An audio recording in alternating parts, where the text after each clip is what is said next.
Alright, testing, 1, 2, testing. Alright, let's start spamming it.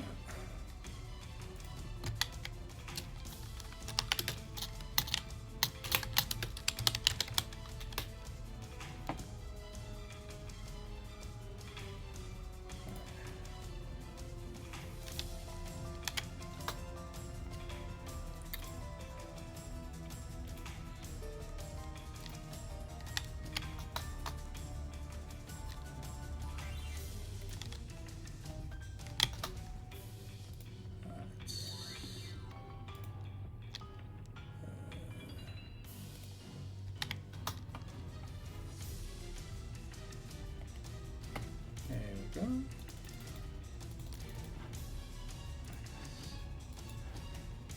So, this. All right.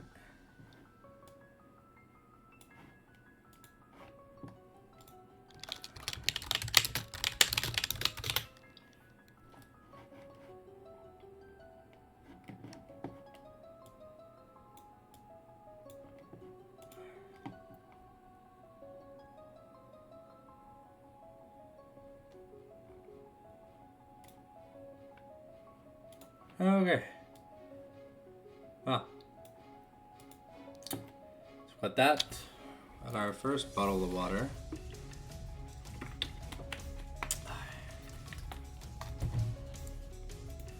Okay. That's out of the way. Let's see.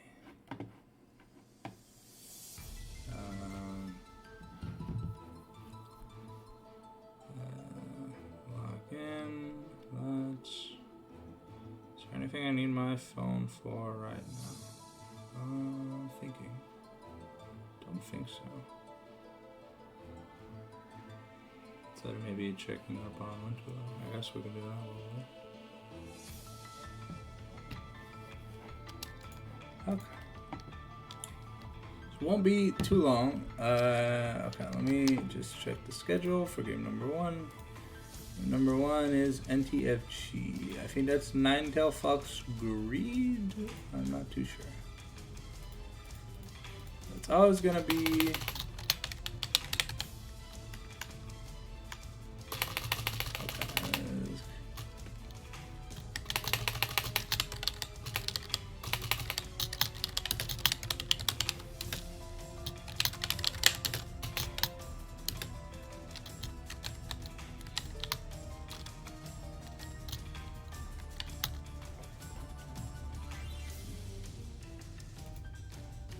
Today is the day.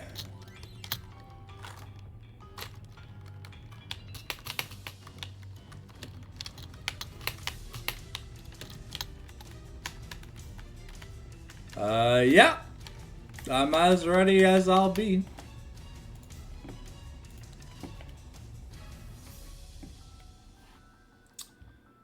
Hopefully everything is fine. I'm just wondering. I'm just wondering how the WASD thing is gonna work, cause let's just say I messaged the guy or whatever, and I never got a reply. Yeah, I'm here from the start to your last game. I'll be signing off after the match results for Bucheron and LTR. Yeah, I will be here. Probably be playing some Spyro whenever we're waiting for the new hour to start. But yeah. If anything, if I don't get that software or website to work or whatever, the way I'm gonna do the draft, at least on my end for the viewers or whatever, for the VOD, is we're just gonna do it in the champ select, because I have 3 minutes to I have like 3 minutes in between 3 minutes between the spectator delay. So that's when I'll be doing the So I don't really mind. Yeah. But I do want to be in the lobby or whatever to spectate, so that way I don't get the weird champ select where it just says my name all on one side of the screen and stuff. But yeah, good luck. We are rooting across the board for some DH victories.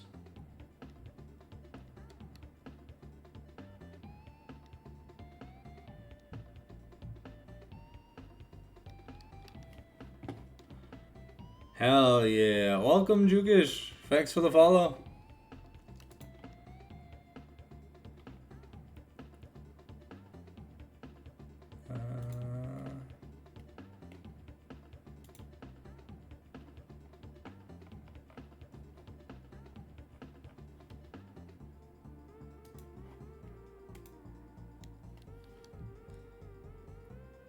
Funny story. I tried applying to be a member of the Bucheron League team, but I was too high elo at the time when I think Wake of Dead was doing tryouts. So I ended up giving up on Bucheron, and I eventually just found the recruit form from Blackwax when he was advertising for the OG DH team.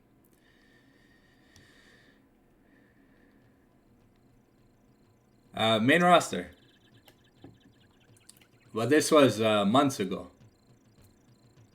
This was before Heavy was part of the Discord. So, yeah. Yeah. Because I was looking forward to competing this year, but when I got kicked off the team, I was on Blossom, but I was kicked off the team before the first game was even played, so I wasn't even given a chance. Shit was kind of crazy, but hey, it's a lot more fun. I'm like E2, like 70 LP.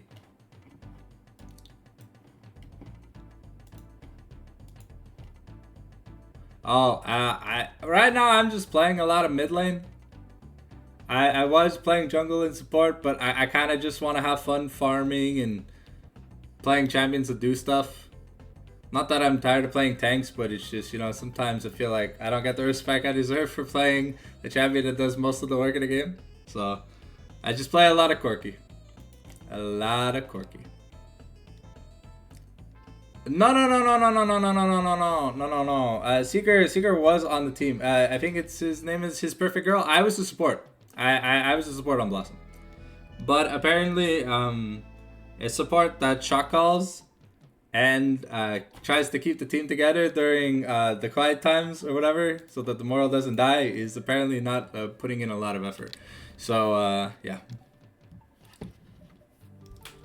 But right now I play mid. It's fun. Get to play Ari, Corki, Yon, all that fun stuff, you know.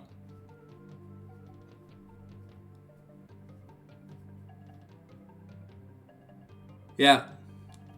Well, it's hard as, like, in general, as an autistic person to, like, understand a lot of social cues, and I feel like that's where a lot of the creative differences, a lot of the creative differences on the team or whatever came from the fact that, you know, like, I sometimes I didn't know when to shut the hell up, so I would run my mouth and say something, but hey, that's who I've always been, so that's never gonna change. So a team that doesn't want me for that, well, it's just, there's no point in having me. But hey, we're on to better and brighter things. Yeah, it happens. But I mean, I had been auditioning for teams throughout the year. Like, I think I started auditioning for teams in like February. And then I thought I hit a lucky break with Blossom, but hey, you can't count your chickens before they hatch. Me, it's not just that, Juke. It's just I like in general. I don't lie, and I will tell people things that will hurt their feelings, not intentionally, but just because, you know, like, it is what it is.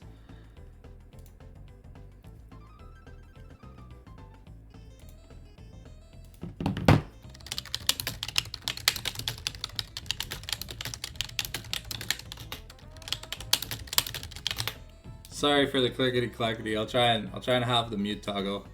Pretty good. Oh yeah.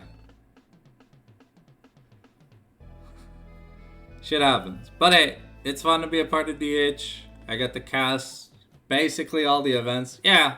No, in a sense, yeah, Blossom didn't deserve me, but it was a pretty nice wake-up call to not waste more time trying to play. And I really like casting, so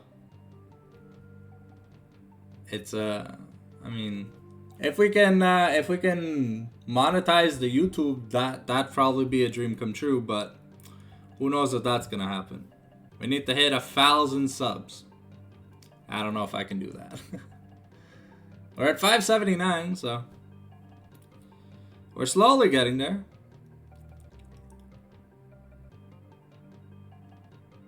Live? Because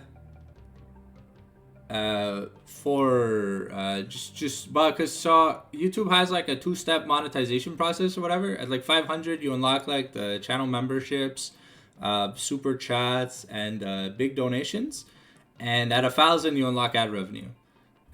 For Twitch, once I figure out how to change my name on Twitch, not my channel name or whatever, I can finish the affiliate onboarding. But yeah, partner is 75 concurrent views, like CCVs.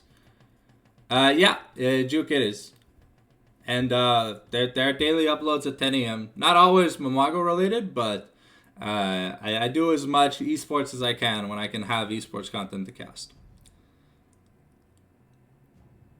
Yeah. It's always the Fallen Sanctum. I wanted to make it the same because it was confusing having a different Twitch name than a different YouTube name. So it's like the links always felt kind of crazy. I tried switching my Twitter handle, but some people really don't need to see what's on my Twitter handle. Oh, awesome. Thank you, Logic. And thank you, Juke.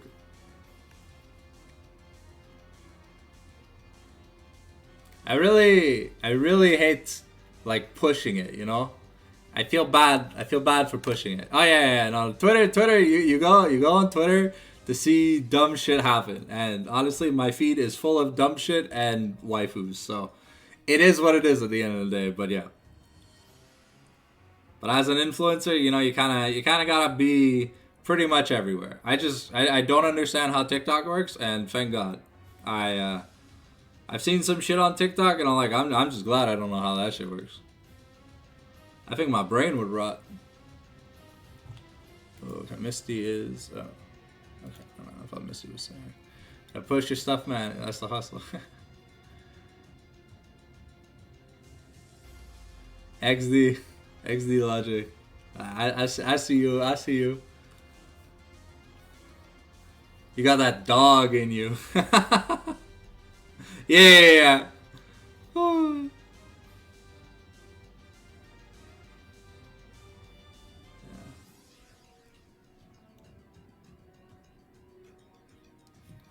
Alright, we got about 5 minutes before it starts. Alright, let's see if I can pull up any information, at least for myself, for the... Okay, let's go with teams. We're in Division 3. Where's 3B? Oh, did not say? Oh, no, okay, it's just... Okay, so NTFG, Bacon Tactics, some... what's his name? I don't even know. I don't think I've seen any of these players play. But let me get their op.gg open. How we do this? You're going in and out of the stream because it's having class right now. Alright! Thank you. And thanks for stopping by, Logic. Don't worry, we will be live all day. So 2 people do not play on their accounts. Or they only play scrims. I know they play, but that's weird. Have they not played recently? Alright.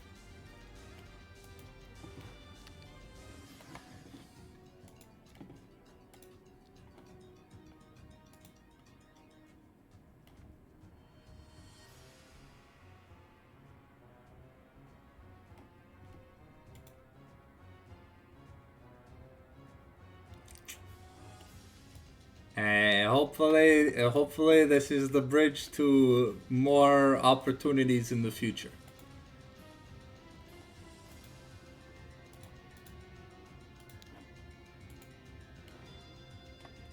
That's what we're gonna go with.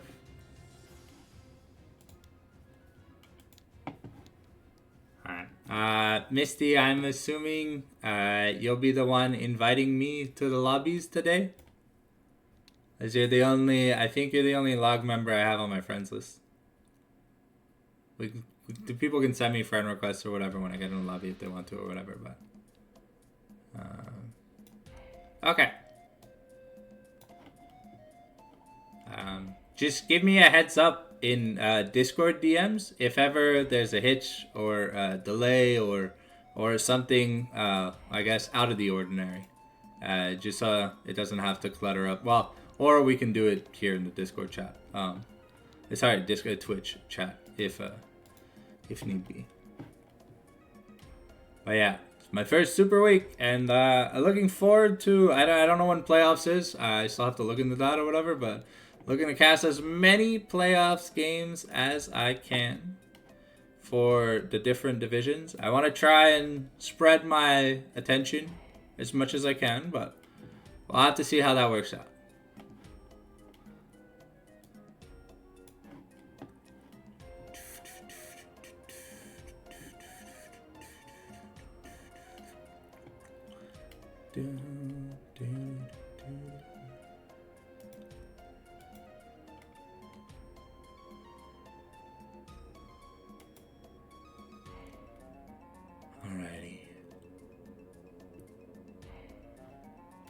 Should have an upload for today, right? Today's upload should be the Wombo combo. Okay. Okay. That's good. First week starts... So it starts next week?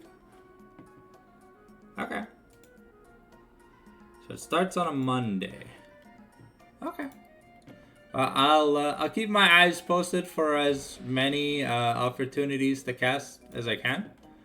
I am trying to go full time, so hopefully we can pick up enough steam to do you mind posting my Twitch link in your in the Bucheron Discord, Misty?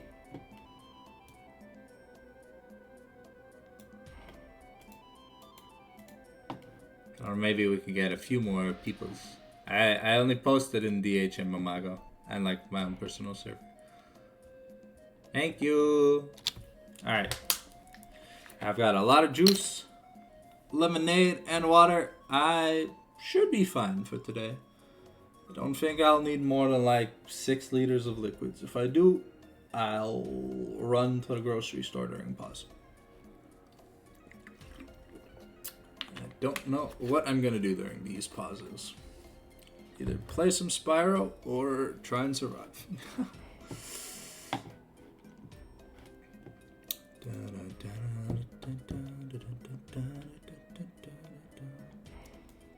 Alright. Yeah. And my champions played this season are so awkward. The only one I'm proud of is my Corki. Oh, it's a lot of fun to play right now. Alright, well, it is 10 o'clock. So, we should be getting into the room soon, I guess. Don't know. Here's hoping.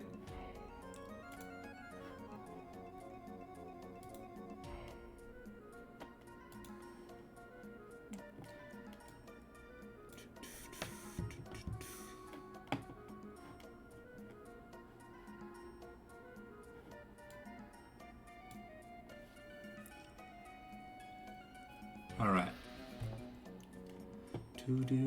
Welcome everyone to the live stream. We should be getting into the room shortly. We'll be doing the entire Super Week run of the Bucheron today. So expect, I believe it's 7 games. I can go check real quick. I'm not too sure.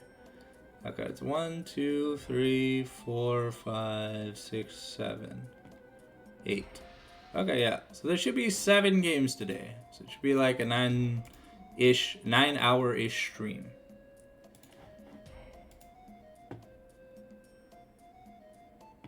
Okay, well, when I guess I don't know. I never got an answer for that thing, so I'll just do it when you guys invite to the lobby.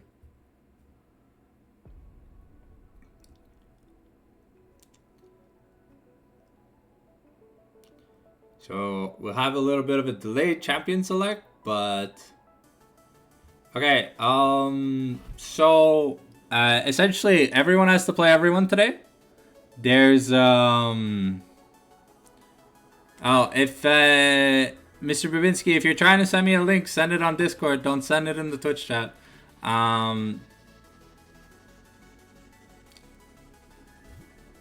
Yeah.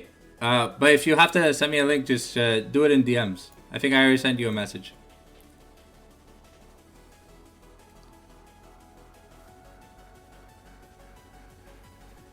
Let me pull my Discord up just in case.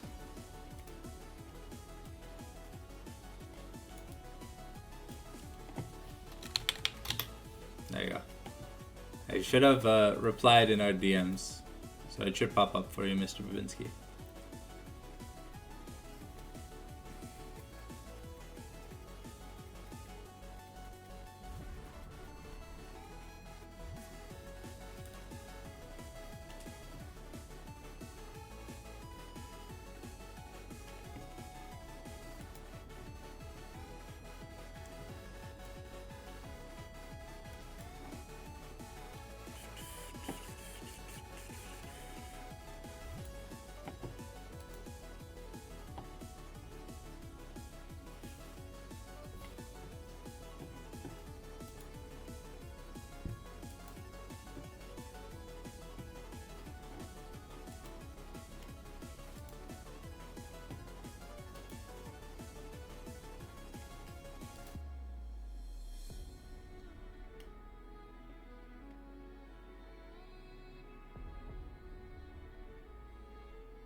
Yeah, so essentially, Juke, everyone plays. Everyone, there are 8 people in Pool A of Division 3. So that's 7 matches that we have.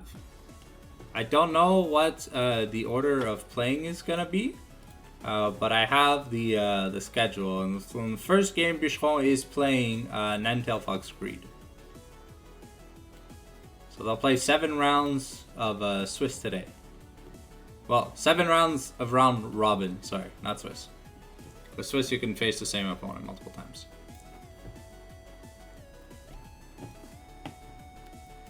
And essentially, after this week is over or whatever, well, this Super Week for Division 3, it'll show us the playoffs bracket for all the teams in Division 3. Because Division 2, 4, 5 or whatever, everyone else is like 2 weeks later.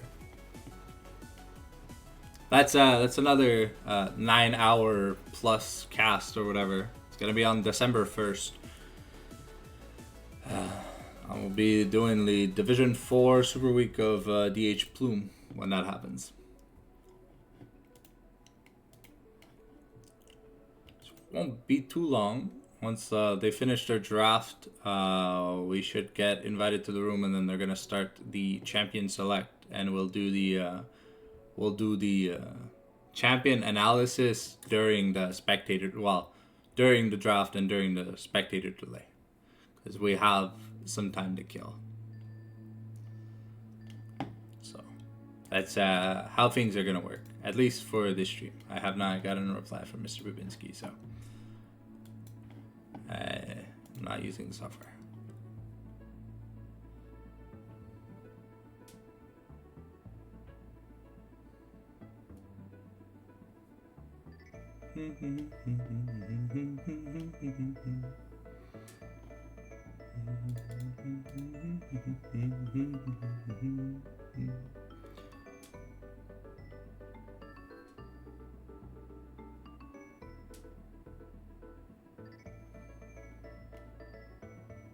I think over the holidays I'm gonna take the time to learn how to use Nightbot. It's gonna make it easier to push updates and stuff while we're live. Because I'll set like automated messages or whatever that people can tune in and use, so they can catch up if they're late to the stream. I hate having a monologue multiple times for the same announcement.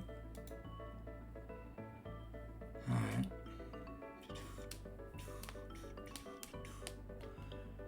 Never seen Ninetale Fox Greed play, so it's my first time casting them.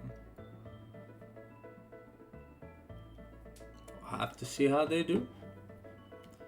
I think the only teams I've casted, I believe, were Unleashed Beast Gaming. Oh, I've done, yeah, Unleashed Beast Gaming. I've done Storm. I've done Piff Diff. And I've done Rivals. Yeah. Those are the 4 teams that I've done. We have a DH show match in round 2, so that'll be interesting to see.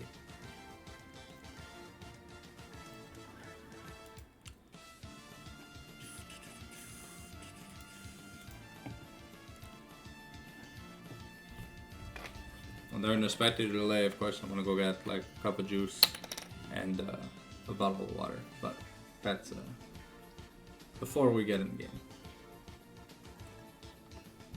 So we won't be missing anything. Alright.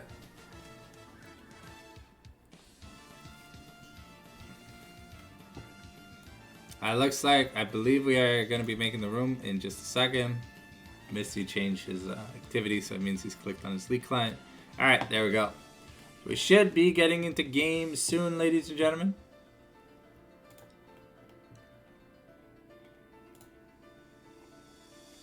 There we go.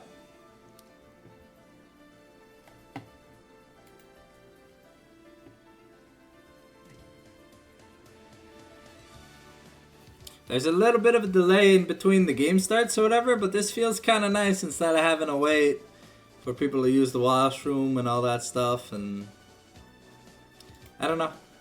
It's nice. Feels like the games are going to be starting at a faster pace.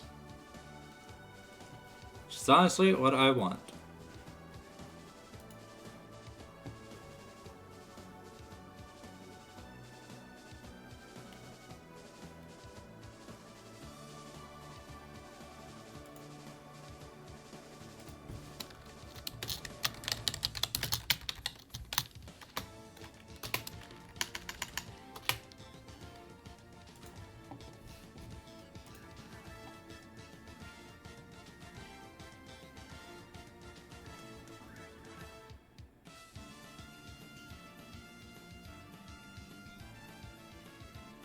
First delay. Alright, well. It was inevitable.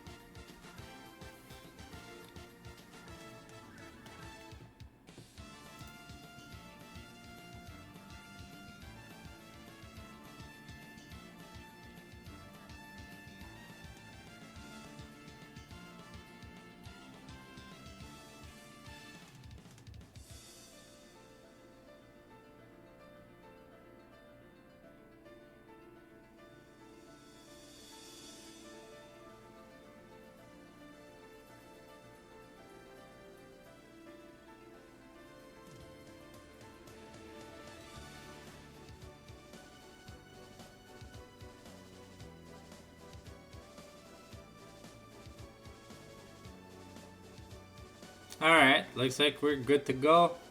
Just waiting on the ready check from both teams. And then we'll be starting the champion select. Of course, in-game, we will be pausing the music because we have live audio. Well, we have game audio. So that's hopefully you guys are ready for a lot of League of Legends background music, because that's what we'll have in all our games.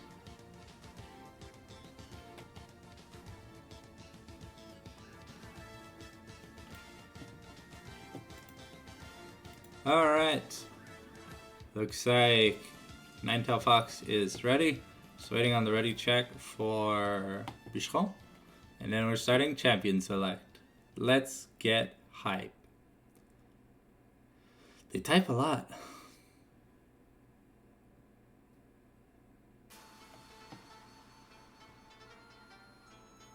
Alright, Champ Select has started.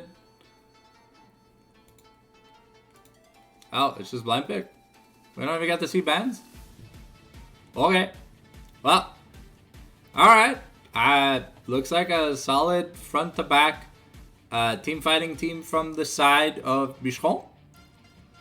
And so far, we've got some late game picks here for the side of Ninetale Fox Greed. I'm pretty sure whatever they hover is whatever they have to lock in.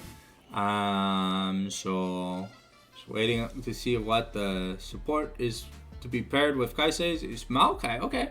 So Kaise Maokai, not the strongest bot lane, but definitely a decent bot lane. But Ash Braum, definitely the winning matchup. I think Hui beats Viger early, and while Jax, well, he doesn't necessarily beat Malphite, just really outscales him. And they have a good mixed damage profile, so the Skarner should be able to have fun this game. I thought we were going to see a draft mode, but I guess because they do the draft on the other thing, they don't really care about bans. Hey, if it gets us into the game faster, that's all that matters. We don't have to waste like 9 minutes in Champ Select. That's all good. Okay, so overall for game number 1, I'm gonna give it to the draft from Bucheron. All right, no worries. I was just confused. It was like blind pick. It was like it was so fast. Just kind of crazy. All right, so we got 3 minutes before we head into the game. So if you need to grab a drink, head to the washroom real quick before the game starts. Make sure you do so. Yeah, I'm gonna what?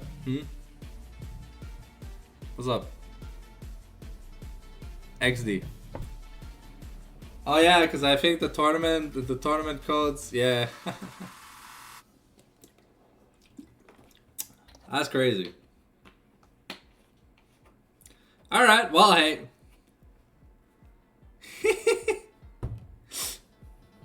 Alright, okay. That is interesting.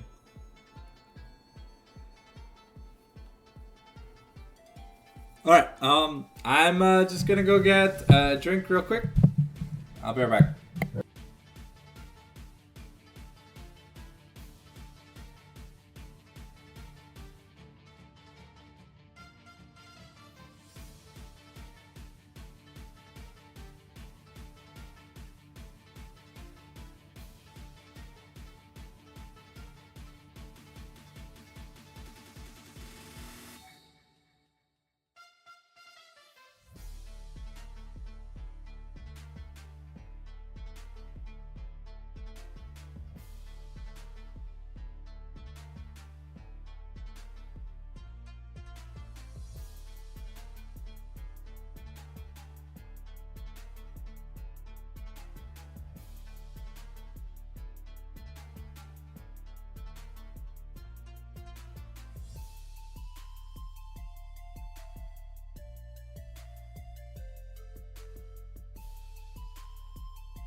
Alright, I'm back.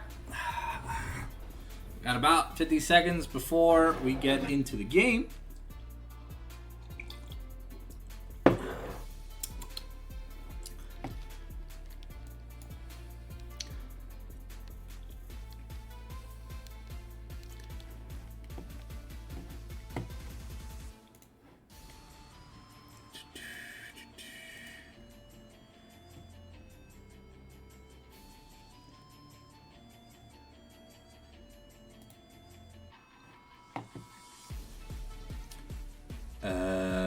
Yeah, if you wanna hit me up, you'd have to send it on Discord, but we can do that after game 1 if you want, Daxter. I don't mind. It'll be funner for the viewers to be able to watch the draft than to just see the completed champ select. But yeah, I'll send you my. I'm the Fallen Sanctum on Discord. If you want to send me a friend request, and I'll check that after game 1.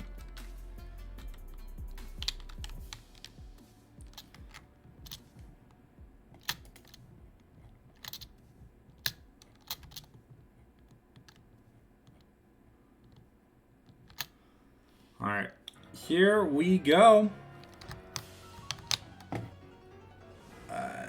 Time to pause the music because we got in-game audio. All right, looks like we've got a topside cheese bush invade from the side of Bucheron. And we've got a standard 5-point defense here for greed. They're gonna try and make it into the bush, and if they can maybe cheese a summoner from this Malphite. Oh, it looks like we're going to give up the invade early because minions have spawned, and this is not a lane swap meta, at least not a competitive format that I think we use. So everyone is recalling. Okay, so we've got an offensive start for both solo laners, for both Bacon Tactic and Maverick Bob. But we opted to start with Fedora and Shield to help with the regen. Probably going to look to get an early Cheater recall to get a refillable potion, because even though Malphite has grass, probably starting the Q to get as much poke as he can on the Jax. So Jax doesn't build lifesteal items. He builds a Sundered Sky, but he builds it second, so. And that's after completed boots. So the grass is going to be the only way Jax has to sustain himself outside of the Dorn Shield. Oh. Game pause? Already? Okay. GG, well played.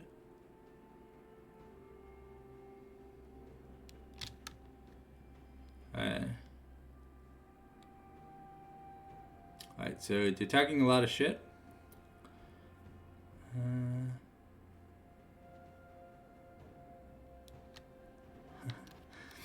I figured. Yeah, non, ben, je parle français, Daxter, so y a pas de problème. Je suis parfaitement bilingue. I just cast in English because no one casts in English. Outside of, like, actual esports, so. Yeah, no worries. Everyone makes that mistake the first time. They're like, oh my god. Is that you? You speak 2 languages? What the fuck, bro?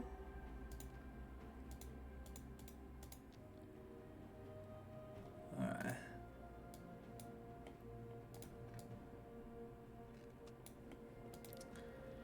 Oh! Hey, well, it's nice to meet you. Okay. So while we wait on a peripheral issue, hopefully it'll be done soon. It's nice to meet you. Alright. Channel banter, say not group messenger.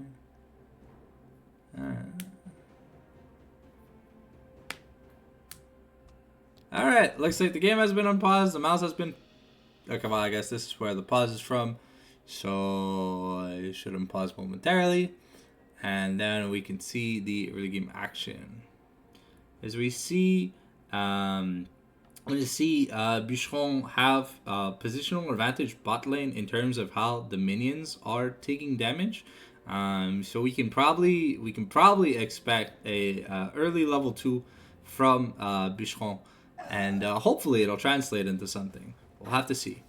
Both junglers are doing just standard clears, starting at the reds and pathing towards their opposite lane. So Chun will be pathing towards the bot lane for level 3 for his scuttle, Like I said, we got the early level 2. Get the Q on the Braum. Hydra Master might be in a bit of trouble. Gonna get stunned up. Gonna take a lot of damage. Unbreakable comes through from Misty C. And a Heavy gonna put in a lot of work. A nice Counter-Strike trade by Blue Wolf. That Grass gonna put in a lot of work. Malphite goes Zoom after 4 spells, by the way. Just saying. And now Malphite's got to play with a bit of respect. He started Doran's instead of Shield. So that means he's going to be suffering. The Kaisa is going to be able to farm quite well. We've got Tony here. Look for a gank. The Flash has already been invested by Bacon Tactic. There is still the Flash on the Jax. We are probably looking to interrupt a back.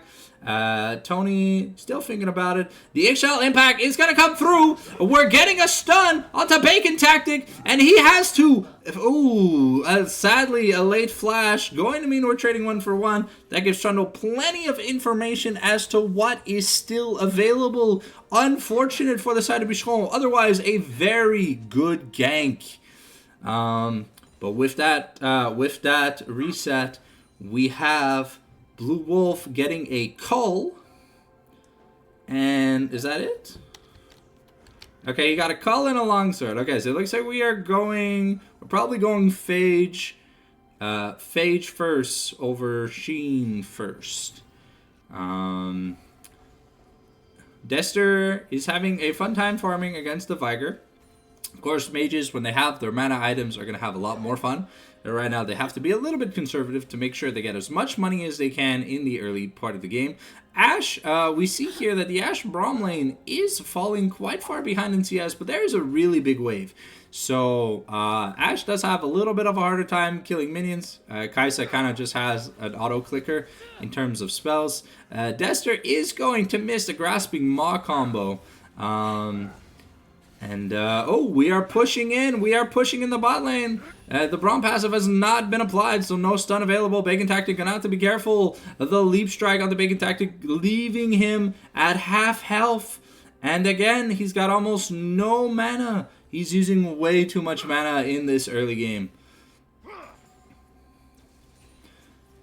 So we won't see much action unless Hydra Master or Awoki oversteps. We have the Stand Behind Me procced onto a minion. We're going to try and get a stun, but Ashe is not in range. However, Bacon Tactic in trouble once again. Get some decent trades, but without the Arcane Comet, those Qs aren't going to do much. And he once again has no mana. The Grasping Maw combo going to land, and that's the first Hui proc I think I've seen. But Soma Cruz is here in the top lane. Blue Wolf has to invest the flash. The Stone Throw gonna go wide, unfortunately. But that's a pretty big loss of CS here for Bacon Tactic. He's got no teleport. Things are gonna be rough in this top lane. And they're only gonna get worse. The Bladed Steel Caps are a really nice item for Bacon Tactic, though. They'll really help out in the trades. However, they don't help you farm. Some nice poke here by Heavy. Hydra is really low. We still have the Ignite on Misty. The Stand Behind Me is available. We've got the level up. The Braum door is going to miss. But now we've got the first grub spawn. Trundle. Well, because Skarner got first blood, the gold lead doesn't look as good. Blue Wolf is going to shove in, and he has to take a reset. Still has his teleport because he walked back to lane. But we've got Dester assisting Tony here at the Void Grubs. Trundle is trying to contest. Let's see what happens. We've got one Void Grub already for the side of Bucheron. The Unstoppable Force gonna be invested. Hui combo, but we've got a lot of damage, and Soma Cruz might just die. Yes, Soma's dead. We don't have the flash on the Jax, but we're able to push people off, and by resetting this objective, we'll probably be able to guarantee a 3-0 grub take. Hydra Master really low, probably needs to try to find a back angle. Trundle just going to give up, going to look for a dragon angle instead. Jax and Dester do a lot of damage. Jax and Hui do a lot of damage to monsters. So they're easily able to secure that. Trundle is now bot side, but without his flash, the usefulness of the Trundle kind of goes away. Heavy is recalling on in a bush. Gonna get interrupted by the Twisted Sapling.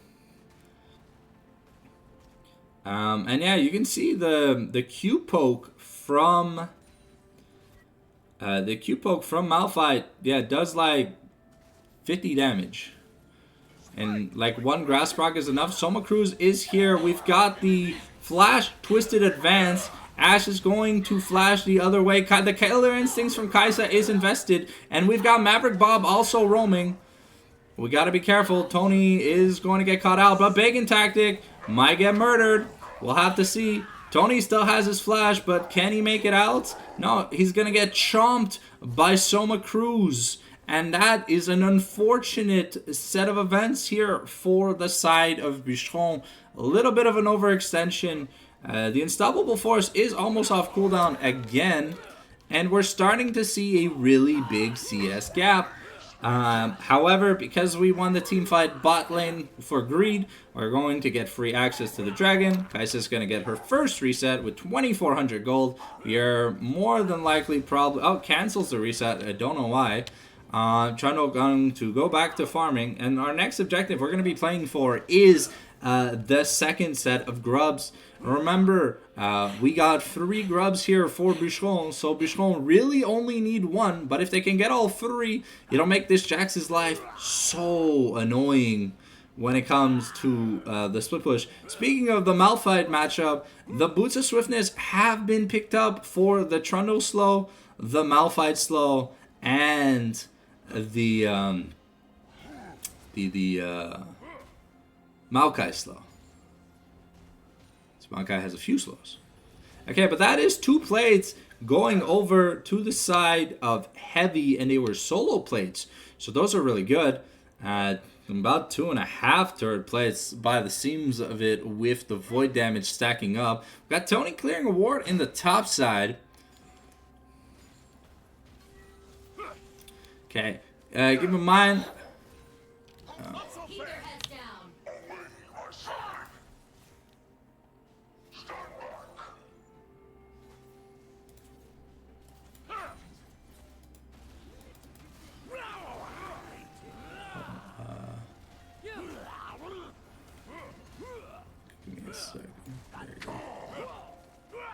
Okay, looks like that. Okay, sorry, I was fixing something in the Twitch chat. But that was a nice trade here for the side of Bucheron. However, Dester is going to find a mountain, and the mountain says hello, killing Dester in the process. Now Tony's got to get away. Maverick Bob and Bacon Tactic are on his tail. The Jax, nowhere to be found, has recalled, but Maverick Bob should be able to kill Tony. However, we're just giving the double kill over to the side of Malphite. So now Malphite with a little bit more money caught up. The third plate here going to be taken here by the bot lane of Bucheron. And this Ashe is,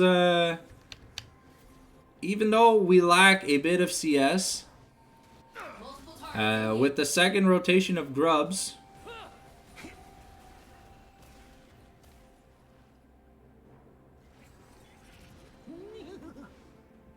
okay, Soma Cruz looking to shadow his mid laner so that we can get back.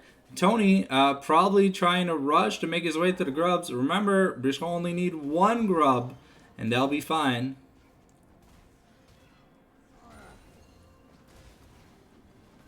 Okay, Soma Cruz taking that first grub, but the impact coming in from Skarner with the H-style impact to slam him into the wall. The Unstoppable Force is not available, and now without a jungler, that is going to be a 5-to-1 grub trade. We have rotated both bot lanes here, but looks like it wasn't really needed. So that's our 5-to-1 grub trade here for Bucheron. Blue Wolf has to be careful. A red buff Malphite can be a little bit annoying.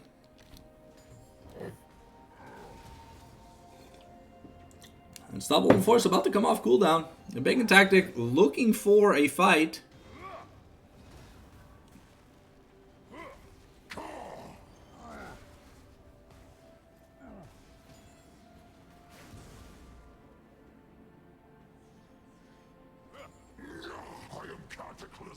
Okay. Bacon Tactic has to be a little bit careful. Dester is bot lane here to clear the wave, but that means Soma Cruz has access to the bottom side of the jungle. Heavy is going to spot them with a really nice hawk shot, but Dester does have to be careful. It is 1v4 in that bot side of the map right now. Looks like Dester is trying to be a little bit of a nuisance to the Trundle. However, Trundle is going to be able to get the red buff, I believe, once the cam pivots on him. It looks like we've moved Bucheron's bot lane into the mid lane for turret pressure, but I guess now they're going to make their way back, and Dester is probably going to rotate back to the mid lane.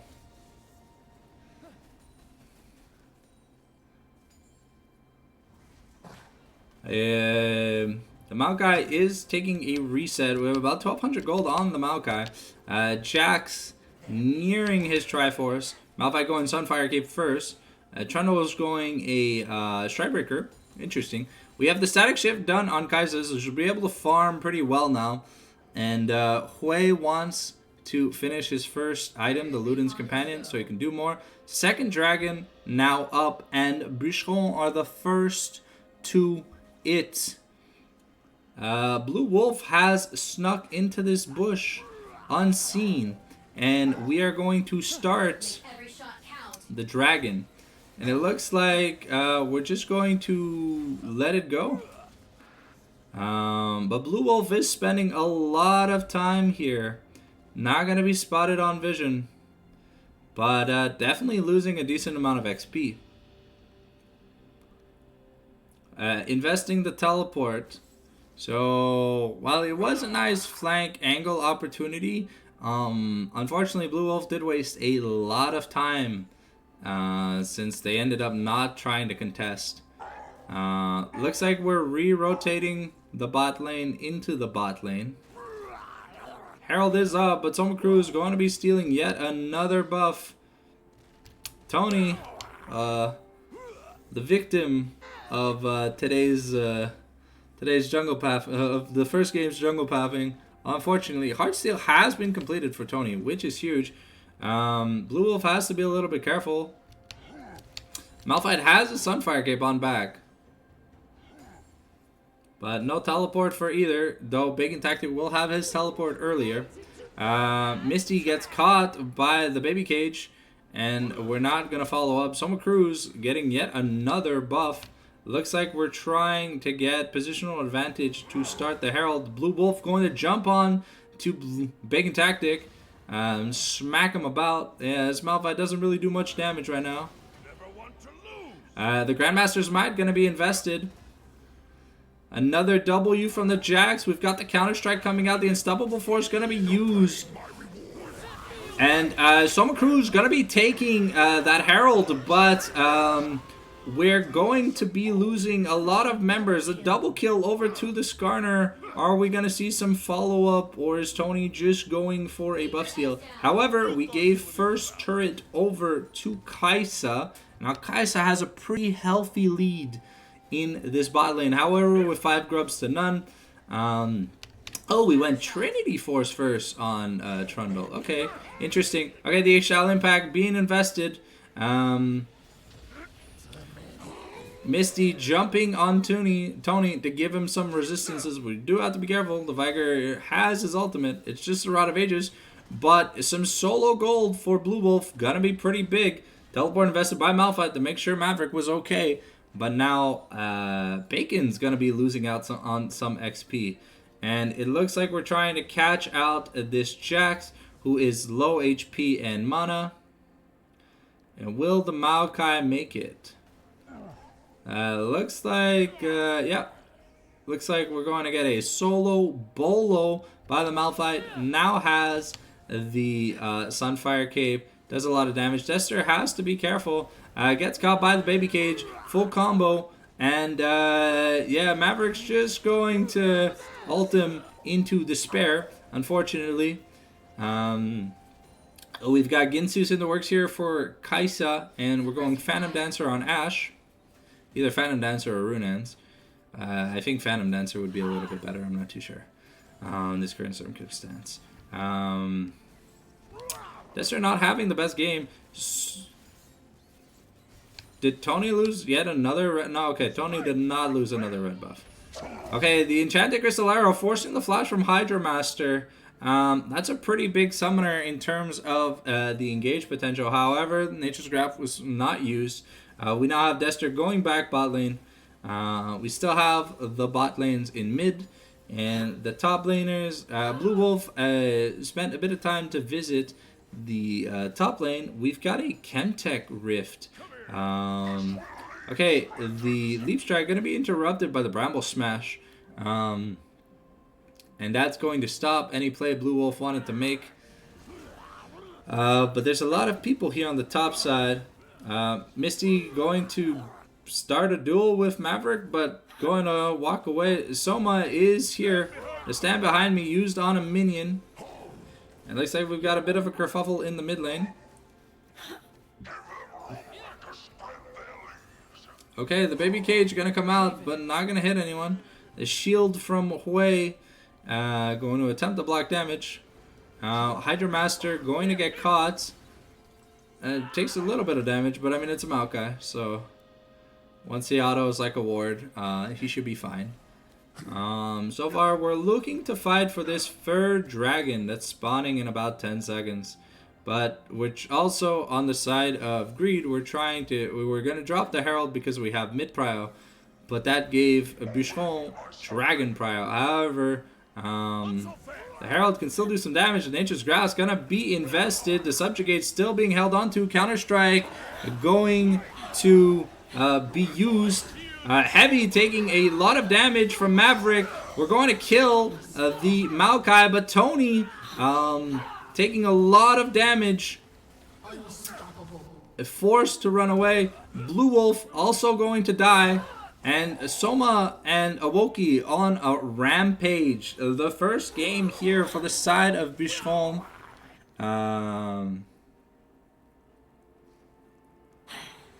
Is not going too well. We now have the big item power spikes. It looks like it's going to be a Baron start here for the side of Greed. That is a really greedy play. But I mean, there is no vision. But they are gonna get pretty low. They don't have a lot of damage. They really need the Maokai to be here. But we're trying. We do have the Enchanted Crystal Arrow, but it looks like it's going to be the T1 Baron here for Greed. The teleport invested by Bacon Tactic to make sure there was no interference.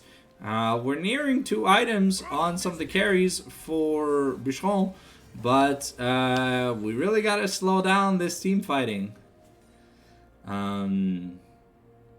You can't kill this Viger, who's pretty fed. And Malphite with so much money already has 2 completed armor items. Essentially, Jax and Ashe will do nothing to him for most of the game. So it's going to be this way who's going to have to melt him, and Dester's not having the best game. The Eye of the Watchers not going to find anything. Pink Ward going to be dropped here by Hydra Master to deny vision. Brondor going to miss. Looks like we have Blue Wolf and Bacon Tactic bashing each other in the bot lane. We're trying to build pressure to take this turret. There are no grubs, but with Baron buff, you have empowered minions, and they do a lot of damage. It looks like Tony is looking for a position to use the Ishtal Impact, but gonna get found here by Hydra Master. Not going to be able to go in as he'll just get rooted. We're getting close to finishing the Seraph here for Dester. Going to be an important item, but that death cap for the side of Maverick Bob means he's going to do so much damage. Blue Wolf would love to contest the Malphite, But the Malphite with 2 completed armor items really doesn't care about the Jax right now. There's no Borg, so Jax doesn't have any percent damage. And we're going to be scuffling over this red buff that Jax is going to be able to take for his team.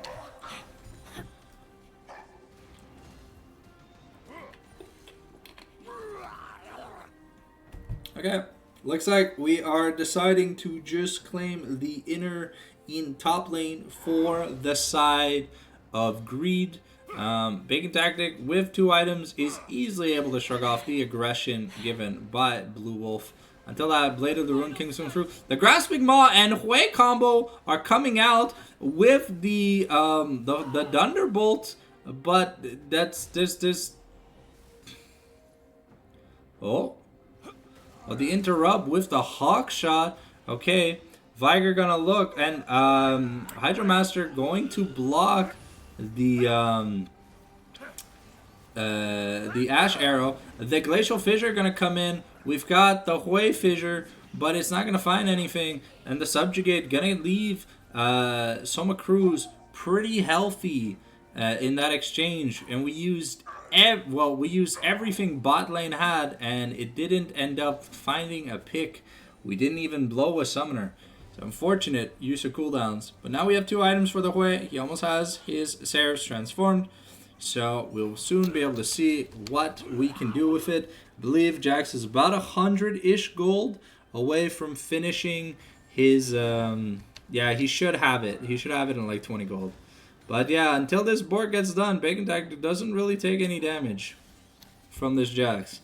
And even when he'll have it, now there's a Bramble Vest. So that Thornmail really going to go hard. We'll have to see. We now have the Phantom Dancer on Ash, which is good news for us, and the Kanik on Skarner. However, the Trundle, almost about 2,000 gold up on the Skarner, has the Titanic, has the Triforce, and now we're working on probably Black Cleaver or Sundered Sky. We'll have to see. Bacon Tactic, he gets back by Xeno Magic Mantle, didn't really have much money to work with. Heavy, looking forward to trying to get his IE. It's going to be pretty important. Maybe he should also get a Bork, because technically there's like 3 tanks on the other side. So I don't know if Crit Strike is going to be that important. But Bacon Tactic looking for Daster, just going to try all-inning him. But we're giving up this, we're giving up Soul Point to kill this Malphite. Bacon Tactic just going to ult over the wall, and Blue Wolf gets isolated on pretty low HP. Looks like Maverick Bob tried an assassination attempt that didn't work out. We're getting an inner tower top lane here for Bucheron, trying to somewhat close the gold lead, but that's 2 Chemtech Dragons to 0 for the side of Greed. So now that they're on Soul Point, if they get another dragon, this Malphite already loves the shield. Trundle loves shields and heals, and Maokai becomes more annoying. Kaisa gets decently more annoying because of her ultimate. And there's a lot of things that aren't, unfortunately, going the way of Bucheron, but they have good late game scaling. It's just Kaisa Viger is definitely feels more impactful than Hui Ash right now, unfortunately. Okay. Looks like Dester is working on Oleandri's. It's smart when you're into like 2+ tanks to build percent health damage. Soma Cruz going to subjugate the Jax, but both flashes force. A Bacon Tactic here has his ult, doesn't have flash, but is gonna look to try and find Blue Wolf. That was close though. The Jax being able to almost win the 1v1 versus the Trundle, who's so far ahead. What's nice about this Kanik Rooker on Skarner is that every time he face checks the Viger's combo, he should be fine. Viger isn't going to be building Pen anytime soon. Probably going to be building Azonia's Hourglass just in case he gets jumped on. And yeah, we'll have to see. Kaisa is going the standard mix AP AS route, so not going to have a lot of AD, but going to be looking to use that W as a Gatling gun, as it is going to be fairly low cooldown whenever she hits a champion. You can see that the Blade of the Rune King already putting in a decent amount of work against Bacon. Once that shield is gone, the damage starts to come through. A nice counter strike here. Looks like we are going Black Cleaver here for Jax. Okay, some good grass trades. Misty going to find a door onto Braum. Heavy here. Gonna get caught by the flash twisted advance. The barrier comes out into Nature's Grass, but the killer instinct's gonna be enough to find Heavy. Soma Cruz actually just gonna take a bite out of Heavy, and Misty trying to live, but Viger's gonna laugh maniacally as he kills him with the Dark Phenomenon, or sorry, the Dark Matter. And that looks like it's going to be the second Baron attempt, and probably Baron succession here from the side of Ninetale Fox Greed.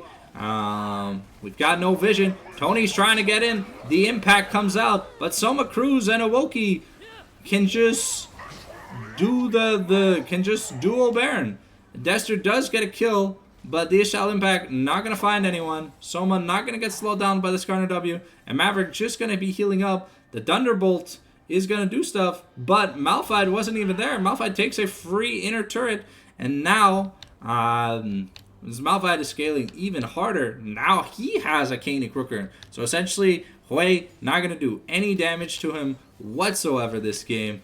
Hui, unfortunately, not having the best game. Looks like instead of going Hourglass, we are just straight up going for a Void Staff, wanting to just kill whoever we find in a Viger combo. We've got the Mortal Reminder being built here by Heavy, but we'll have to see if we get to it. I would have loved to see a Blade of the Ruined King, because I really don't feel that anti-heal is that important. At least, I mean, Trundle has decent access to healing, but outside of that, I feel like Heavy should have built something to be able to kite, because right now, he's a sitting duck if he gets hit by a single crowd control spell. He does not have Cleanse. And Cleanse would have been really nice in this matchup. There's a lot of, well, I mean, outside of Malphite Ultimate, a lot of things are cleansable. Tony gonna look to try and defend his red buff, try to get it, and it looks like we're going to get it. Okay, but now we've got Bacon Tactic trying to take yet another turret. We've got the Empowered Baron minion, and he's just wailing on the turret. However, the Counter Strike going to end that. But Blue Wolf taking a lot of damage in these exchanges. Black Cleaver was correct in assumption, but here is the soul for Ninetale Fox Greed. We have, the Enchanted Crystal Arrow into the Ishal Impact. Dester gonna be chunked by the Kaisa. Kaisa going to assassinate. We've got the Glacial Fissure coming out. Heavy is trying to put damage onto Awoki, but we're not gonna get the stun. Jax comes in. We've got a nice Sleep Strike, but where'd Jax go? Okay, Jax able to get the shutdown onto Kaisa, but not going to be able to escape. Looks like that's going to be Chemtech Soul here for the side of Ninetale Fox Greed. That annoying heal and shields that Greed have are not going to be even more obnoxious. We've got about 1,000 gold on Viger, which, Tony's probably going to look for a steal. Going to Suicide in the Pit, unfortunately. He has to try and get out. Going to get out. Unfortunately, the pillar is not going to block his escape. Nice attempt. Unfortunately, not going to find any results. Void Staff now finished for... Void Staff now finished here for... Viger, means that he doesn't care about that Canik Rooker or that pair of Merchants that Braum has. Whoever he is comboing will die. And that's a second Frozen Heart here for the side of Greed, which means there's no attack speed on the side of this team anymore. Black Cleaver did come in for Jax, but the Jax came into the team fight so late that Dester and Heavy just got murdered. The Thorn Mail now finished on Malphite. This Malphite is a problem. And Kai'Sa about to finish. That Seeker's Arm Guard going to make it even trickier for them to get this Kai'Sa with the amount of realistic peel that we have. Looks like we are trying to invest into some penetration by the side of Dester, but we'll have to see if we can get there. Unfortunately, so far this game has kind of shit has hit the fan, as we say it in ye old English. Some vision going to be cleared around by Bucheron, but looks like we're going to we're going to be contesting the Krugs, and Malphite just going to explode the little Kruggy. Well,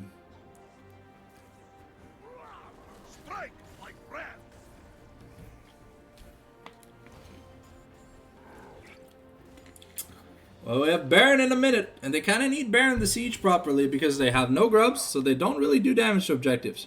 But Viger definitely does damage to buildings. Okay, Bacon Tactic and Blue Wolf are fighting, but this Jax is just hitting a mountain, and he's taking so much damage for hitting the mountain. We're going to Leap Strike. Mystic going to land the Braum Door, but it's not really going to do anything. That's the mid-inner gone for essentially no cooldowns invested. Another Malphite Q going to be slowing down Jax, but in a long-term fight, if Jax has like a Sundered Sky, maybe he wins this. But Malphite is so tanky at the end of this day that with 1 mountain and 3 Chemtechs, his shield is just obnoxiously huge. Dester getting caught, going to get exploded by Maverick Bob. Bacon is winning the 1v1 against Blue Wolf. Nature's Grass going to find Tony inside the base. And now it's to see if we can set up the base defense. Heavy is mid lane, but we've lost the top lane turret and inhib.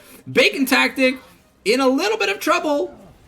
Going to Unstoppable Force away. But Greed they're just taking the base. They don't mind. The shutdown onto the Malphite is huge. But now we got a Glacial Fissure onto 4 people. Hydro Master going to hit the turret. And now we've got the Jax. And he's putting in work. But the Kai'Sa is alive. The Viger gets a baby cage onto 3. Kai'Sa gets a triple kill. And that's the end of the game, ladies and gentlemen. We're starting off Super Week with an astounding defeat. And we've got 7 minutes until the next game. But Dester gonna do what he can. Throw down the Hui bomb. But that is the end of the game. Game 1 in the Super Week does not go to Bucheron, unfortunately. Some very, very unfortunate positional disadvantages that we had here in game number 1. Heavy often not respecting the Maokai and not having cleanse or a QSS meant that the second that Twisted Advance came in, Heavy was just dead. It was just that. Alrighty. So now while we wait for game number 2, let me get the playlist back up and running for you guys. I believe Daxter is going to send me a link so that I can possibly see the thing for the second game. So how are we feeling after this first game, kids? I don't know what I watched.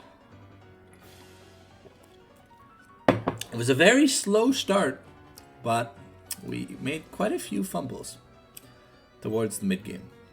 And then we just gave up dragons and turrets, and we started chasing the Malphite, who often got away. And that was really bad for the side of Bucheron because they were giving up an objective to fight to chase this Malphite, and the Malphite would just ult away and he'd live. And okay, we'll have to see how we get adaptations in our second game. Let me just look at the calendar real quick, see who we are playing against.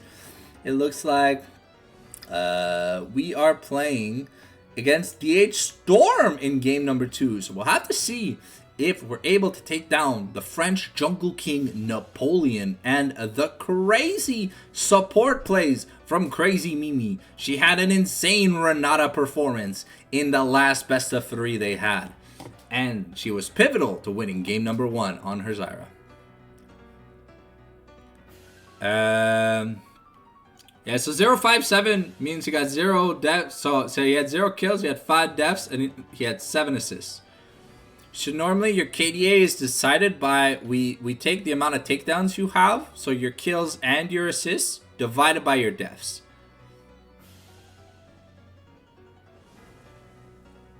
So because 7 is greater than 5, that's why the number is above 1.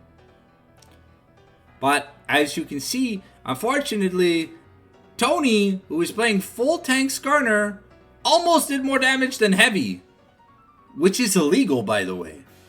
An AD carry, especially Ashe, should definitely be doing more than 15,000 damage in a 35-minute game.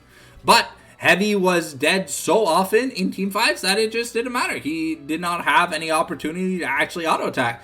Double Frozen Heart plus Thornmail, Sunfire, and the Baby Cage. Well, we say it's illegal because normally the role is called Attack Damage Carry, ADC, but he was it was basically just the guy on a pirate ship that tells them like when they see something, because like the only thing we saw from Heavy this game on Ashe was the use of Hawkshot and some decent arrows, but outside of that, yeah, ADC means attack damage carry. Or in modern day terms, we just use marksman because we refer to ranged characters, regardless of if they're AP or AD. Like Syndra, Karthus, Seraphine, Viger, Cassiopeia, a few of examples of things you might see in like solo queue and stuff. Ziggs, just ranged mages that can oh yeah, no, it's complicated, don't worry about it. It's often best to just be a League of Legends fan instead of a League of Legends player, because to play League of Legends means that like you have to send yourself to Arkham Asylum, but worse. Like at the end of the day, you'd rather be chilling with Poison Ivy and Harley Quinn, just like beating the shit out of you, than having to play a game of League. Sometimes the quality of games on, especially like in NA, whew, man, some people, man, I'd have some stern talkings to. So Daxter, are you there? I have not yet received a friend request from you, my mans. It's okay. I've been playing League of Legends since 2008. I've been playing League for 16 years. It's my favorite game. It's my baby. I beta tested that fucking game. I alpha tested that damn game. So League of Legends has been a huge part of my life. Yeah, but like we're not talking about the ones from like the regularly known DC universe. We're talking about like the sadistic motherfuckers from the DC comics, you know, and the ones that actually kill people. And not the ones you see on TV. No. Like Harley would just inject you with laughing gas or whatever, and you laugh yourself to death. Like, yeah, no. This ain't no sexy time with Harley and Poison Ivy. No. This is like if Batman got his way with villains, like, and he was actually evil. It's like, what would happen to you? Like, you just die. You just be like, just kill me, bro. Like, living ain't worth it. But yeah. So overall, the game 1 draft here for Bucheron, it's not that it was bad. It's that we played the early game really well. We even got an advantage. Topside. But when Dester started overextending without vision and just randomly dying to the Trundle ganks while he was bot side when there was no turret, and the fact that Blue Wolf could never really find that opportunity to get big because Malphite would always get a kill in an exchange. It was nice that Tony ganked Blue Wolf early, but the fact that Skarner did not flash early enough to not die to the turret shot, that kind of like nullified the gank in a sense, because the Malphite was already like, Blue Wolf played probably as best as he could in that matchup, given the fact that the Malphite just kept getting money from people other than him. which was crazy. But also, when you're playing against such heavy crowd control, CC,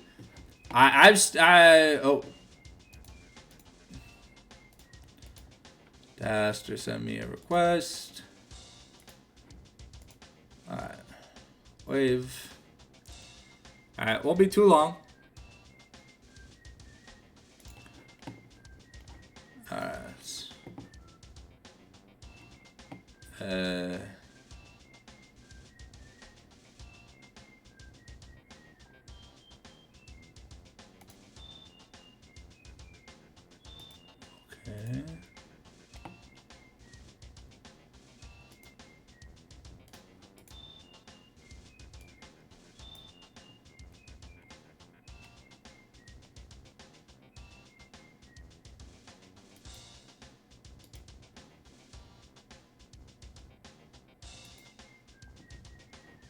I won't be too long. I have to sign in on my right account. By the time I finish this, I think it'll be over. But let me see if I can log in.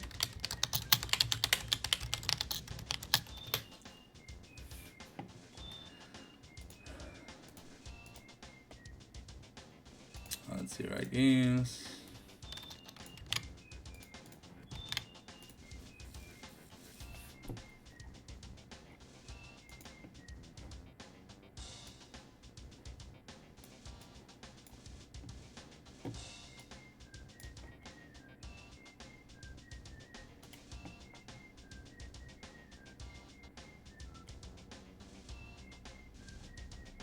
So, what do I do?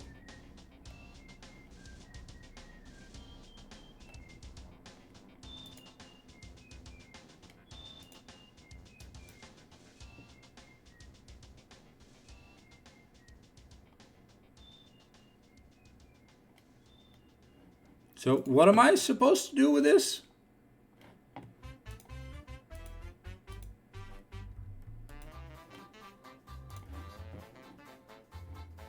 I have no clue what I'm supposed to be looking at. I linked my right account and everything, but I guess for game number 3, I'll know what to do. So, apologies, but I should have it set up for round 3 and onwards, guys.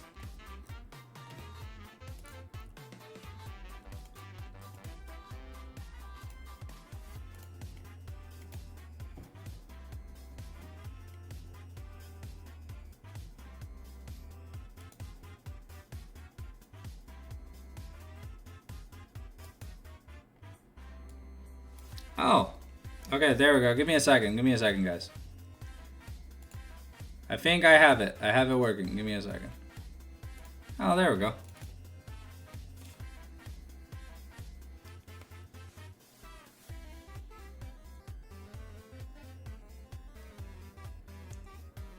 Okay, so here we have the draft here against Storm.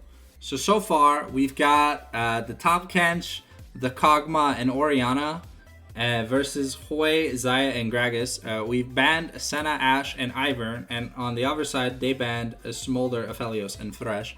I will not be interacting with my screen.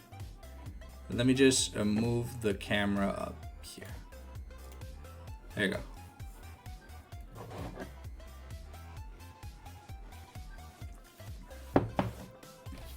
Okay, so far, looks like we have a decently late game protect the Kog'Maw style composition.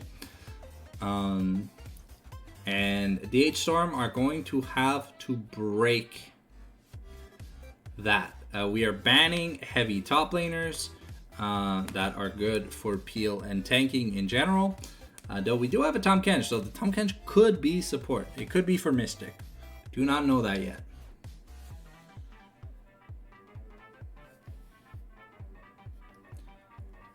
Okay, we've got 10 seconds on the clock. It's Bucheron's turn to ban. Let's see what they ban. Looks like we are going to continue banning supports. I'm surprised Rakan is not banned, but then again, looking at Crazy Mimi, who is basically an enchanter only style of player. I do not believe she has Rakan in her roster. We're going to be banning Hecarim away from Tony. Okay, I heard that Tony was a Hecarim enthusiast. It is now time for Bucheron's last ban. They are blue side, so they will not get to counterpick whatever lane they're trying to counterpick. But it looks like we have... it looks like it is going to be Gragas. I believe it's Gragas jungle for Napoleon. He has been working on this weird...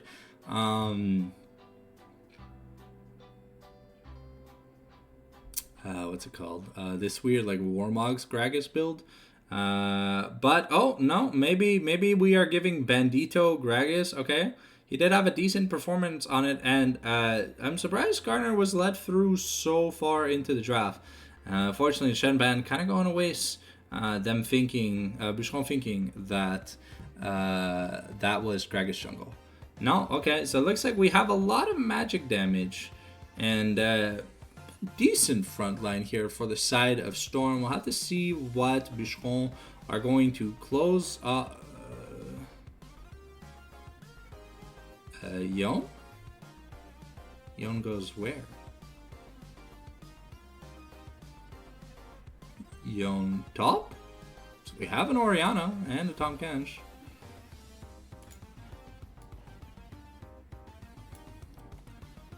Okay, and Nocturne Orianna is a pretty decisive combo. But I'm surprised to see the Yon pick here. Because it has to be Orianna mid, right? Does that mean Blue Log is going to play Yon top? I mean, it's got a decent matchup in the Gragas, and it looks like it's going to be Mimi's Renata. It's currently being hovered. I don't know what else you'd want to... Okay, Mimi's Renata has been locked in a champion. She has fairly decent play experience on.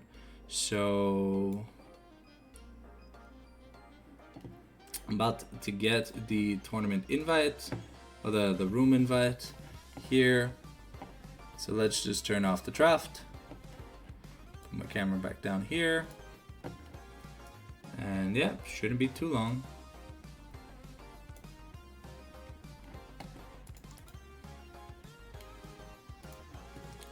Let me just update the score.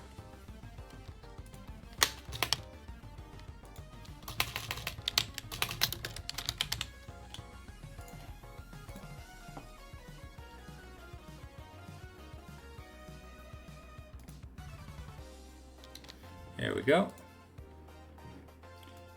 We're going to be getting into the champion select very shortly.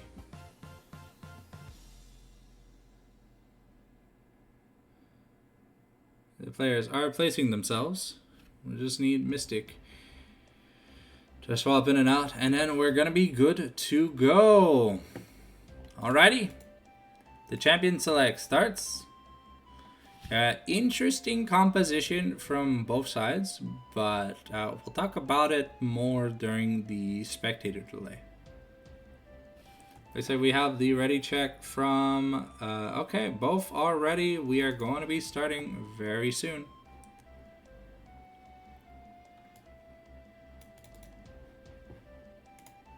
Okay. So Yon top into Gragas. Normally you don't want to pick a tank into Gragas because Gragas, well, like a bruiser into Gragas, because Gragas can eventually, especially bruisers that have like dashes and stuff, because Gragas can interrupt. Like it's really good into Jax and stuff, but don't know how it's going to translate to playing into a Yon.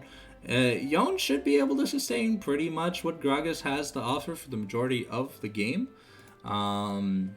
Depending on how Bandito builds his Gragas, we might see a full AP Gragas, we might see a tanky Gragas, but what's going to be important is we drafted with a heavy focus on peeling for Kog'Maw. So hopefully from Tom Kench we're going to see things like the of Locket, the Locket, the Mikhails, and yeah. We're going to need to see Bucheron peel a lot better than they did last game for their AD carry, because a big focus of this team's damage is going to be Kog'Maw.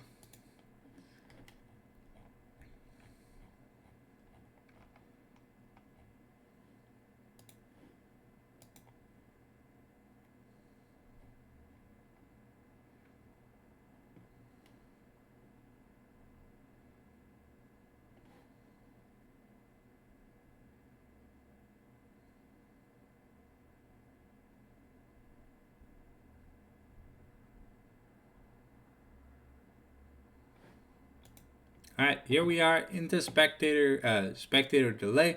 So, given here, the side of Storm has a nice team fighting comp. But if this Kog'Maw goes off and isn't punished into the later stages of the game, Kog'Maw is going to do so much damage to the likes of Skarner and Gragas because of the percent health damage that he can offer. So we'll have to see if Heavy is able to play a little better this game. A lot is going to come down to if Heavy can dodge the Renata ultimate, not get caught by Skarner ult, dodge the Gragas ulti. So this Kog'Maw is going to should be the main focus for DH Storm. Because if this Kog'Maw dies, you could probably kill the rest of the team. Not to say that the rest, that Yone, Nocturne, Orianna don't do any damage, but this Kog'Maw, if he pops off, is going to do the most damage in the game, 100%. Okay, we've got about 1:40 left on the spectator delay. Remember, if you need to go grab a drink or head to the washroom, I believe after this game we get our first lunch break. I'm not too sure, but I guess someone will let me know when we have the lunch break or whatever. And when we do, I'll probably be playing some Spyro Reignited to pass the time. So we'll have that to enjoy. I think I'm at like I'm in the second like part of the game. I finished the first map. Oh, it's at noon. Okay. So yeah, this is the last game before the first break. Yeah, and then there's a 1 hour break. So if this game goes quickly, I'll have a decent amount of time to play Spyro, and I'll be able to do my dailies on the PC and stuff, or my sussy Baka games. But yeah, I've been live for 90 minutes already. Crazy. And that clock's gonna say like fucking 1,000,000 hours. Oh, okay. Interesting. I can see the Tom Kench flex angle. I'm not really too sure I understand the Yone pick, but I'll believe you guys know what you're doing.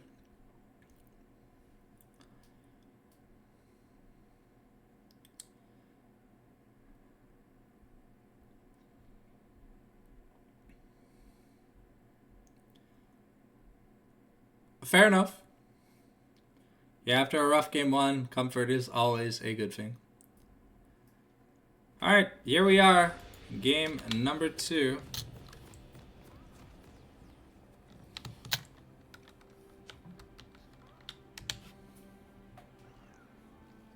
Okay.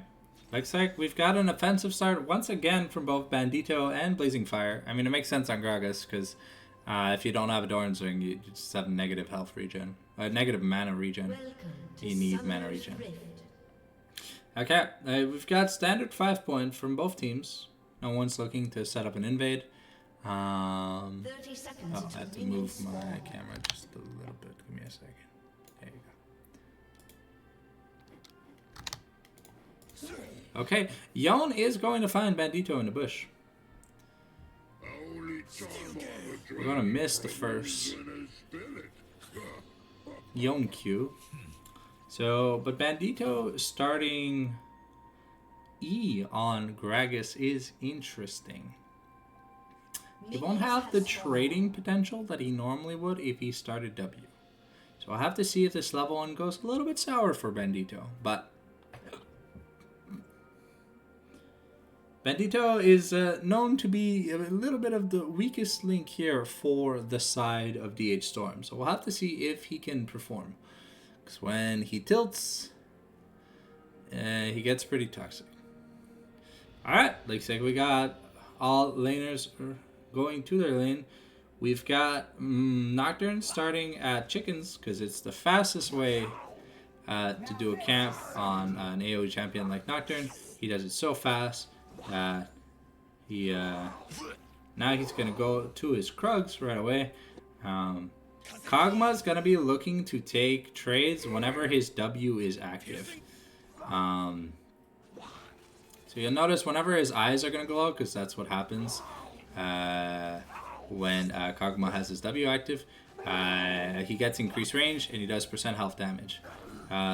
So Blazing Fire is gonna have to be a bit careful. Orianna does do a decent amount of damage. And DMR are gonna be awkwardly positioned.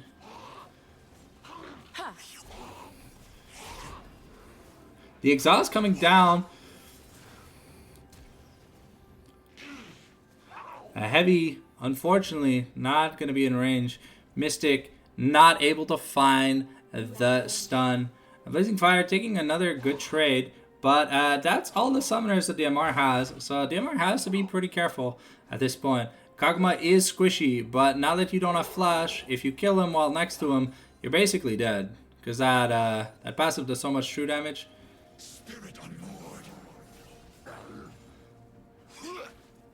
Okay, Mystic getting some decent poke, and whenever the Tongue Lash lands, he's going to be healing a decent amount. Napoleon here in the bot lane, skipped a camp to get here. Nocturne just power farming here. The handshake comes out by Renata, going to be enough to give the MR first blood. Heavy has to be careful. Unfortunately, we did not really respect the possibility of a Skarner gank.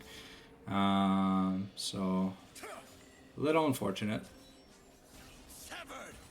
Bandito gonna be doing okay, pushing in a big wave into Yone, but seems to be lacking some CS. Oh, indeed. This looks pretty comfortable here for Blue Wolf. Oh.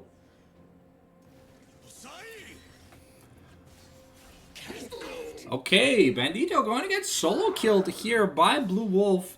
Gonna be in a pretty unfortunate spot here. And giving Yone early money is always a bad thing, because we always do say that Yone is full build with a pair of Berserker Greaves and a Blade of the Rune King. So we'll have to see where we get with that. Is Bandito going to be able to find a revenge kill? I don't think so. Now that the teleport has been invested by Bandito, he's got to be careful, because any damage he takes is going to be pretty permanent. Mimi roaming to the mid lane, though. Napoleon is already here. Bandito has flash. We'll have to see. Okay, and that is just going to be a body bop flash kill. Yone, unfortunately, not respecting the Gragas. Should have taken the recall, but decided to try and get a trade in. Gonna get punished for it. Blazing Fire, pretty low on mana. Mystic here to protect his mid laner so that we can get it back. Teleport comes in from Yone. We are halfway to the quote-unquote full build. Bandito has to be careful. Probably wants to...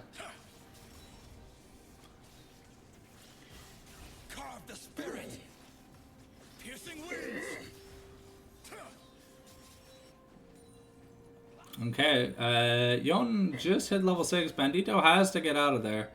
Knows that if he stays, he's dead. Bandito getting his recall interrupted. Unfortunately, in a little bit of an unfortunate situation. Has about 700 gold to spend, but I think it might just be like a Sheen or something. We're not... no, it's just going to be the Lucidity Boots. Okay, so we're not buying any damage, which is interesting. Skarner here once again for yet another gank.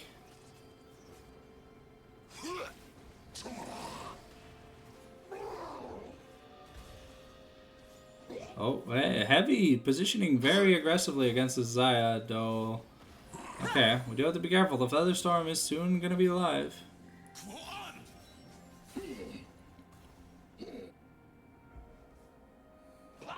Okay, but with Napoleon spending so much time bot lane, it looks like the first set of grubs is going to go... is going to go to the side of Bucheron. We're going to be taking a first dragon here for DH Storm.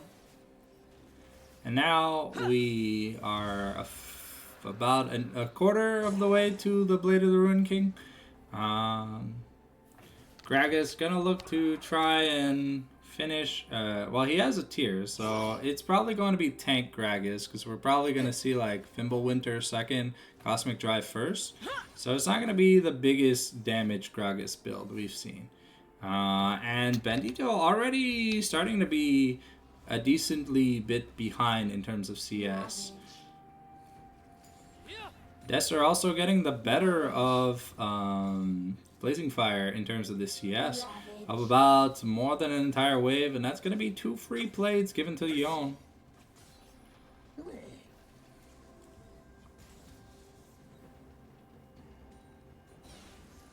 Okay, Tony gonna hit his level 6. Napoleon should hit level 6 after this buff as well. Bandito going to be checking that brush. Okay, the body bop gonna be interrupted. Gonna be cancelled out by the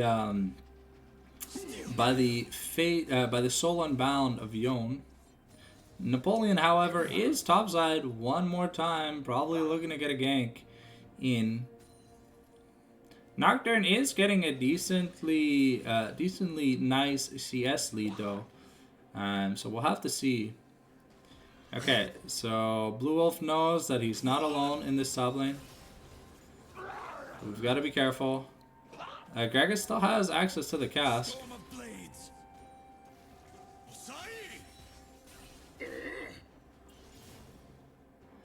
Okay.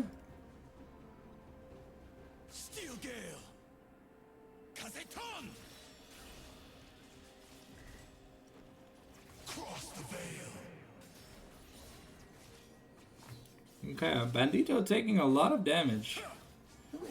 And, okay, we've got the Paranoia. Mimi's gonna get caught out. There is no hostile takeover here. She gets feared. The Tom Kench stun gonna be enough. The bailout comes in. The feathers get called back.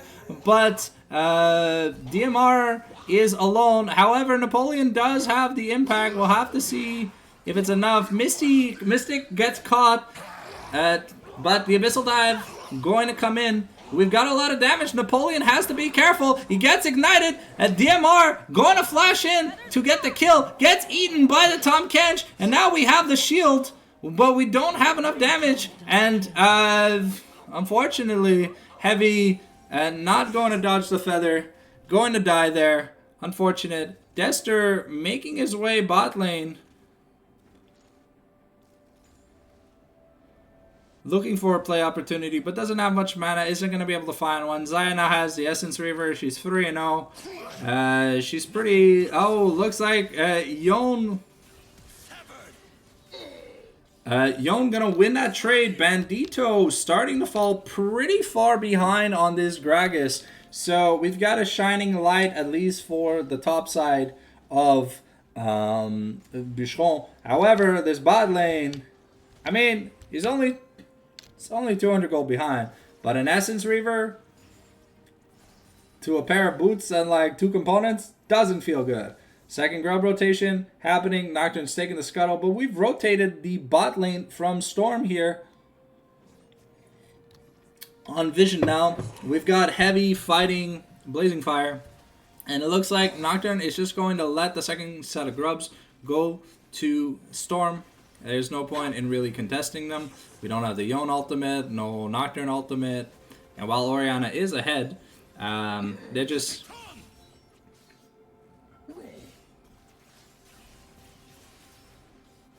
Okay, Bandito on the worst end of trades here. Mimi going to be clearing that vision, trying to buy some space for Bandito. But Blue Wolf just going to go clear the wards.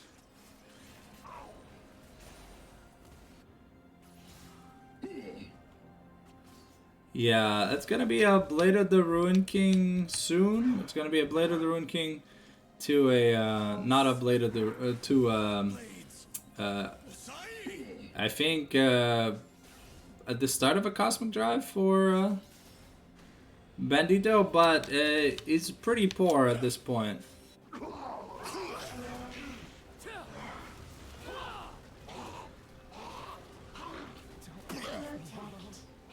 Okay, Tony going to get hit by the X-Style impact, and Napoleon going to secure that kill. Unfortunately, Mystic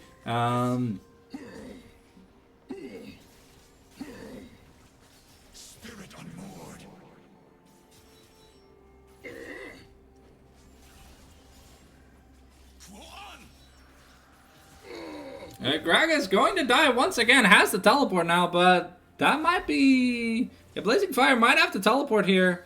Looks like we're just going to path mid lane. So we're going to give so much money over to this Yone. Who, now Blazing Fire decided to path top lane. However, we now have... I'm pretty sure we have a Blade of the Ruin King here. Kog'Maw doing what he can.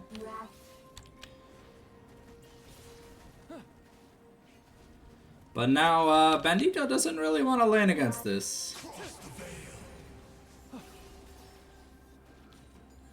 He definitely doesn't want to lane against the fed Yone that he has fed. But Kog'Maw getting some solo plating. Blade of Ruin King almost done here for Kog'Maw.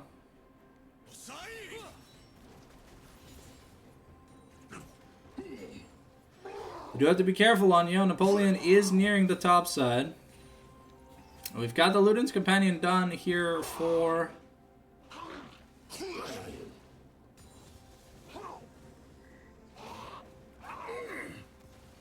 Okay, the casket going to be traded for the barrier.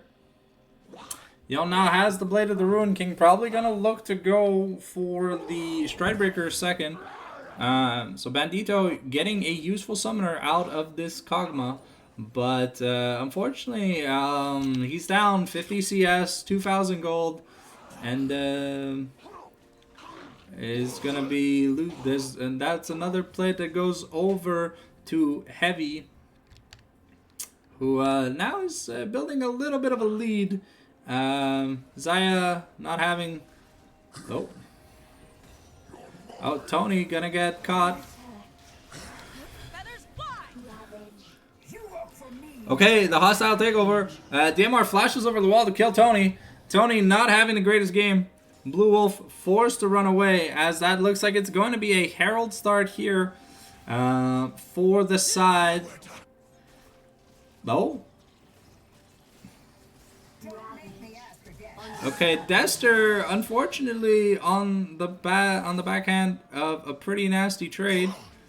DMR has to be careful.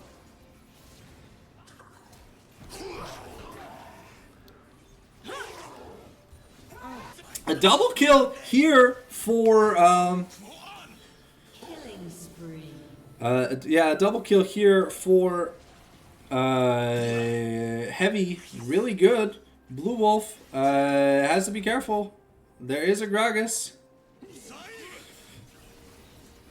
Oh, but Blue Wolf on a bit of a rampage. The belly bop gonna be ignored. And that's just gonna be the death of Bandito. And DH Storm fumbling the bag a little bit. DMR playing really aggressively. Heavy played that really well. And he's now gets free access to priority in the mid lane. A lot of damage on these turrets. We now have boots on the Orianna. Unfortunately, I don't know what Dester was doing, trying to pick a 1v1 with DMR. An AD carry always does more, given that their auto attacks actually do damage. But this Yone is huge. About 3,000 gold up. Bandito doesn't have an item yet. We don't have the ultimate on Tom Cash. The Ishtal Impact gonna come in. We're looking for Heavy. The Impale not gonna find anyone. Napoleon gonna Napolo fumble. And that's another huge ultimate here for the side. For the side of Storm. Bandito... Bandito almost getting solo killed. Almost died to that that return damage from the Skarner just gonna die. Heavy has to live. The revive doesn't come through. He flashes away. And Bandito gonna be Bandy throw by the end of this game.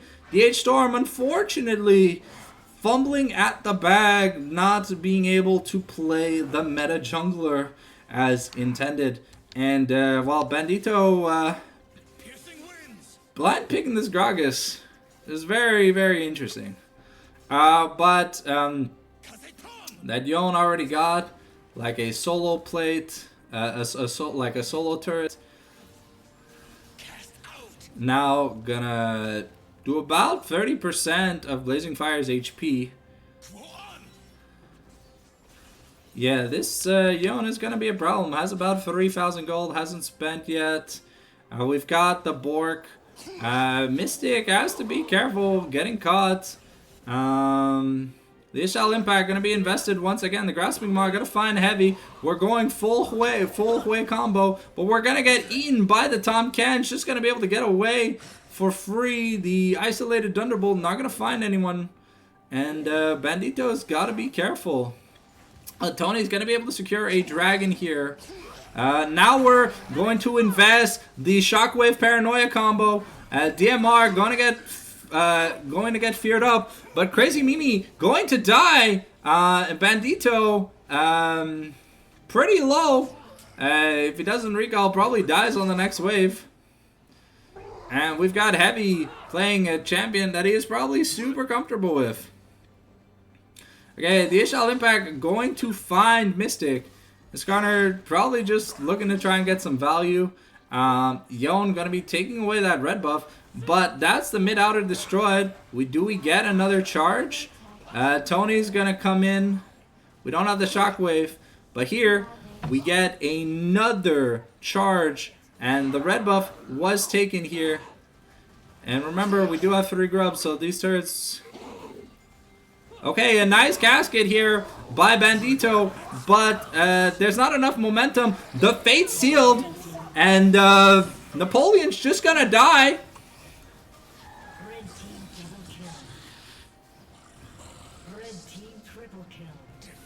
And a bit of a fumble here from the side of Bucheron, but we get 2 turrets. Bandito still about 5,000 gold down, but Blazing Fire getting a decent amount of money back, allowing himself to build a little bit of a lead. But this Kog'Maw is a problem. If he doesn't die early, he just does so much damage. And the way people play Skarner is you just build HP. Kog'Maw presses W, and he does 10% of your max health with every auto. And he hits fast. So if Napoleon doesn't build some resistances soon, or some way to cut down the attack speed that this Kog'Maw's getting, it's just not going to matter. And you can't build Randuins because Kog'Maw does not build a crit item. If anything, Kog'Maw builds a Runehands, but at that point, he's just killing 3 people at the same time. Like, it just doesn't matter. And I do not know what we're going for next, but we've got the Paranoia. Okay, it looks like Blazing Fire going to decide that he does not want to smoke and going to go away. We almost have 3 items here.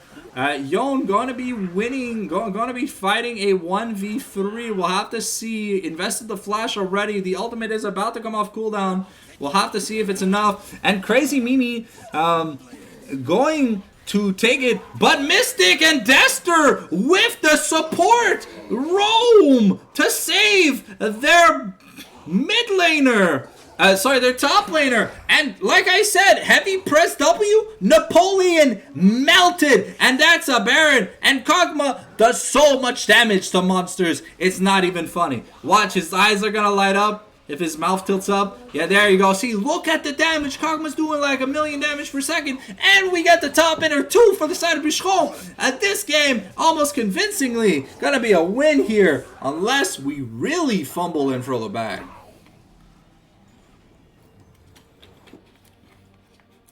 Unfortunate. A 3v1 in the top lane. Mystic just roams up, but Dester teleports in to save Blue Wolf. And we get a nice command shockwave onto 3 people. Meaning not being able to use the hostile takeover there to save herself. But we'll have to see what this Yone gets. Now Yone has IE, Bork, and Shield Bow. 100% crit, up 6,000 plus gold. Bandito just finished his first item. So we're feeling a little bad. But also, Shadow Flame coming in for Orianna. Sterix Gauge coming in for Nocturne. So we're ready to fight. Now, there's 200 Heartsteel stacks for Nocturne. But it looks like we might... I don't know what we are building here for the side of Tahm Kench, but we bought a Fiendish Codex. Could it be Mikhail's? I mean, it would be funny if it was Mikhail's. Okay, but Blue Wolf and Heavy here just going to annihilate the turret. And that's another inner turret destroyed. There are no inner turrets left for DH Storm. They are now down 11,000 gold. The combo is going to find Blazing Fire, but we're going to have to force the Flash.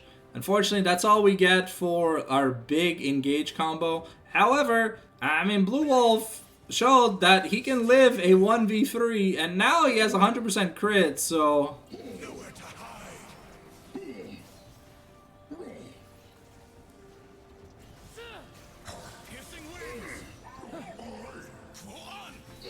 Bandito going to die. The Yone ultimate invested. And the clapback with the damage from the Orianna is going to kill Blazing Fire. It's a 3v4. And we don't have the important Skarner ultimate. Skarner going to get stunned. And now we're pushing in. DMR is the only hope for Storm. But... yeah, unfortunately, Bandi Throw, the reckoning of Bandi Throw, resurges again. I don't really know what Bandito's champion pool is, but I really don't like the Gragas pick. Okay, well, we're trying to get to the Fimbulwinter. Once we get the Fimbulwinter, maybe things will be a little bit better, but being down almost 8,000 gold against this Yone, the Yone is building armor now. So he's building to survive. Okay, the Casket going to throw Tony against the wall. Yeah, I think Bandito is a jungler. We're going to get caught. Oh, there's Berserk. Oh, Dester almost biting the dust. The Paranoia invested. We have Vision. We're getting onto Bandito. And all the big ultimates. The Shockwave's going to find Napoleon. Crazy Mimi going to die. Featherstorm going to be invested.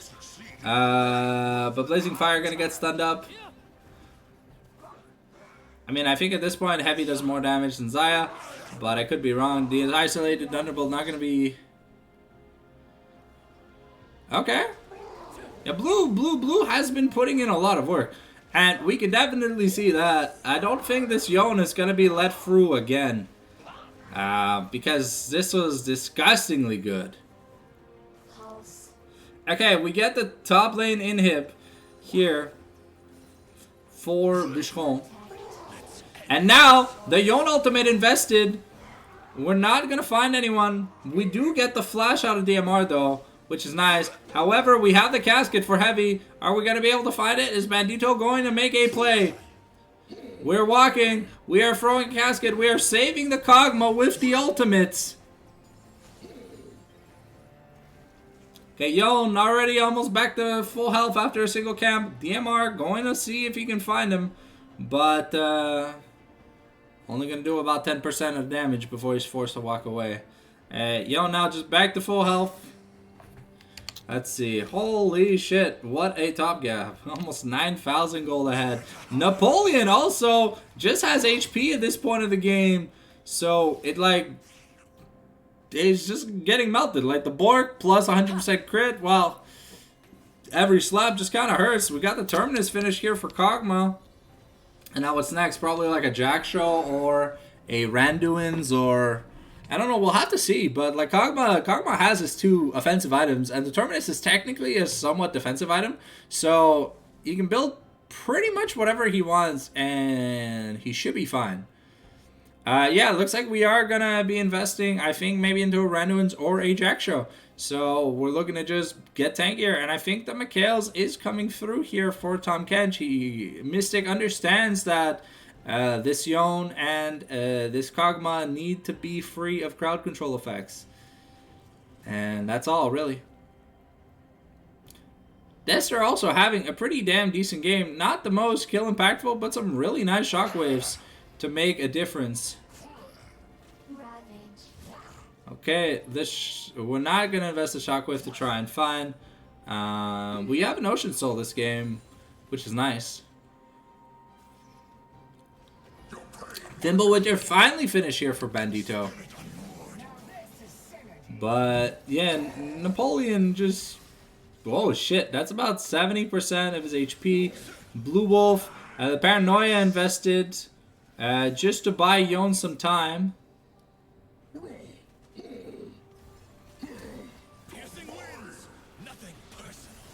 Oh! But the 3-man! We slay Bandito!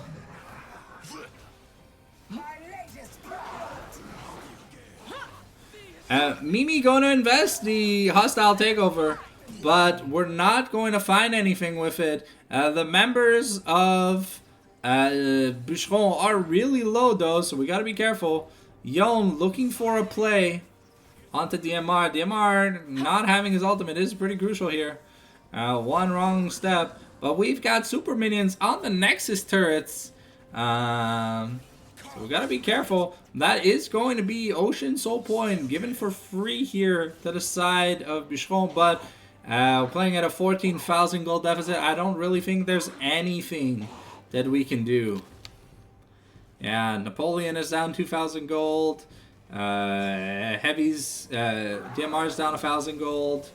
Renata's down 2,000 gold, and then there's like the 9,000 gold lead in the top lane, which is unheard of. That is crazy.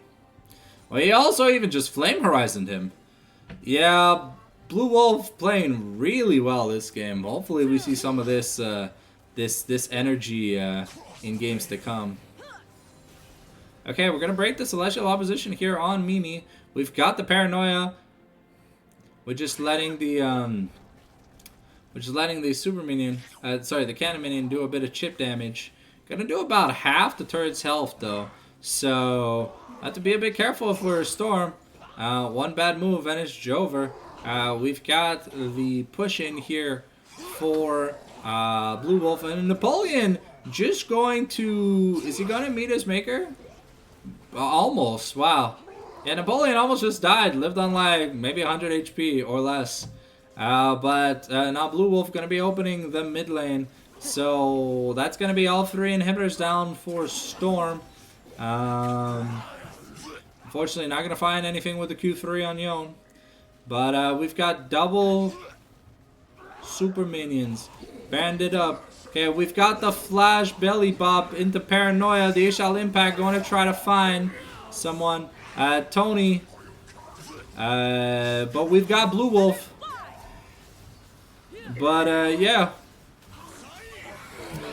A nice shockwave combo with Blue Wolf. We've got the Abyssal Dive here from Tahm Kench. Napoleon going to drag Mystic into the Nexus. Into the spawn. And that's going to be the end of the game, too. We're going on our lunch break, ladies and gentlemen. But a fantastic performance here by Bucheron. We're going to bring the score up to 1-1 in Super Week. We got 5 games to go. But let's enjoy a 1-hour lunch break. While the lunch break is about to start, let me just go put, some sausages in the air fryer. And because I'm going to need to eat too. But we're going to be playing some Spyro Year of the Dragon from the Reignited Trilogy on Steam very shortly. So just give me a second. I'm going to mute my mic and I'll be right back.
Oh, XD. I'm sorry.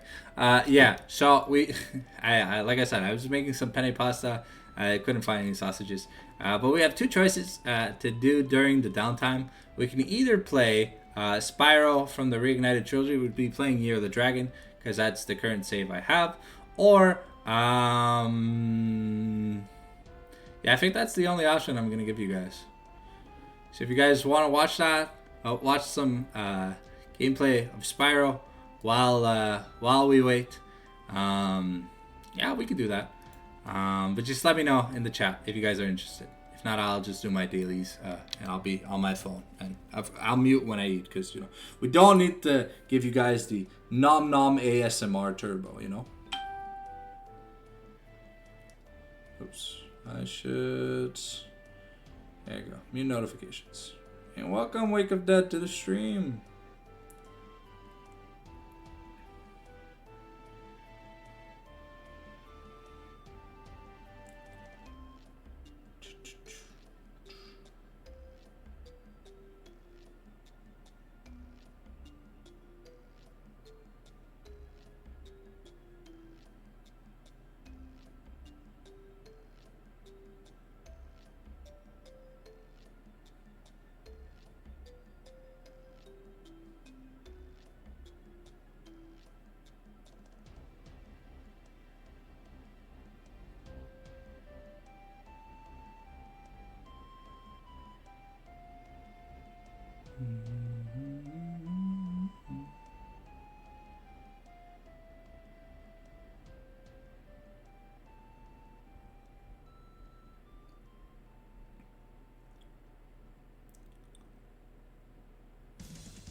I changed the playlist in between the time that we have the break and all, but there's so much shit that just gets copyright claimed that like I'm scared to hop off anything that I already have. So hopefully you guys like Pokemon music, Donkey Kong 64, we got some banjo, some other stuff too, but yeah. We're gonna be stuck with this playlist for today. I'm gonna try and make some adjustments for the Super Week on December 1st, but probably gonna be most of the same thing, if anything.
Won't be too long. Once the food is ready, I'll eat quickly and then we'll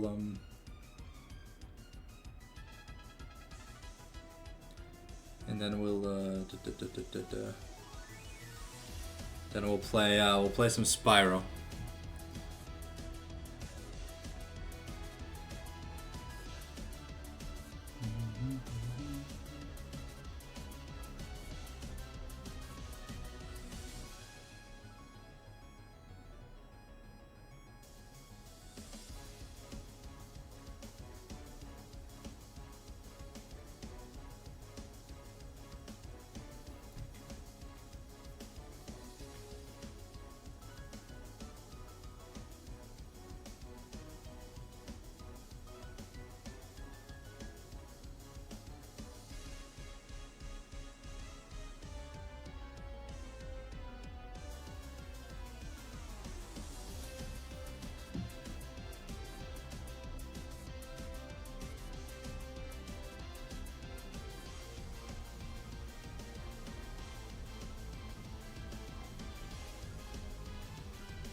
All right, we are back. I believe I'm done eating. I can.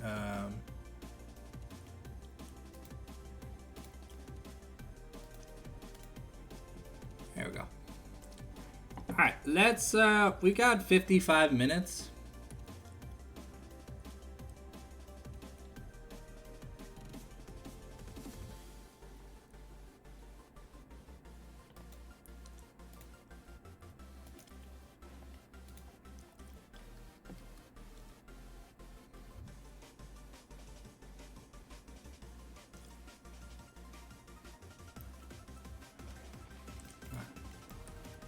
Add a capture. Game capture.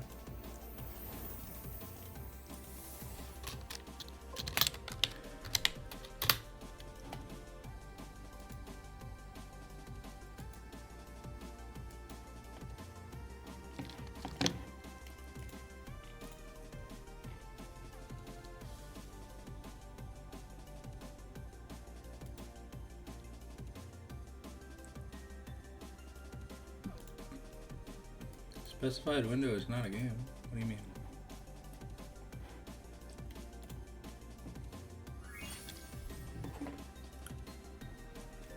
Alrighty.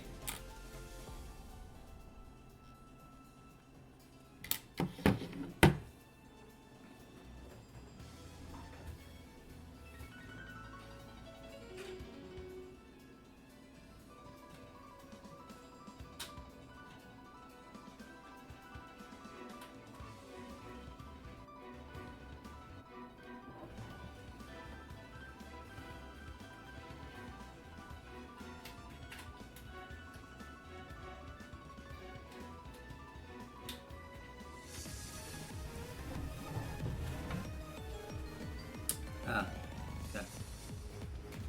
See why I didn't want to go in? I was on the wrong side. There we go.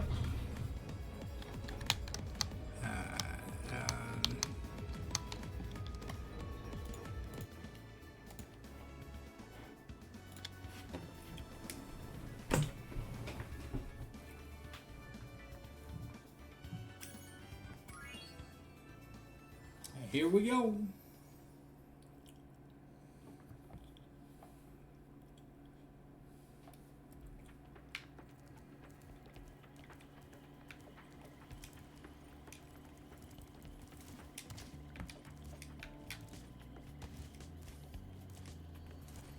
Enchanted Towers.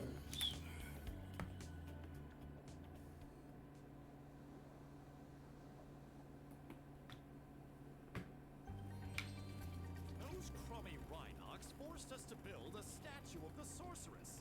Then after we built it, she complained it was too ugly. Huh. If you ask me, the statue is far prettier than she...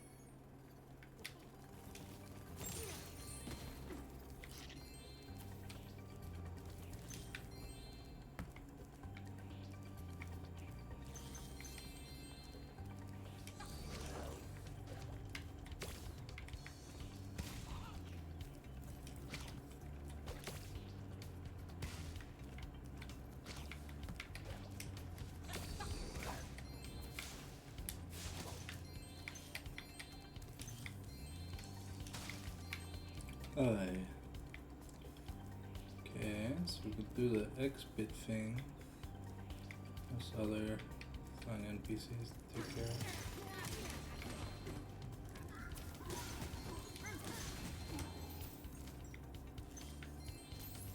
Okay, progress has been saved.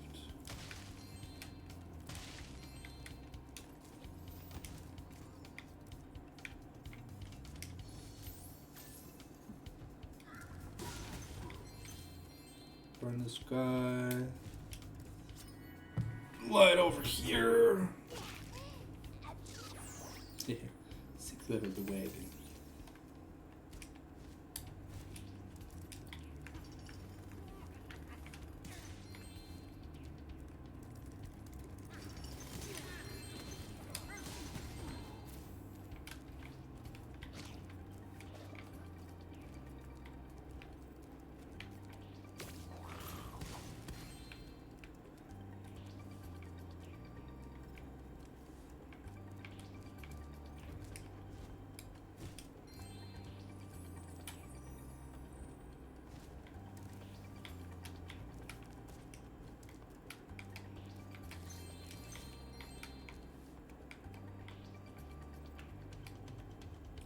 get that. Oh, that says I can glide here. Who? Oh no, I missed. Oh. Oh, okay. Where do we get zapped to? Let's see. We get zapped. Oh, okay.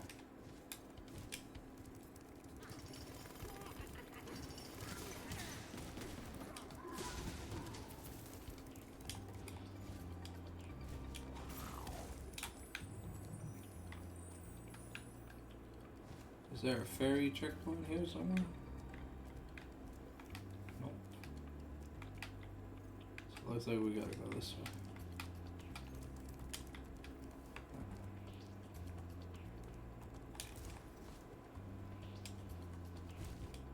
Oh, man. Missed it again. No! Stop it. Ah, platformers.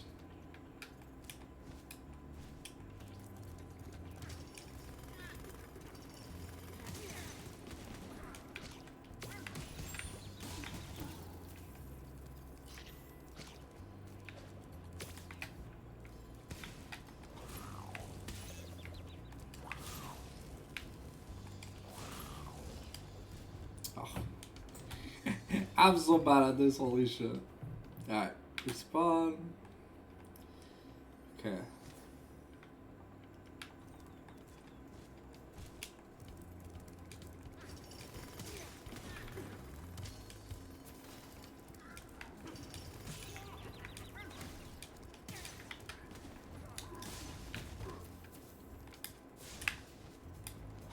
Oh. What do I even bother? I'll just focus on killing it. I'm not gonna get through without that. And I lost so many lives. Oh wow. Wow. I'm so bad.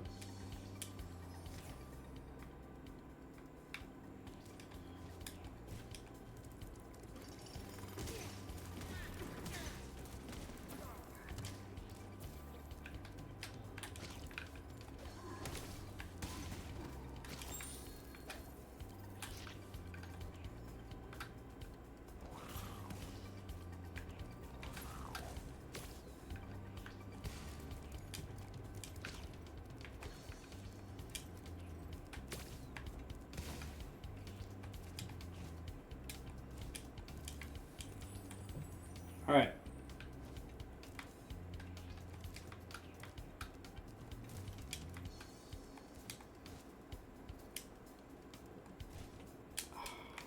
No, man, this platforming section sucks. Glide to the small island, destroy the sorcerer's statue.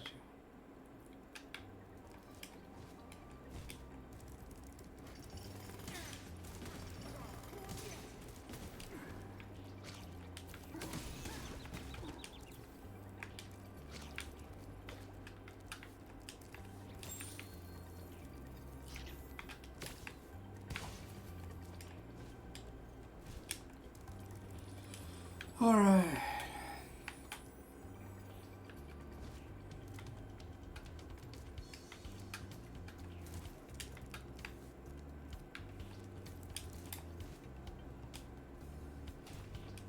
Hey, let's go! Please be a ferry zap somewhere. Oh, please tell me this area wasn't just optional.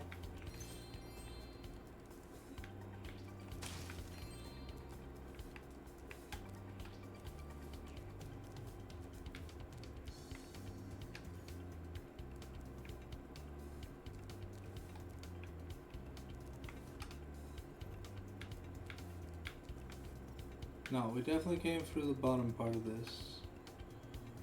So if we go there, there's another entrance. Which means... do I have to go there? No, that's where we started.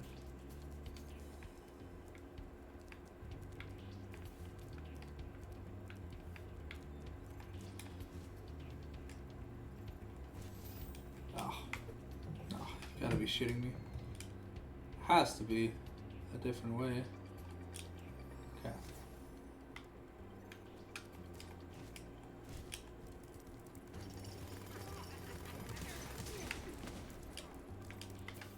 Oh, kill the other guy.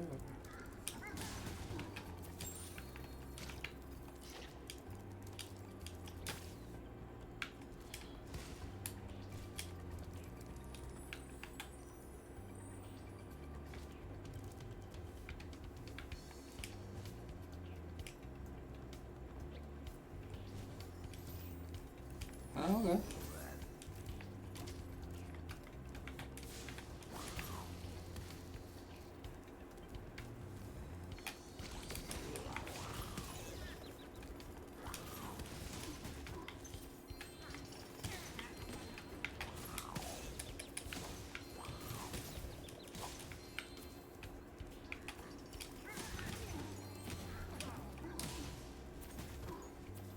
No, fuck.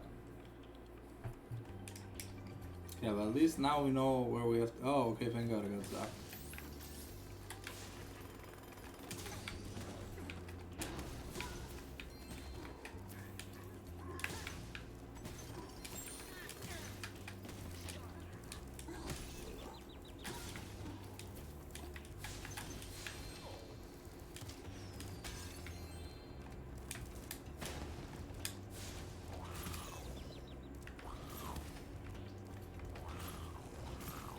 But where's the egg that I gotta throw? I don't even know. Oh, you see it.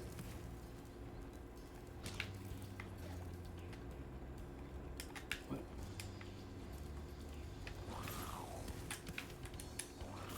Hello. I'm almost ready to reveal my latest piece of real-time four-dimensional performance art.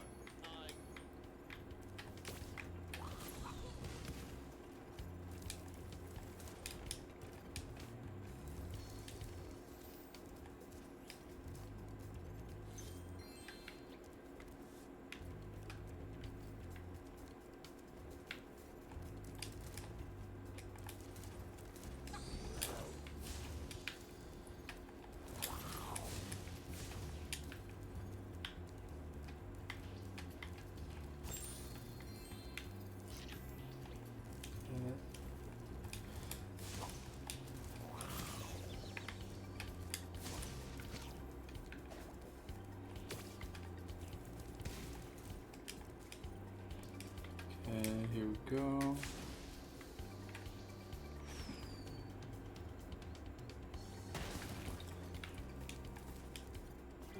I forgot. That's another egg. Okay, so let's put that section done. Do they respawn? I hope not. Got a little bit annoying to deal with. I don't really like these flying enemies.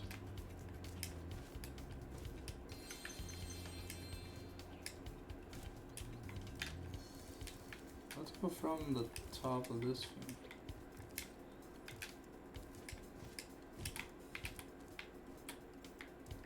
Okay. Oh, that's the special mission. Another skateboard level? Are you fucking kidding me? Oh god, now everyone has to watch me play like dog shit? Well, let's go talk to Chester, see what we gotta do. Isn't this the wildest skateboard park you've ever seen? Once you've mastered a few tricks, you could... Let's start with something easy. You can jump off the end of ramps by putting...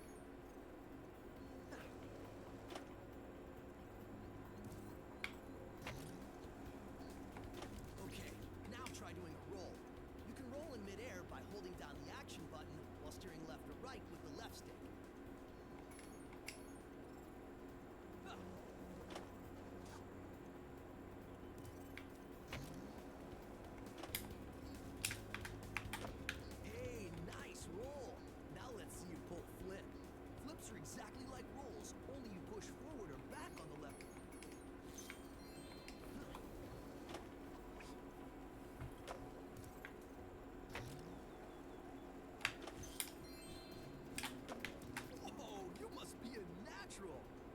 see if you can pull off a half-pipe spin move. The blue red...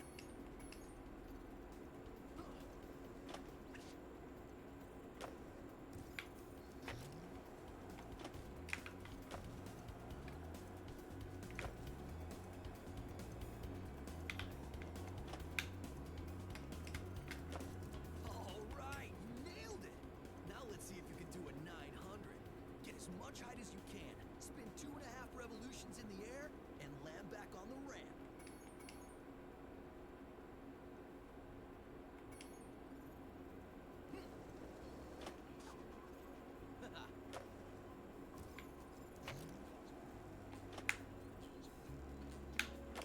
No, okay.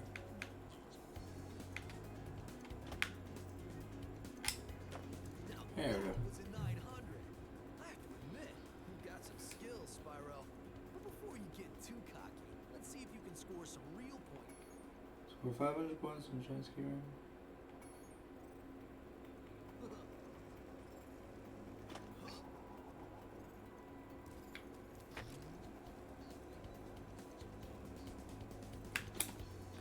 Oh.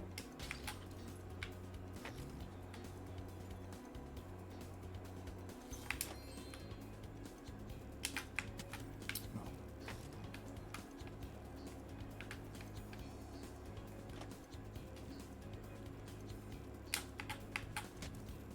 What? How did I not land safely? Fuck you.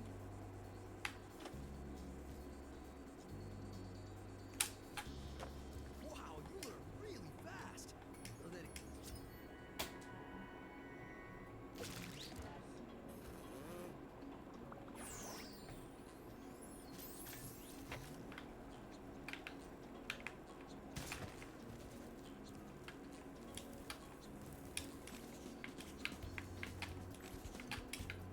I think you're ready to try some one-on-one. All right.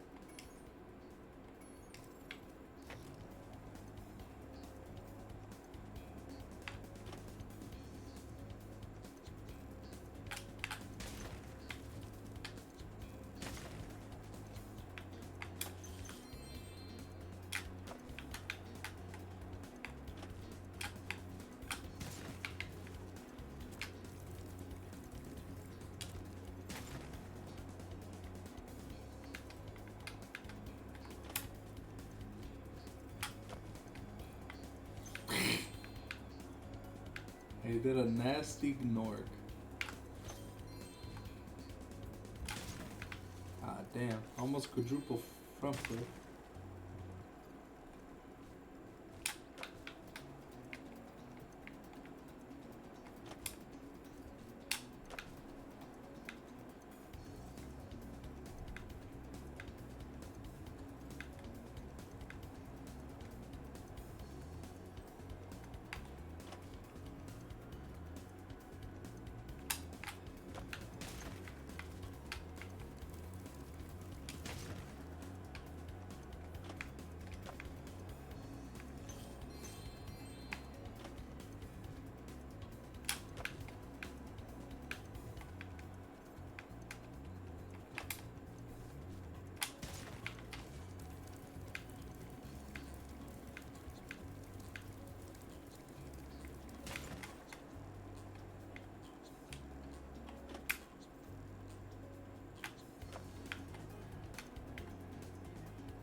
Ah, damn.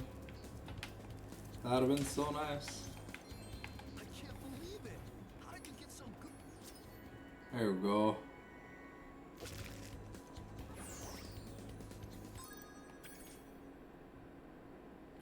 Rescue the lost wolf, and there's one more thing. Okay. Now let's go around collecting the gems.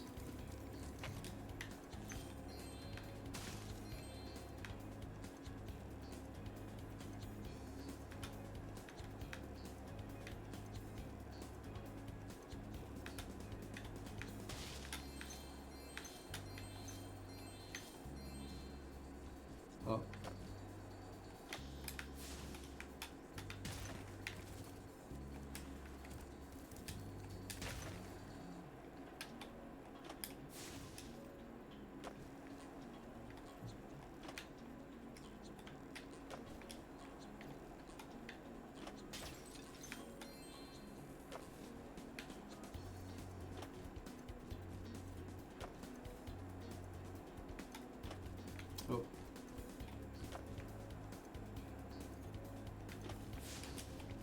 God damn it.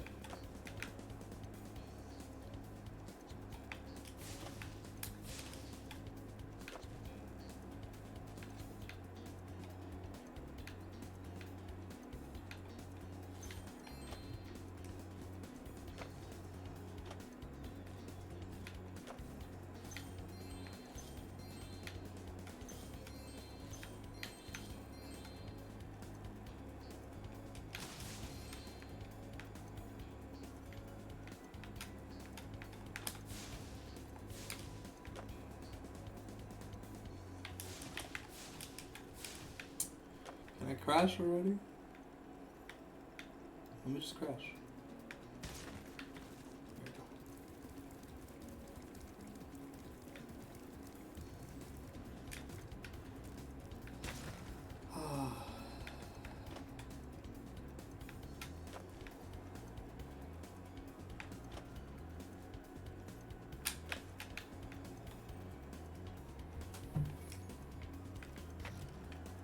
I just want this damn thing.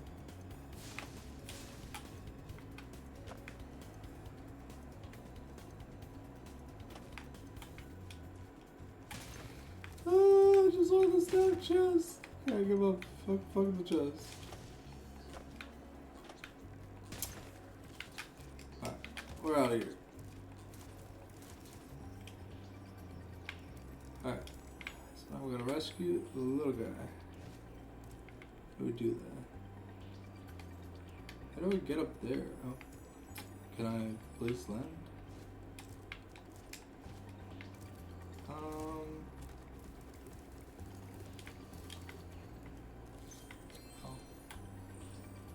Okay.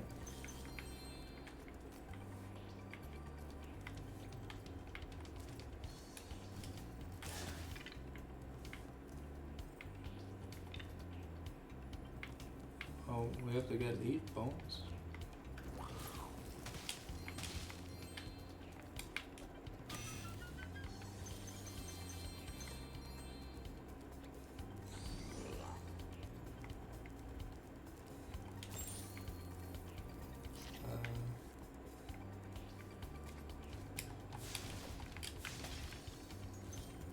Oh no. I don't want to go all the way back. No hole. Oh. Okay, thank God. Oh, wait. Why are we going so far? Like, actually, fuck this level. Oh, okay, we got 30 minutes left.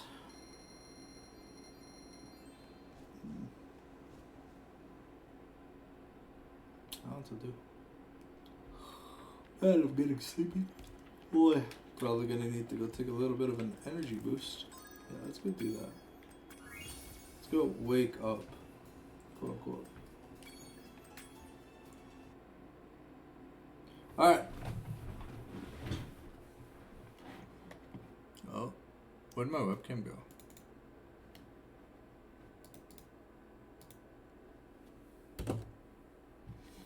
Did it die? How'd my webcam die? Oh, did I like unplug it or something?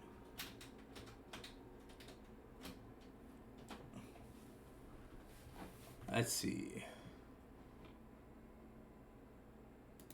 My webcam. There we go. Okay, everything's back to normal. All right. Well, give me just a second. I'm gonna go get some lemonade and get a few Advils, and yeah, when we get back, figure something to do for the last 20 minutes. I figured Spyro wasn't too interesting to watch, so I don't know what I can open on Steam that's like safe for work. I don't think anything I have is safe for work. If anything, I'll put the music back on. And yeah, we'll see you guys in just tiddlywink.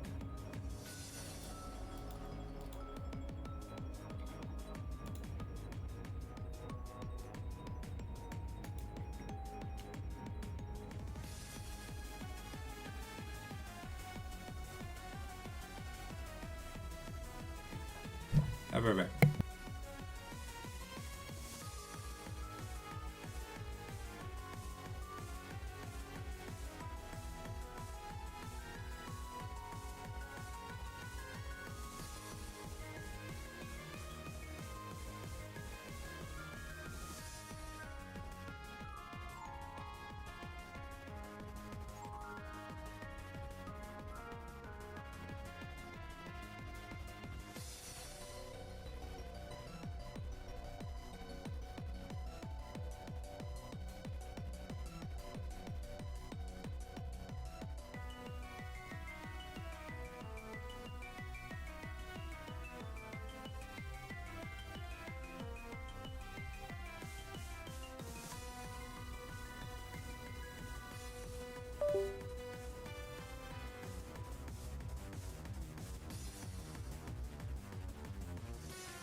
Okay, we got 25 minutes left. And, yeah, I don't know what to do. Ugh, why is my phone always like this? Oh, because I closed it on the stupid app.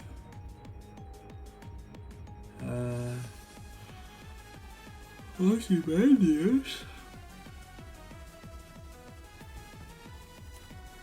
Okay. Well, while we try and survive.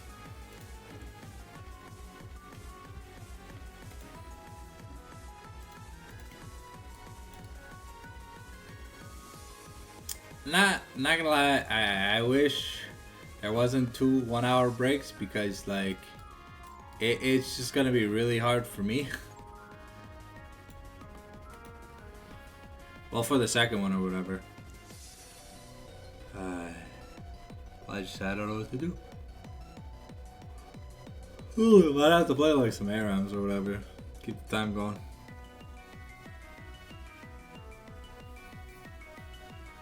Cause like I'm not gonna be hungry in like 4 hours. Nope. I'm just gonna want to go to bed.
You don't need an hour off.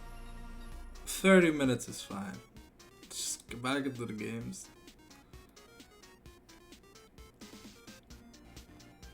Cause see, like, look, right? It starts at 10 a.m. and it'll end at like 7. But say you play for like 3 hours. Let's say you have 7 games to play, right? You play 3 hours, get a 1 hour break, play 4. There you go. Call the work day. Every job has this. Like, to do 1 hour break, not 2 1 hour breaks. Now I'm sitting here twiddling my thumbs, wanting to go to bed, but hey, I gotta. Oh, Jesus Christ. Caster quality of life, dog shit.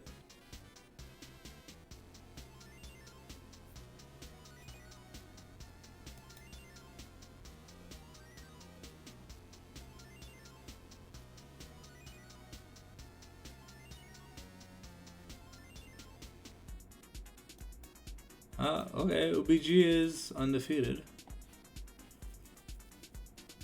Awesome's already 1-1. Okay, so everyone's 1-1 besides No Follow. And Chiefs are the only 2 in the other group. Okay.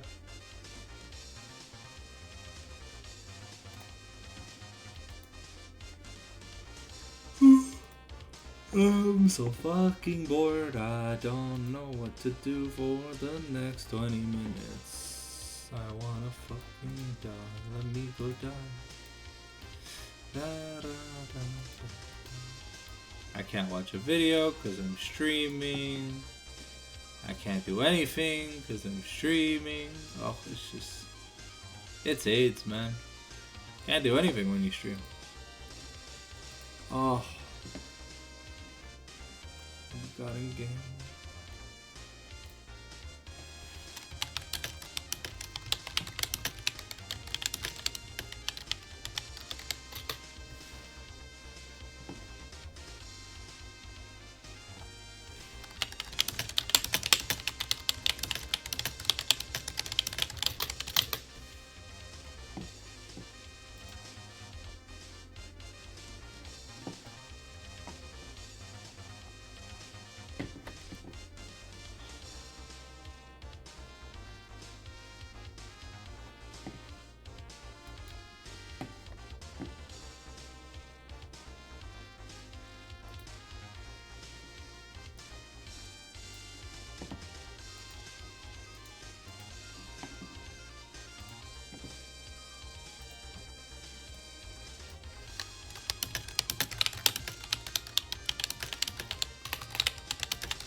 Like, no joke, I'm thinking about putting an alarm for the second break, and I'm literally just gonna take a nap. If I don't wake up, oh well. I'm gonna be like back in my chair, relaxing, taking a nap, and if I fall asleep, I'm sorry. It's gonna be way too long. Oh.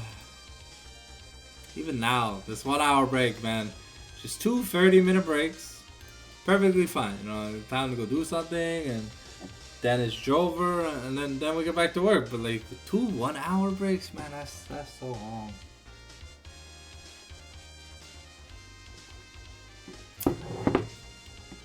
Ugh.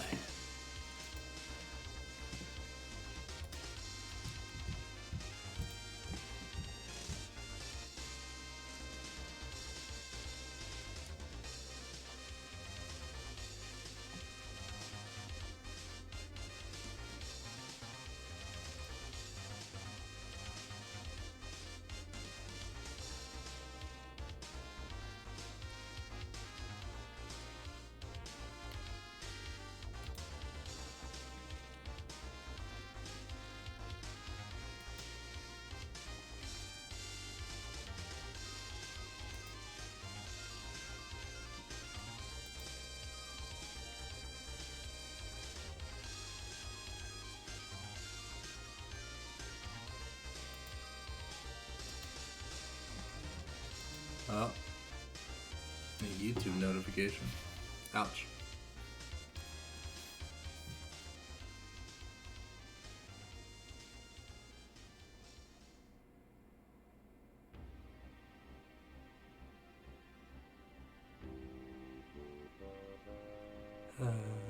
Dun, dun, dun.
Oh.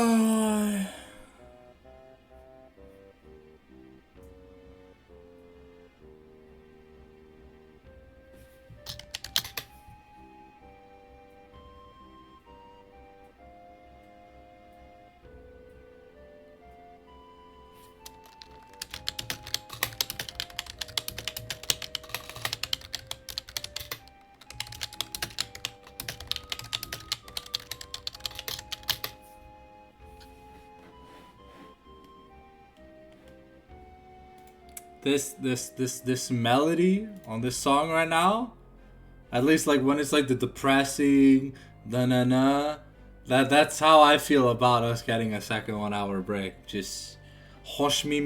I'm actually gonna do it. I'm gonna put an alarm. I'm gonna put the phone on my chest and I'm gonna close my eyes. If I don't wake up, Bismillah.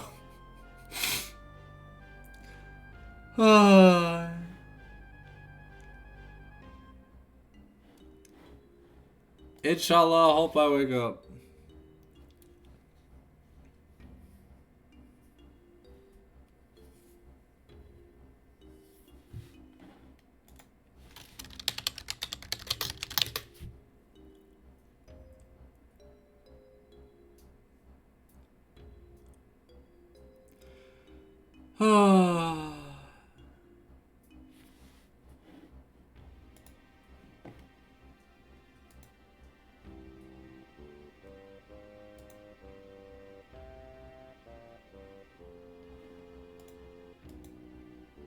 No. I'm talking about Magic. He's in Pool B, but they're only six teams. So technically speaking, so there's like 5 teams or whatever. So it's like it's nothing stupid. So don't worry about it. I'm just a little disappointed that we're gonna have like another break in like 4 hours, and I'm going to die of boredom. 100%, I'm gonna die. I'm calling it right now.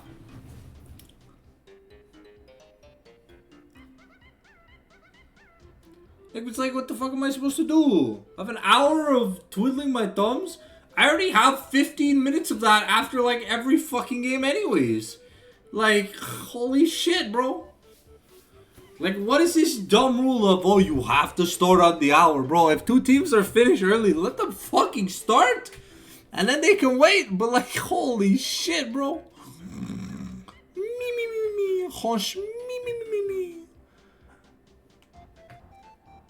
I'm gonna start dreaming about fucking lasagna and spaghetti, bro. Like, can't wait till tomorrow's meal. Can't wait till tomorrow's meal. Then I'm gonna have to wake up and cast like one more game or whatever because like how this stupid break works. Like, I get it. It's hard to ask people to play like 5 or 6 hours straight, but like, during scrim day, it's kind of what you do anyways. So like, I literally don't see the problem. Honestly, if we can get the champion select, like the lobby, ready to start on the hour, that would be fantastic. But that means there's even more time to just twiddle our thumbs and do fuck all, bro. It's crazy.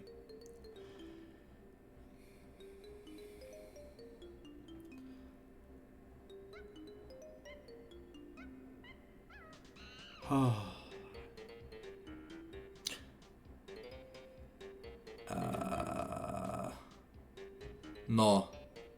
I'm Mediterranean, but I'm Moroccan. I'm not Italian. I'm like French. I'm French Moroccan on my dad's side, and like Polish French on my mom's side. Wish I was Italian. I'd have a nonna who'd make me pizza whenever I wanted. I am. Yup.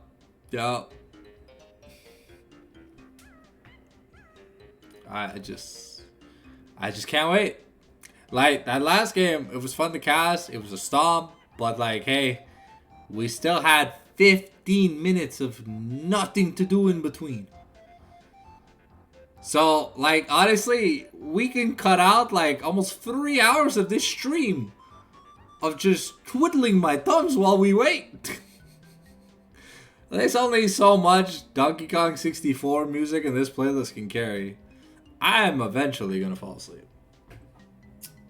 But hey, if I don't make it, I don't make it. To be fair, I've been up for like 16 hours already, so something crazy like that. So it's my fault for not going to bed. But hey, if I would have known that there'd be so much downtime in between games, hey yo, I would have slept. Oh, I'm on like a South Korean schedule for like esports purposes or whatever. So like I normally start my day around like between like 10 p.m. and midnight. I think I woke up like yesterday at like 9. Yeah.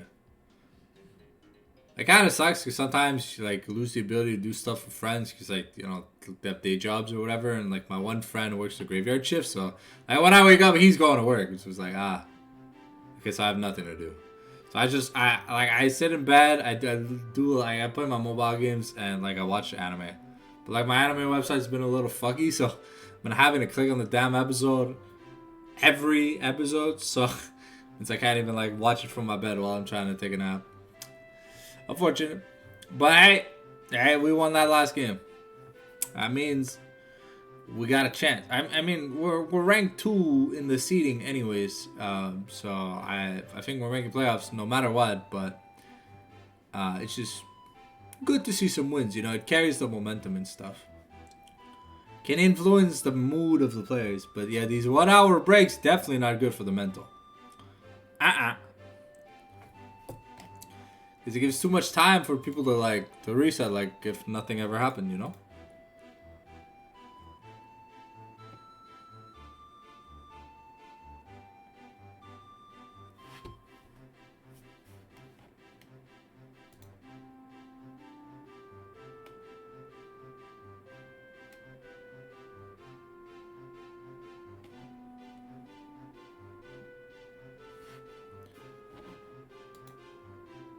Yeah, I know that, Misty.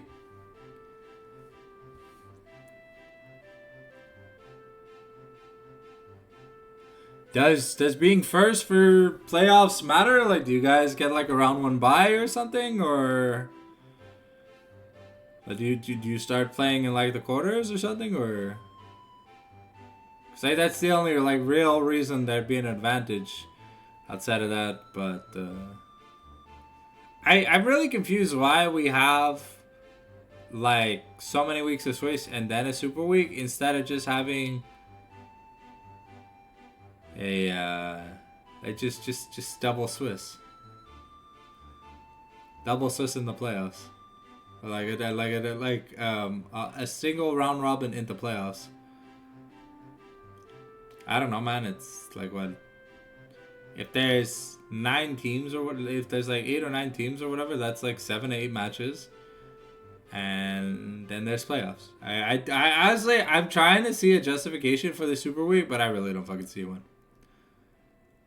And it's unfortunately really badly organized. Because even like in pro games or whatever, there's never this much downtime in between fucking games. Like, unless there's like a technical issue and like someone's computer has to be swapped out or whatever, but it's like, oh, okay, so there is a reason to do the Super Week. Okay, well, hopefully you guys perform, and then you could just bully. No, there's no lunch break in pro games. Like, if the broadcast starts at noon and it ends at 6, it starts at noon and ends at 6. So you eat before and then you eat after if you want. In between games, there's like 3 to 5 minutes of break. 3 to 5, not 20. But hey, that's when you have an organized cast of teams.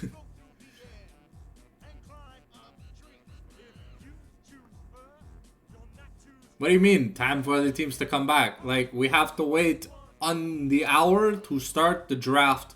So that means the game starts late, and if the game goes long, then the next game is delayed. And then there's the 1 hour break. I don't get it. But hey, we're in the amateur leagues for a reason. Because we ain't there yet. As he come, just sticks this tune on the game. Donkey Kong.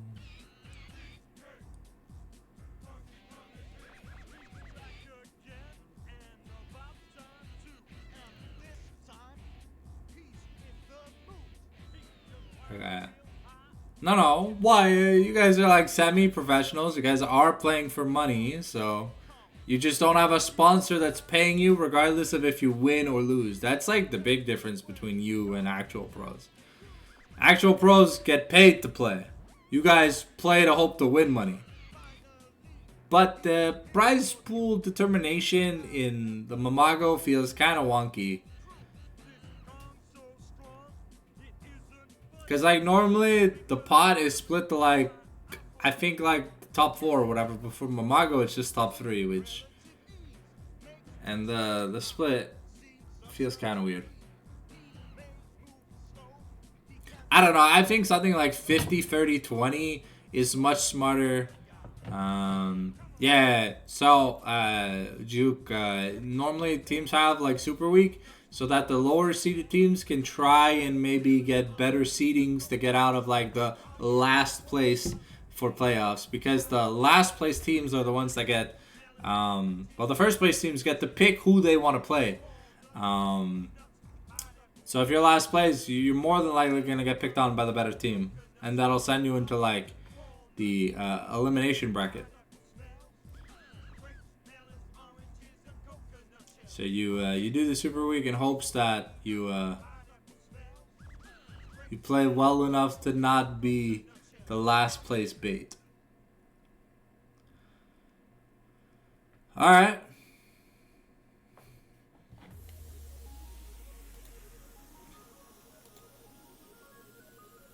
It's go time.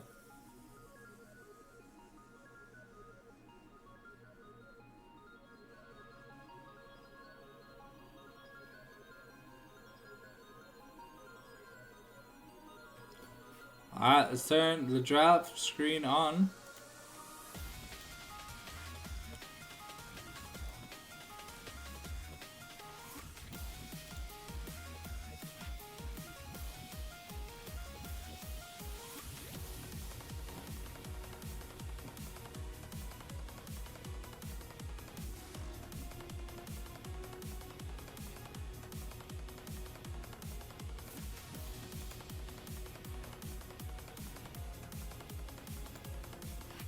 Alright, here we go.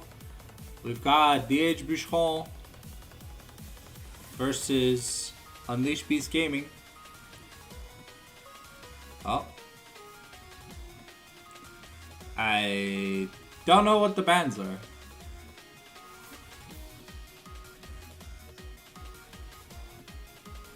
Ah, of course. Because why would anything work? Oh, yes. So we've got Hourglass number 1 and Hourglass number 2 banned from the side of DH Bucheron. And then we've got Hourglass number 1 banned from Unleashed Beast Gaming. We'll have to see in Champion Select what the hell these... Well, we won't even get to see the bans. Let's just hope we see the picks, ladies and gentlemen. That's all that really matters. Unless it's going to be Hourglass versus Hourglass. Zonia is OP, man. You got to ban it twice. But now there's a 4th Zonia's Hourglass has been banned. Are we going to ban the 5th Zonia's Hourglass? Find out. The timer's ticking for DH Bucheron.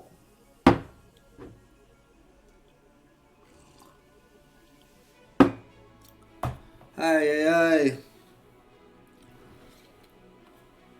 Man, what am I seeing?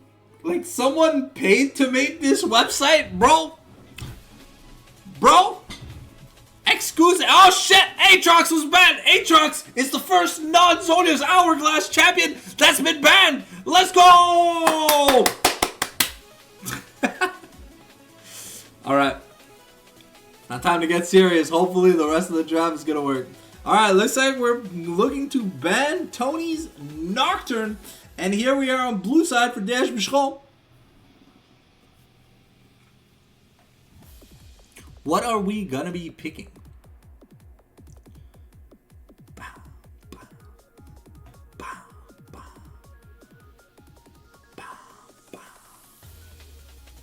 Clock is ticking.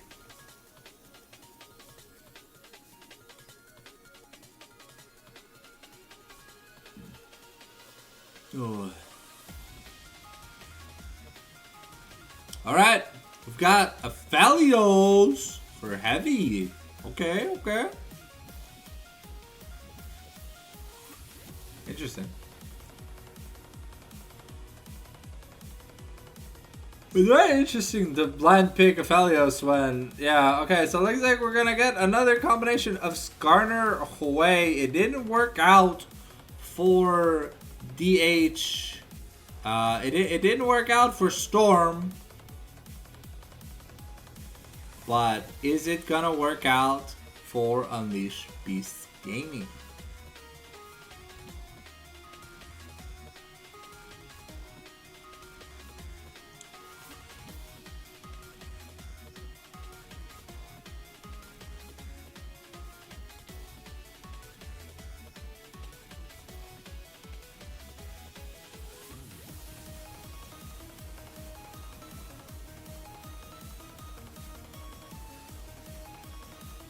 Ooh, we got a Maokai locked in. I don't know if it's for Tony yet. Okay, it's definitely for Tony. Okay. So we've got the Aphelios Yumi. A combo that a lot of people who watch esports are terrified of. But it has not seen. Okay. Fun. 5 minutes in. Wait, oh shit. Looks like we're looking at the e-girl Seraphine. Can we not play a real support? Let's find out.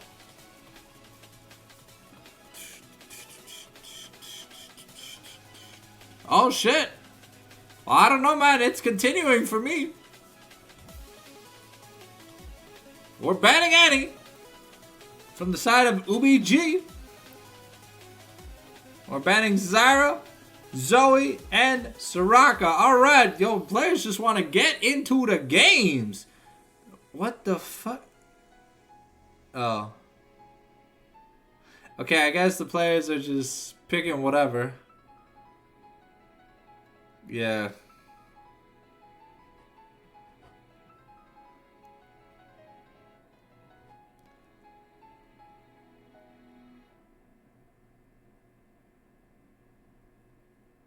So can we can we just use a real draft website that doesn't shit the fan every time? Thanks. Alright, sorry, I had to whisper something out loud. Wingy vase. A wingy vase.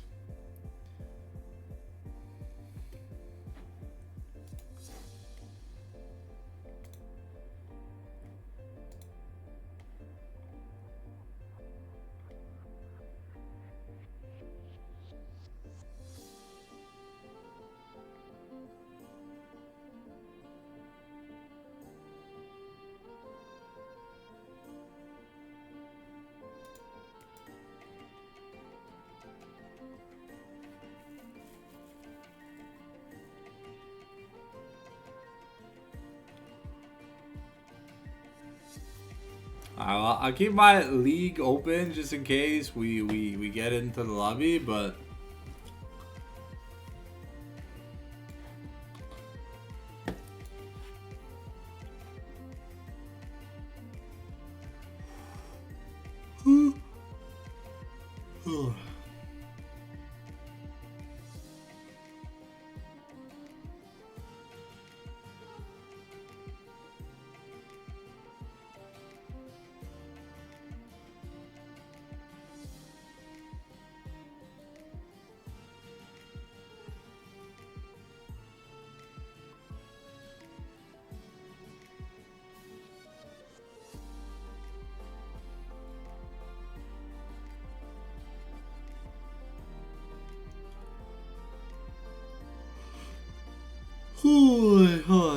hi.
Was this software even tested?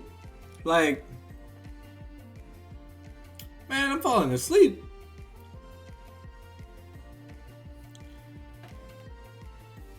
$80 people in voice chat. Crazy.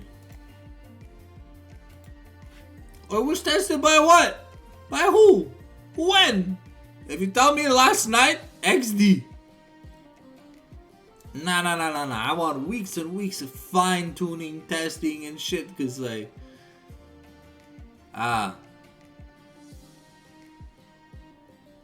Okay. So, the app just doesn't work. Good to know. Oh, ARAM tournament. Nice.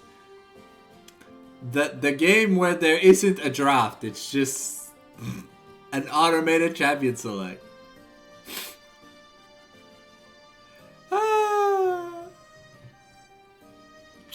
It's okay. I'm just gonna be here and I'm gonna have le cancer and it is gonna be okay because la hanche me.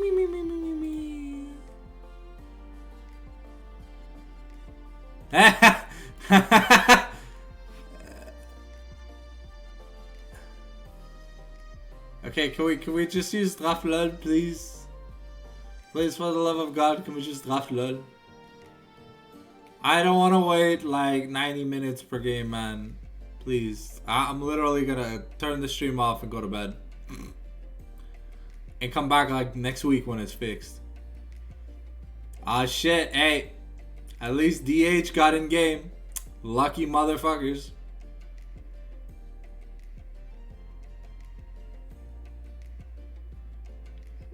Lucky people.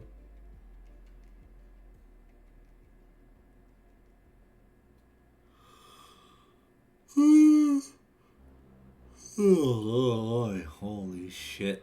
I'm dying.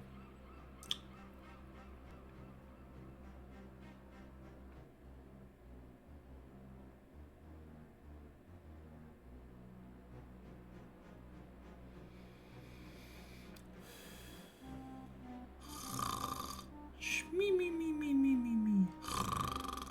Me me me me me me me me.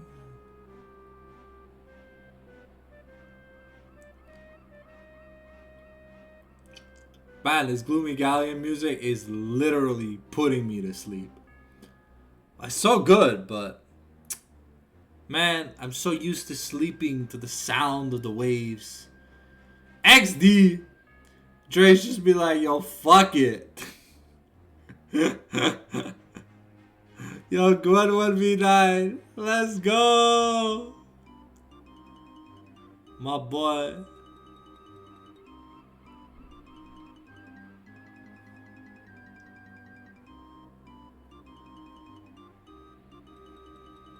So based.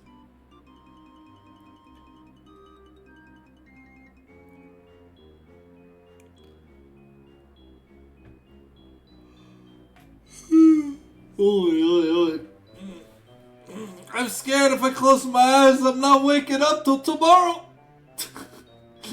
I must fight. I must fight the boredom. I came to cast games. Alright.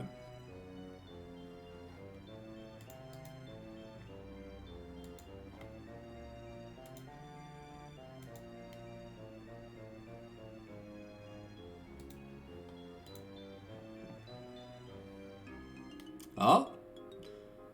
Hey, yo! Okay.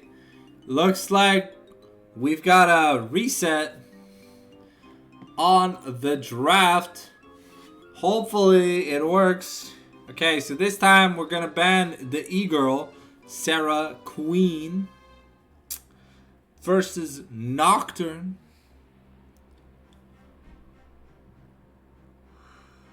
Let's see what else. We're good, man. Sorry if I'm yawning. I'm dying over here. Oh, Swain band. Okay. Alright, they saw Blue Wolves yawn and they're like, hey, no way, man. Fuck that. Fuck that. I too would be scared if I had to land against that yawn, man. Dude was good. Instead of like a few misplays, man, shit's scary. Alright.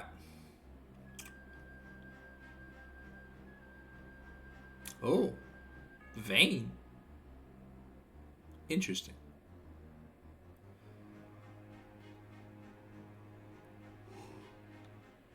Oh man, it's so cold, I'm dying. Oh. Interesting.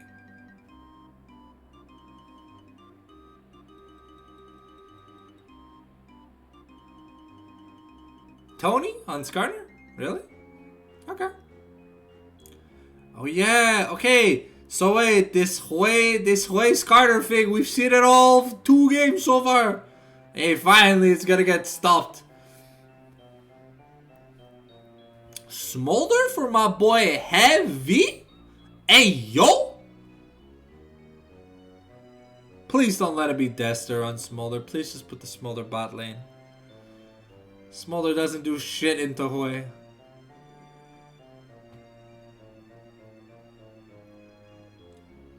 Give me a second. I'm just gonna put something warm on. I'm gonna put my Udi.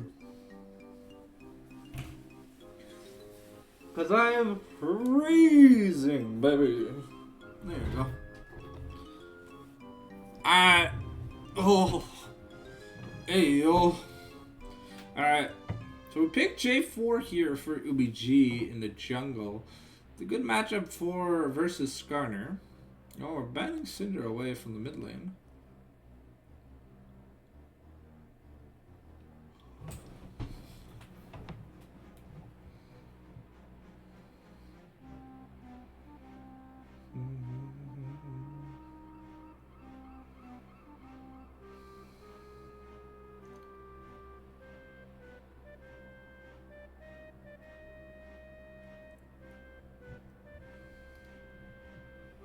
Okay, we're going to be banning Karma here.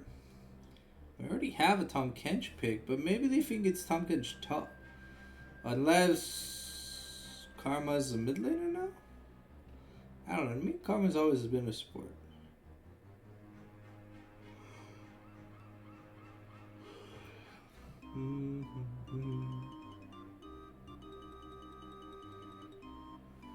The Gnar ban away from Blue Wolf. Okay, interesting. Okay. We do have a solid front line and a decent engage.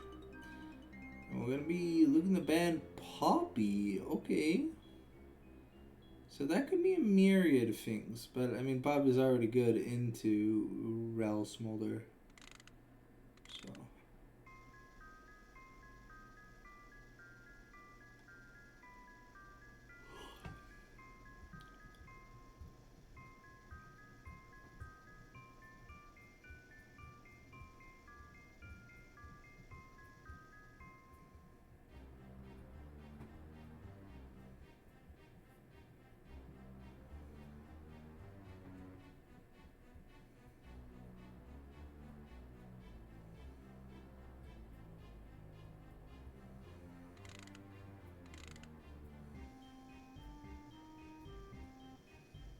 Okay, Ari versus Orianna is being considered. Okay.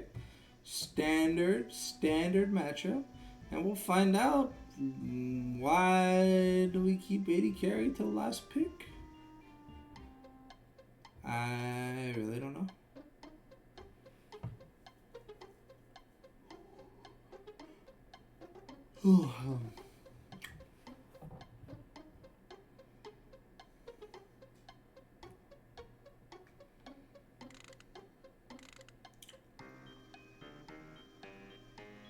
It looks like we're looking to lock in Gragas here for Blue Wolf.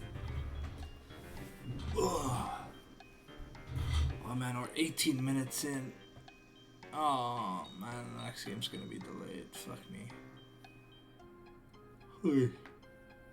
That means we're not getting into the game before at least 22 minutes on the clock. Holy shit. Okay, it looks like it's gonna be Volibear versus Gragas in the top. Wait, what? Wait, what? Who's there to carry? Oh, is it Hui Tom Kench Butler? Oh, that does not sound good. Okay.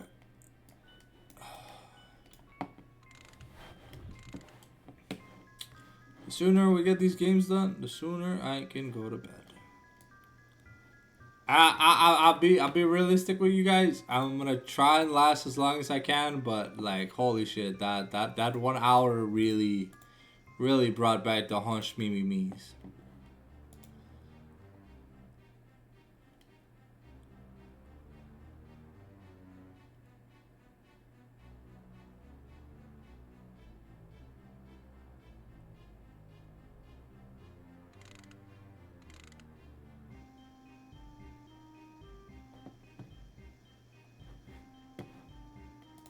Alright. No.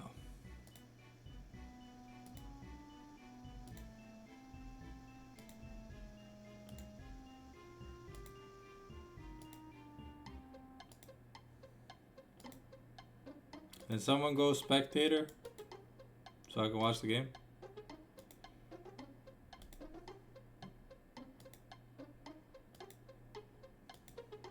Ce serait le fun si le monde pourrait se placer.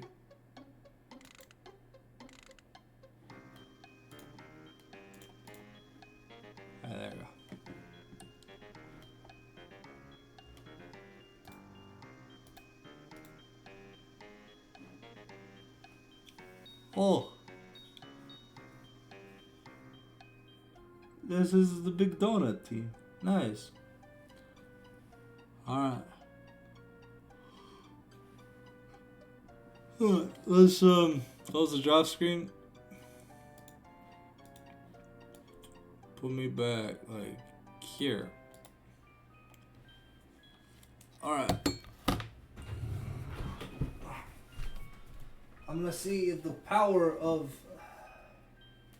super drugs can keep me awake, cause Lord knows I need a hero to save me now.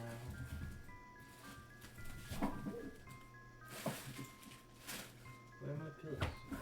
Where'd the red ones go? I'll unmute once we get a game.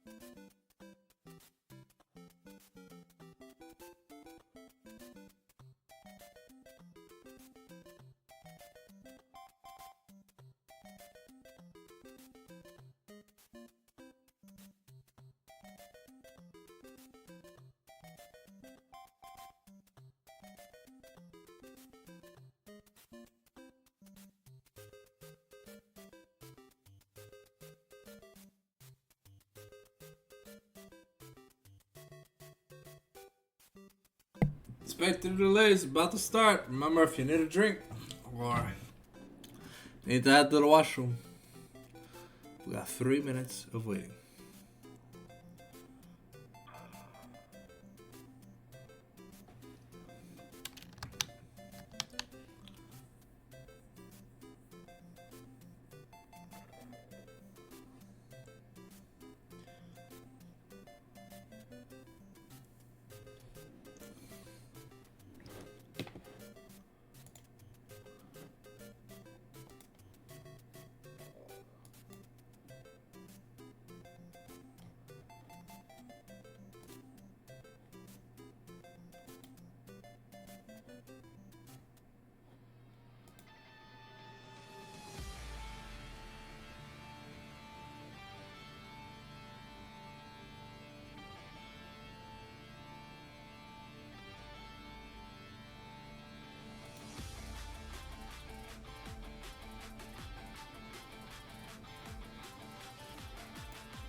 But we got 1 minute until the game starts.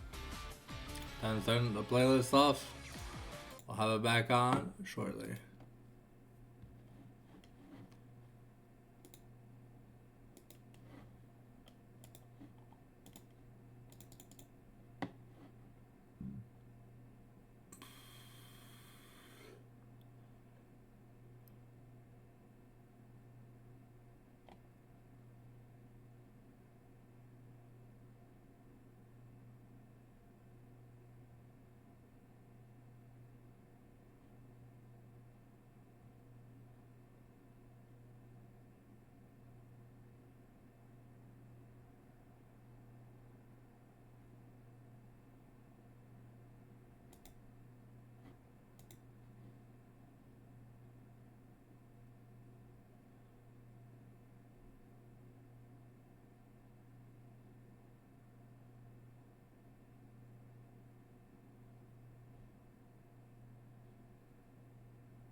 Alright, here we go. We are in game.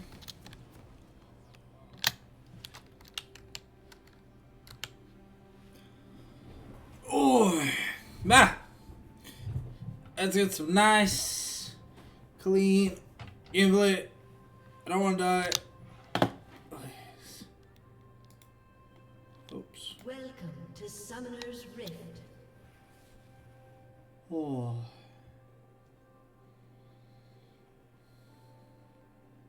30 seconds until minions. Okay, we got Budget's Pico who's gonna find Dester in the bush. Ravage. Probably looking to get a ward down. But now we got standard 5 point.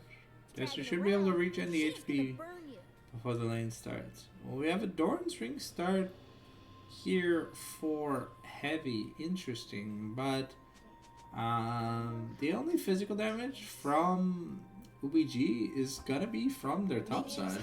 And even then, Volibear does a lot of magic damage. So it's gonna be interesting to see how this Jarvan plays out. Because if he's not like the assassin-ish, they're not really gonna have much physical damage. Oh. Big Donut just randomly flashed. Alright, that's cool. Well, advantage team Donut, advantage team Bucheron.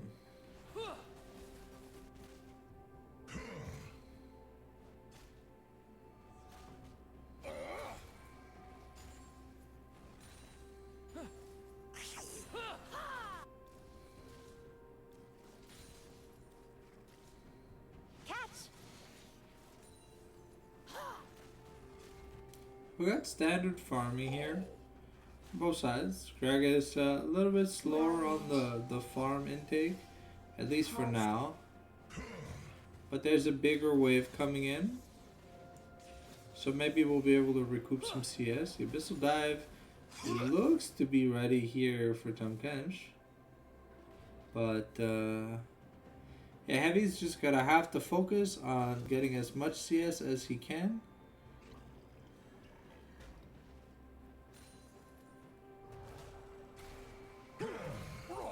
Ooh, Blue Wolf takes a horrible trade in the top lane, losing about 40+% of his HP.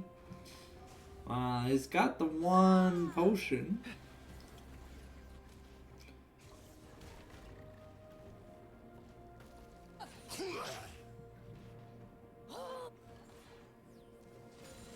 Protect. Ravage.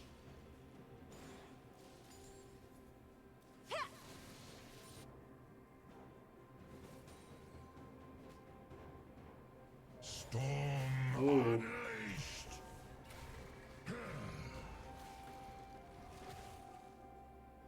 Okay, Corky really putting the hurt on Blue Wolf right now.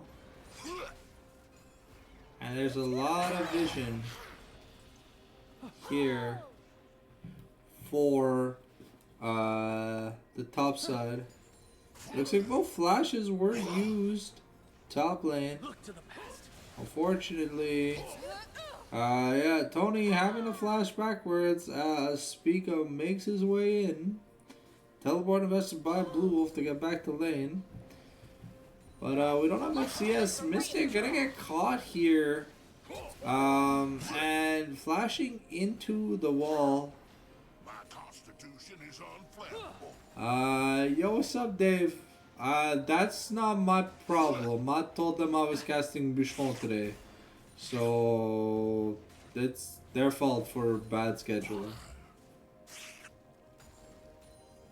All will crumble.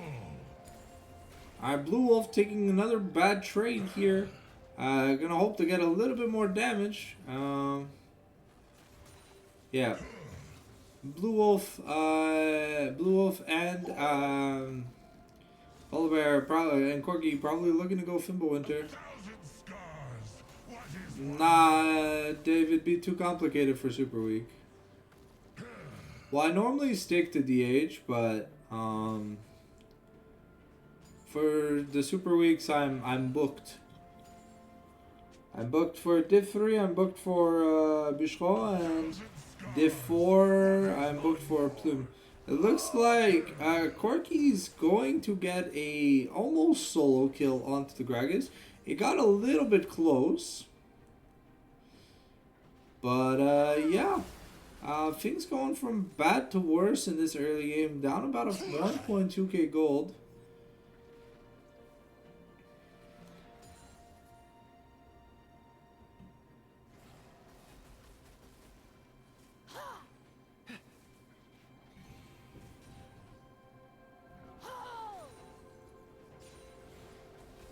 Ravage. Only look at me. Feel All this. right.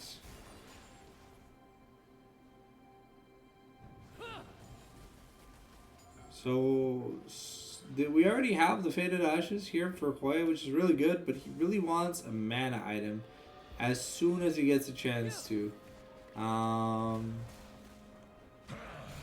Okay. The 3-man gank here, Popeye came up, and it looks like we want to give Popeye the kill. Bang, bang, bang. And we are going to trade a little bit of play pressure, but Pepsi with the rotation in the top lane now is holding down the fort in the mid lane. We're going to see Tony and the crew take the first dragon while we're trading the first set of grubs over to the side of UBG.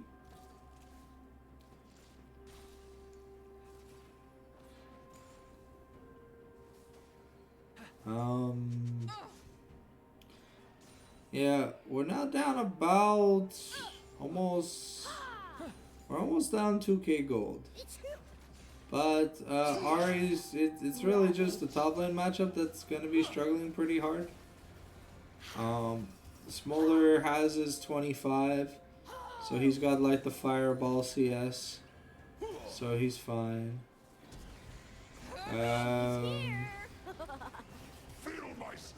We've got Gobang in a little bit of trouble, but the turret's gonna do a lot of damage, and Lone Wolf, the turret's gonna be turned off, and Pepsi here going to get executed.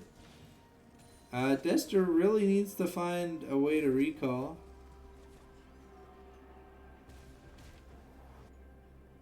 Let's go, baby.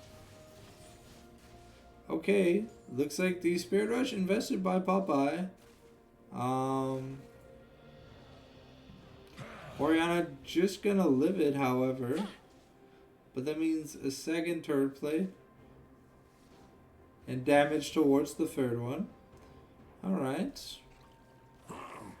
Blue Wolf in. Oh, okay. Okay, we ganked Corky. Is it gonna matter though? The shield's coming through. The Volibear almost has flash. Feel the threads of vibration. Oof. That's a feels bad, man. The flash just came off cooldown. And the Volibear is gonna get to live. We invested nothing, to be fair. We just lost some XP on the top lane. Down about 35 CS. Not much that he can do in this matchup.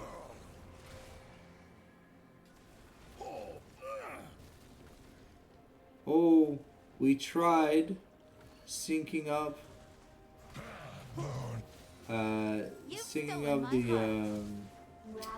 the cask with the barrel. The shockwave going to buy a bit of time, but is Dester gonna be able? Oh, Dester gets away with his life.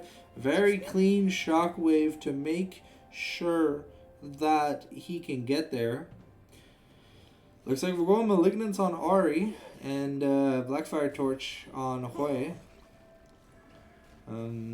Despite this being down in CS, oh. I am counting. You're mine. Run, devil, run. Okay, the ult being invested by Popeye. Now Tony is gonna find Budget Speaker and die. Popeye gets another kill.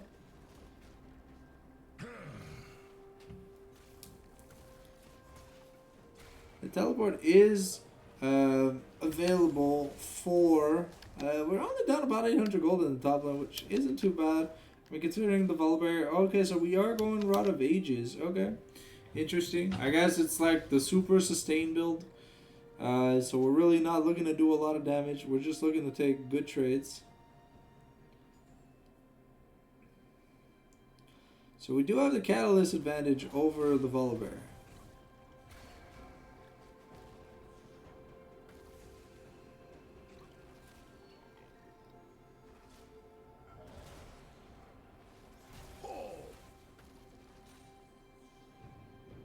Blue Wolf has to be careful. He does not know that there's a lot of people just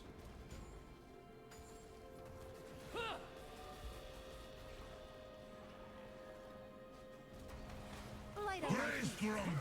poor Blue Wolf. Just getting perma-camped. And Pepsi is just sitting in the mid lane getting XP. Okay, but here we are on Big Donuts. We got the shockwave into the Magnus over the crash down. It's gonna be enough, but now Mystic has to take the kill, and Heavy dies to Hui. Yeah, things are really not looking good for the side of DH Bucheron. I should just say DH Lumberjacks. Ravage. Because that's what a Bucheron is. Ravage. Lumberjack is a woodcutter. The Spirit Rush into Over Deception with Cataclysm combo from Jarvan. Gonna be enough. Dester not respecting the potential options he had. Bye-bye gonna miss the charm though. But that is gonna free up the dragon pressure that we were trying to get over on Bucheron. And with the grubs being 6-0 and Rift being in a minute 40, we might have to give up both these objectives. We'll have to see.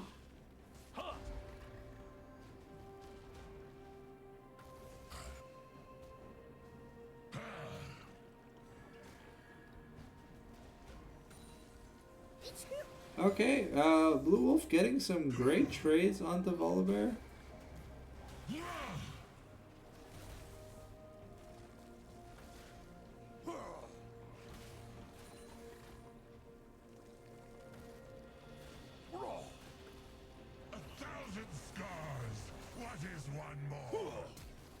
Ooh, the nice flash to avoid getting trapped by the casket.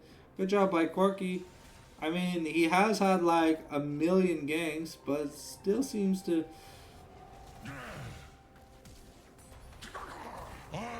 Oh, unfortunately by Blue Wolf.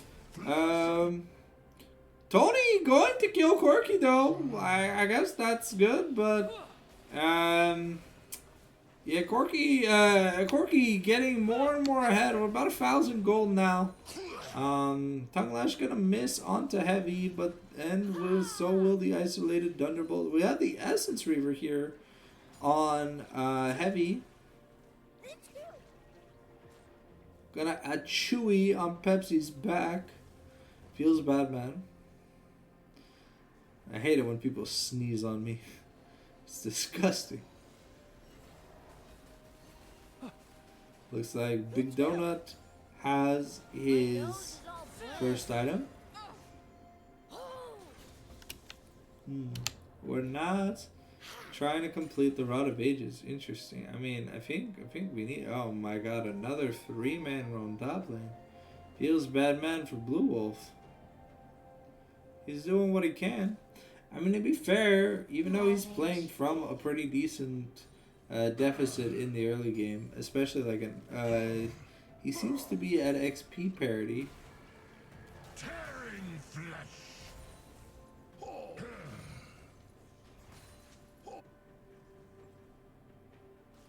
Quick as a fox. Okay, Ari gonna look for a play onto Mystic. Not gonna land at the crash down. Gonna get Rel to safety. Okay, but now we have Rift Prio, but Rift might start to reset. Heavy gonna dodge out of the way of Big Donut. Mom's gonna come, but Mom's not doing much right now. Getting feared. The fireball is gonna be enough to snipe Heavy. The flash impale. Skarner gonna get feared. The flash shockwave to compensate for the lack of the Ishal impact. Still a lot of damage being delivered here by Big Donut.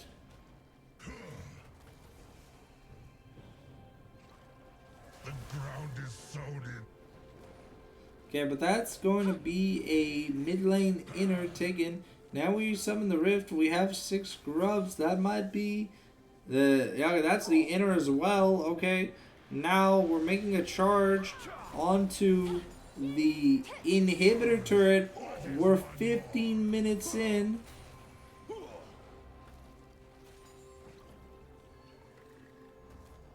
will crumble. Now Blue Wolf has to get out of there.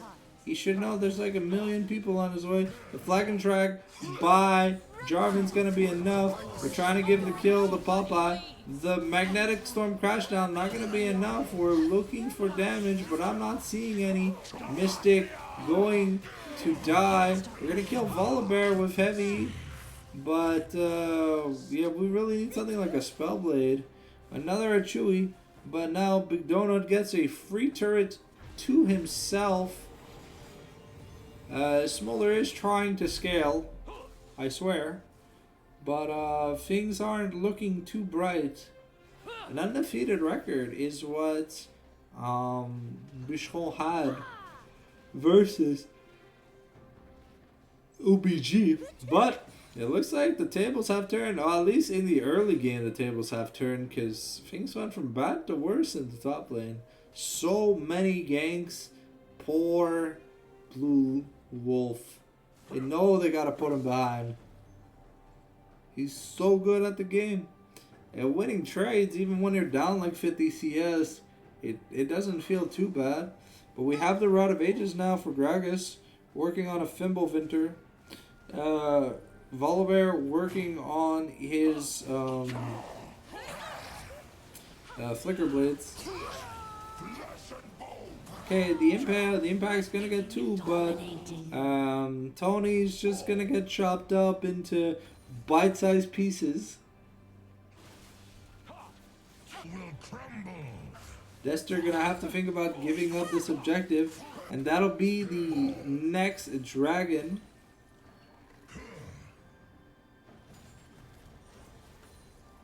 Okay, Blue Wolf landing a decent amount of poke. Corki not really having any magic resist or regen. The use of shields is nice, but if you shield after taking damage, you didn't really shield any of the damage you took. Which is like the aim of like this 1v1 pattern where the Stormbringer, the storm clouds come out and you pray to be able to dodge the Gragas barrel body bob W combo. Not to give him a grass proc, but then also to make sure that also all these barrels slow, and we do not have Swifties, so we will technically be perma slowed. As you can see, when Corki gets a grass proc, it's great, but Gragas can heal so much for free.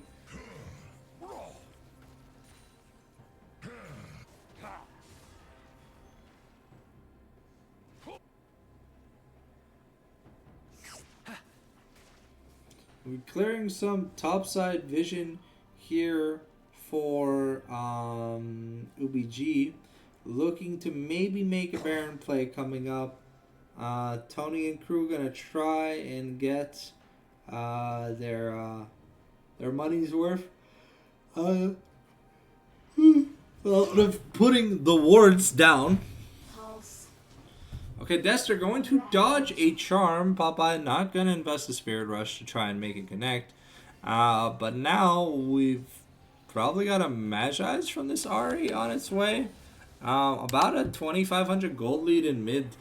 And 2,500 gold lead in mid, 16 in top lane, and about 2,000 in the jungle. So the top side, well, yeah, like the top side of Bucheron, not really doing too well this game. Spiga looking to clear out some bonus vision around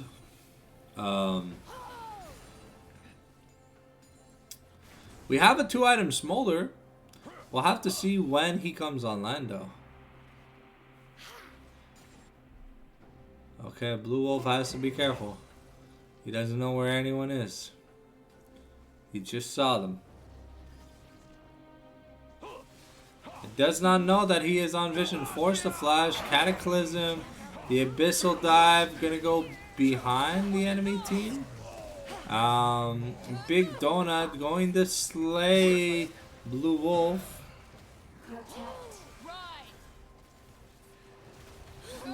The Command Shockwave, unfortunately, not going to find its mark, but the Smolder is officially online. We'll have to see if there's enough gas in the tank to be able to weather the storm and let the Smolder scale. We now have 2 important cooldown items, and while we have 0 grubs, we'll have to see what this 3rd item is, because the Smolder didn't go the traditional Triforce Monamune for that really big Q damage. So this is a little bit less damage, but it's just more often he gets to use his abilities. Plus, if he autos anything, he gets mana back, so he has infinite Q mana. So that's just what we're playing around right now. Looks like we are going... I don't know what we're going for the Orianna. Could be a lot of things. Might be a... So we have the Seraphs. Might be called Luna's Command. Blue Wolf going to get ganked. A flag and drag back into the Jarvan ultimate. Gonna try and make his way out. He's not gonna make it out of that. It looks like we might have a Cosmic Drive on our end here for the side of Blue Wolf, as he bought a Fiendish Codex instead of a Kindle Gem. So it's probably gonna be Cosmic Drive, because it takes 1 Kindle Gem and he has the components for Kindle Gem right now. I'm surprised we're just not getting the Fimbulvinter. Storm unleashed. Okay, Corki has to be a little bit careful. But it looks like we're sending Smolder to get more farm. Or meanwhile, we're just taking the 3rd dragon here. Alright, we're on Hextech Soul Point for the side of UBG. We're gonna have to soon start playing the game. And if 2.5 items Smolder isn't enough, well, that might be the story that we never hear the end of.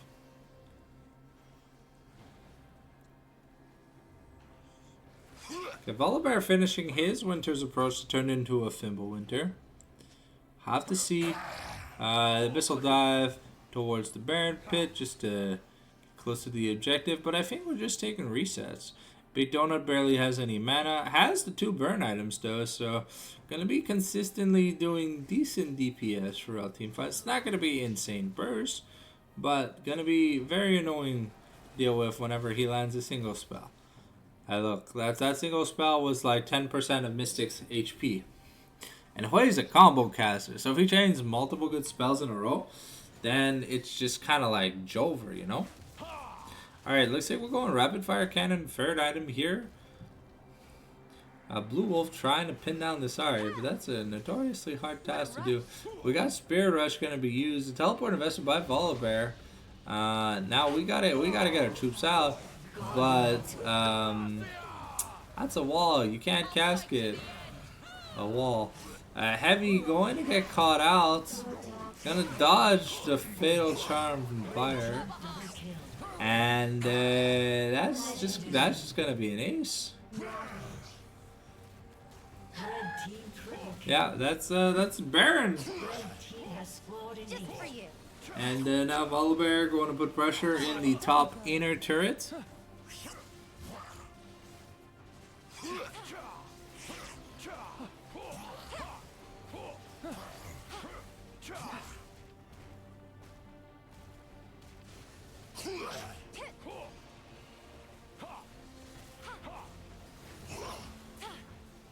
Tony unfortunately not having the best of games. Finding it hard to land his mark, the J4 really has been crucial in killing Blue Wolf, as his lack of survivability kind of goes down whenever the flash is down. But recently the caskets from Blue Wolf haven't been that amazing. Sometimes just bringing Jarvan in with you. But Skarner working towards a Canic Rookrun, which is definitely going to be helpful, but this Volibear that's nearing 4 items is very scary. We just hit 2 on most of our carries, but Volibear has 3.5 items, given that he's so far ahead of his lane counterpart.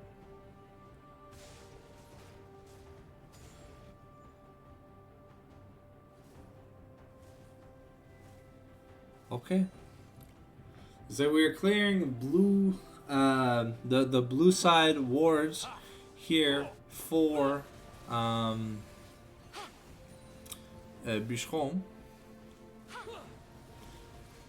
We've got Baron and an open inhibitor. Quick as a fox. On the next cannon wave, it should just be that. Torn asunder.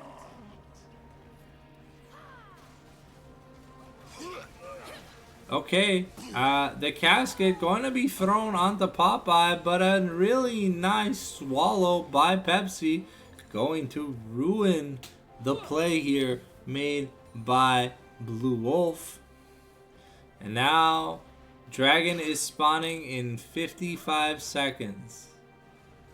Do we have enough gas in the tank to maybe try something? Tony's probably got to go for a Miracle Steal at this point. Blue Wolf finds Popeye. Popeye having used his teleport.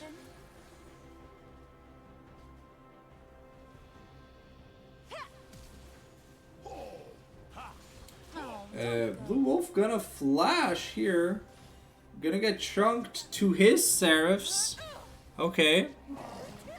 Come closer. We've got Heavy on Smolder. It executes live, but will it ever execute?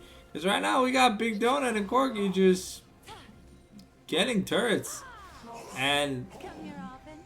the Bucheron have to. Let's They have to reset. They have to defend the base. Not this Volibear's just gonna ult turret in the game. Okay, Mystic getting caught out, trying to recall. Tony has to help. The command Shockwave not gonna find a mark. Corky might be dead here, but Tony's gonna die for sure.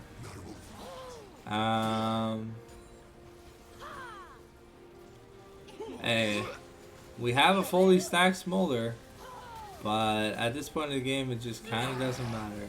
The Flag and Drag gonna connect onto Heavy, and that's is that probably game? Unless Spiga is a miracle. Unless Heavy is a miracle worker. Yeah, that looks like that's gonna be the end of the game. And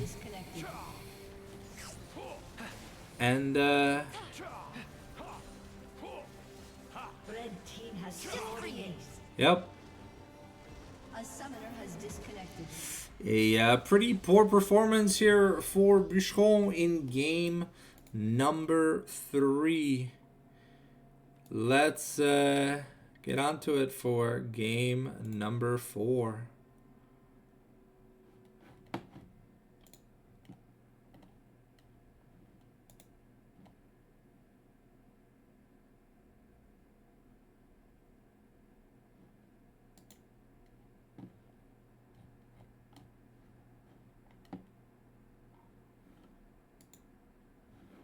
Alright, now we are waiting for the draft. Let me turn the draft screen back on. believe we are waiting on the ready check for the Bucherons. They are contemplating the match, trying to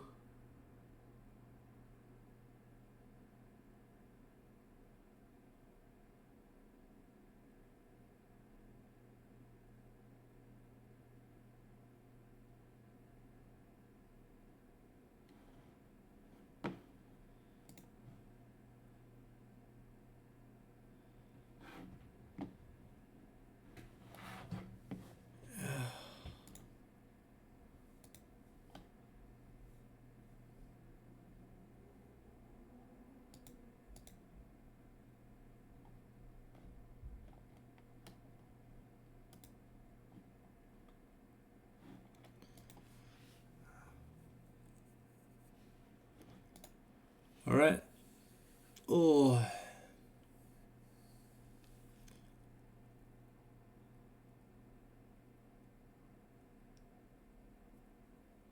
There's 11 minutes left before the ready check has to happen. So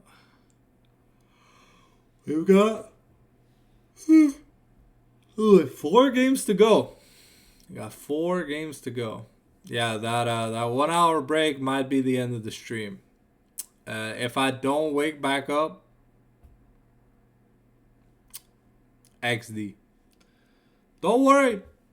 Me snoozing live on cam will be uploaded if it indeed does happen, and I will turn the stream off when I wake up if I do fall asleep. But let's get the playlist going, and let's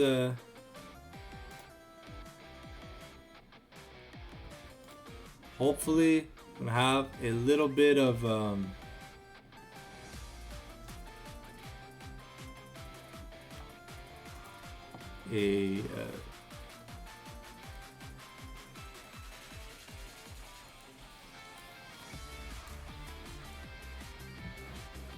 little bit of an awakening.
All right.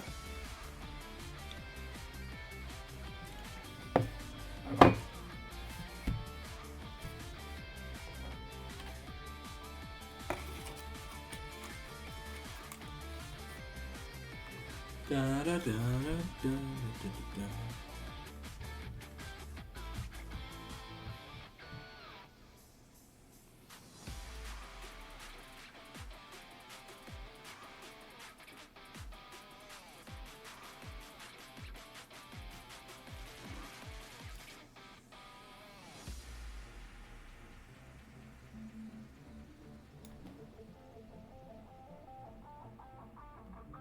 Oh, looks like the draft has started here. Okay, we've got Lotus on blue side this time, so we get counter pick opportunities.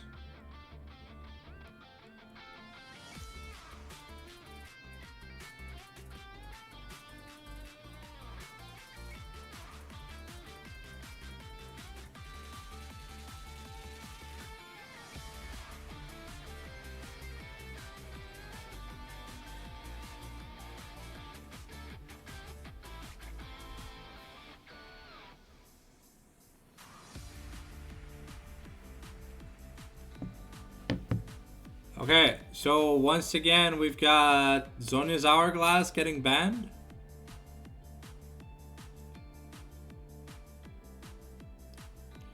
We love banning items in Champ Select. Let's go. So no mage can build. Let me check the Discord, see if it's dead again. And if it's just the one champion, I don't think it's gonna be that bad.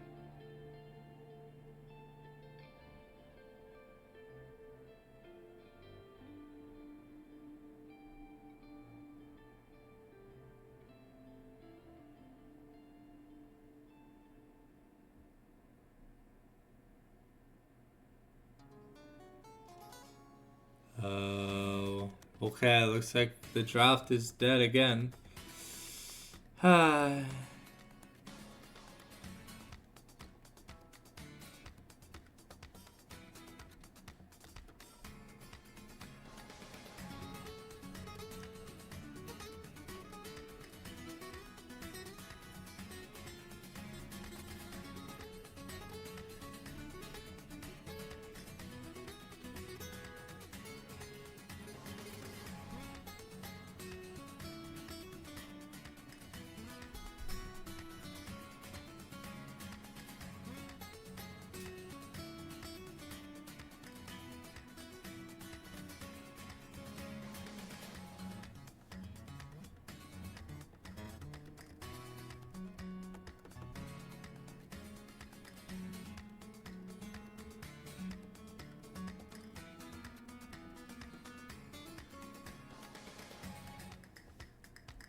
It looks like the Champ Select seems to be fixed, at least.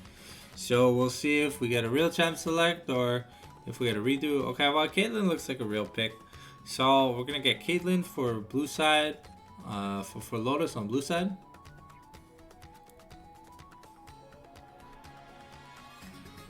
Okay, looks like Heavy is going to go back on his Kog'Maw, something that he put in a lot.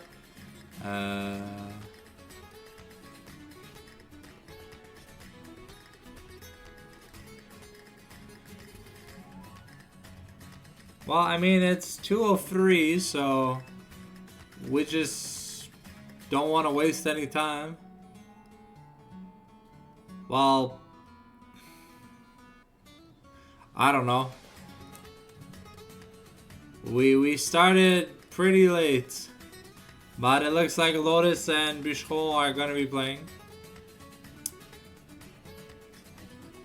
Oh yeah.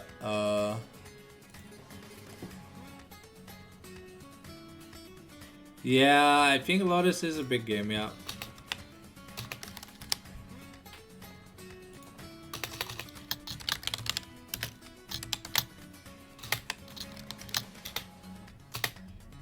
There you go. Okay, so it looks like we've got Caitlyn, Karma, and an Ari here for the side of Lotus. We've got the Kog'Maw Lulu here for Bucheron. Locking in Tony's Nocturne. Interesting. Okay.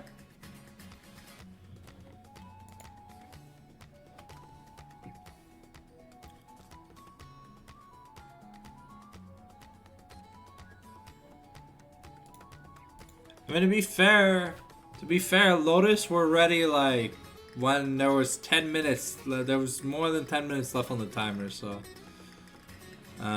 Here we have to see what the bans are. We're gonna ban Maokai away from the jungler on Lotus. Okay. And we're gonna ban Orianna away from Dester.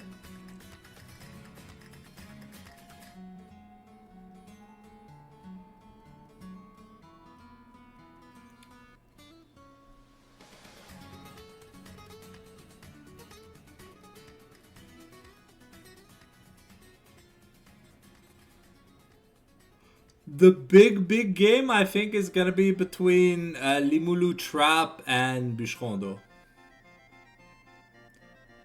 Okay, it looks like we are banning tank junglers away from Lotus. They're gonna ban Tom Kench here. maybe thinking that the Tahm Kench could be a flex pick, but we have the Lulu support, so it's just a top lane ban at this point. We've got the Galio mid locked in here for Dester. A good pick into the Ahri. Hopefully he'll be able to weather the storm and get some nice ults off.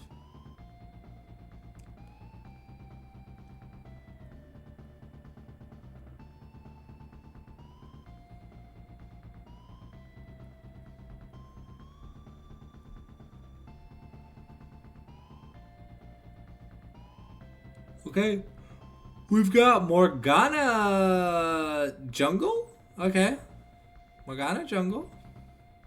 The software is shit, Vince. That's the answer. Half the time, the champion bans don't load. Or they load for people on the website. Sometimes you have to refresh the website to see it, but often it just doesn't matter. And honestly, we're just gonna get into the game. At least we get to finish this draft and just get into the champion select. So, yeah, it's gonna be pretty fast. Okay, so we are not gonna be picking Gragas into Volibear once again. Now we've got Blue Wolf on Gnar, so we'll be excited to see him play. Yeah, sorry if I sound a little abrasive and out of energy. We've been doing this since 10 a.m. and we've already had like an hour and a half worth of pauses. So I'm a little on edge. Plus there's another 1 hour break coming soon. And like, I just want to, you know, like, Bismillah, like, let me go. Let me go to bed. But yeah, this is game number 4 out of 7. Yeah, I'm gonna try to take a power nap during the 1 hour break, but if I don't wake up, that's where the stream ends. Because if I wake up, I'm gonna wake up something like 2 a.m. So, plus it's gonna be, looks like we've got the ready check from both teams. It's time to get into the game, ladies and gentlemen. Reminder, this is your 3-minute warning for spectator delay. If you need to grab a drink or head to the washroom, do so right now as we build the champion select. The champions are being picked super fast.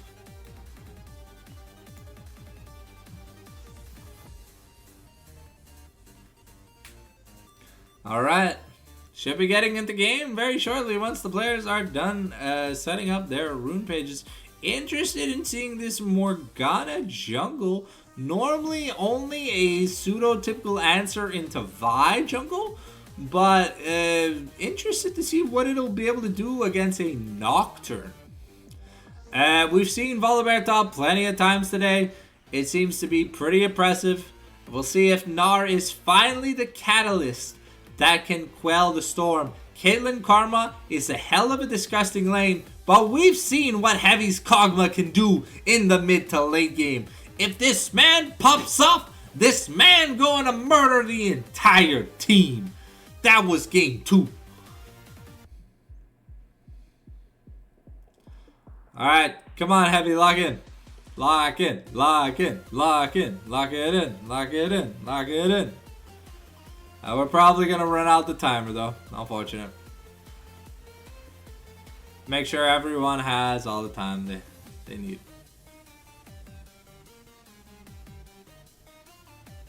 My pills are starting to kick in, so you might see a bit of the OG Fallen Sanctum. That energy, that power that everyone comes for. Alright, 3 minutes. I'm gonna go to the washroom real quick. We got a little bit of time until the game starts. We will be right back. I'm gonna place the cam. I think here we are in champ select, so I'm say I gotta do it like this. Okay, I'll be right back in a second.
All right, here we go. We got a minute.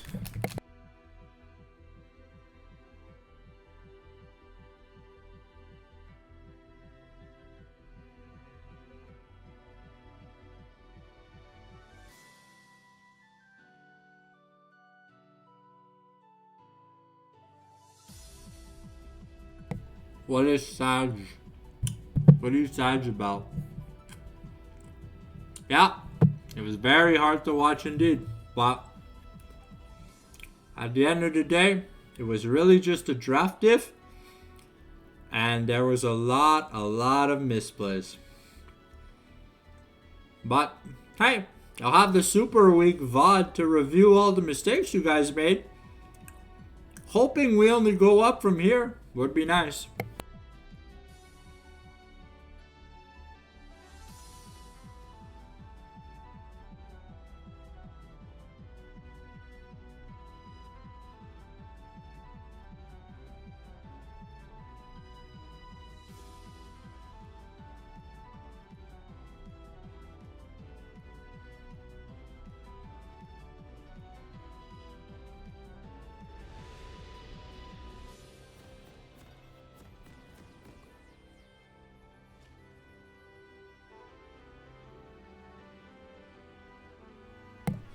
Alright. Let's keep our head held high, like we'll be branded in high spirits. Welcome to Summoner's Rift.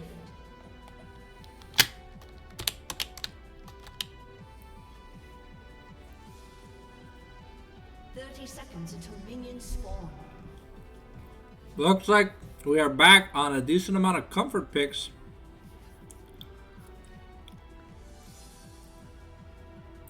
Or the side of Bucheron.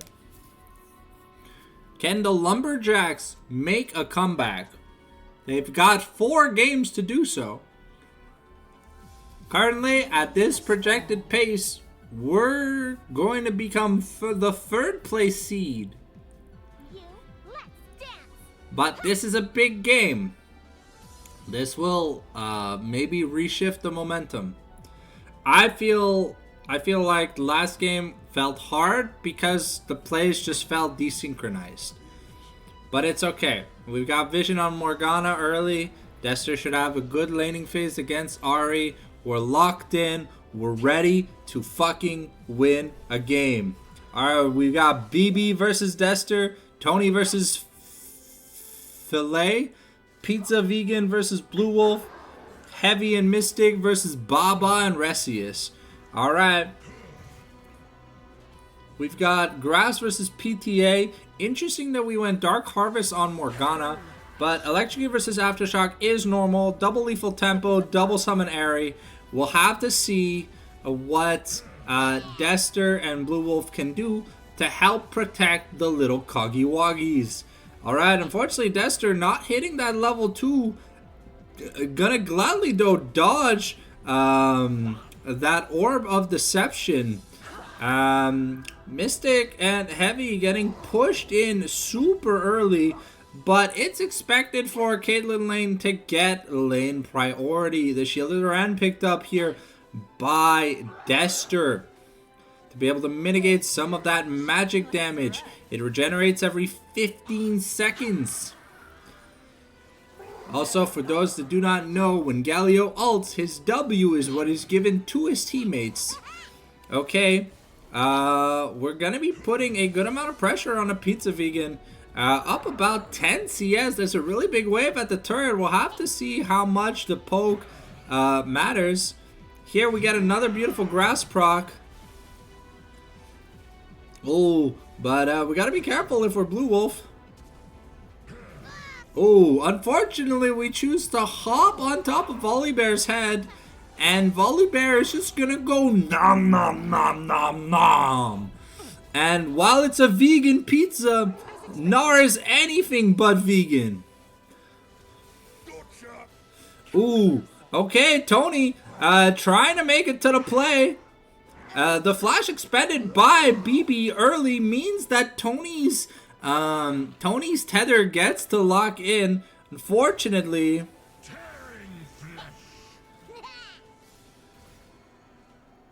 oh, Blue Wolf one auto away from killing that Volibear.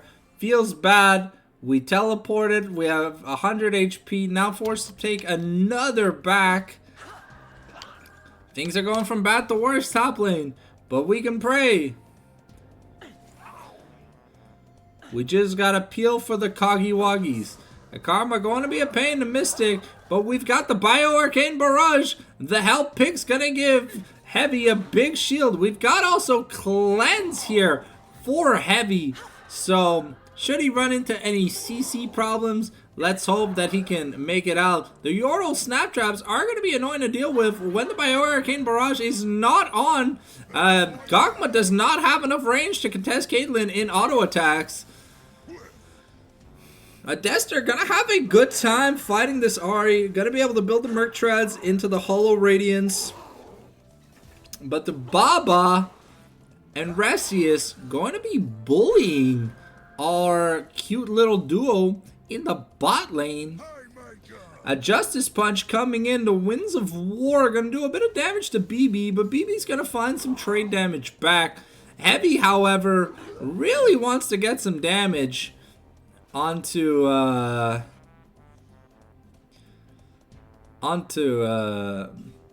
Baba, but he's not finding a lot of angles. As Karma Poke is only going to get worse. We'll have to see if Karma goes the Malignant Q-Spam build. Or, okay, we've got the Meganar. I am the storm.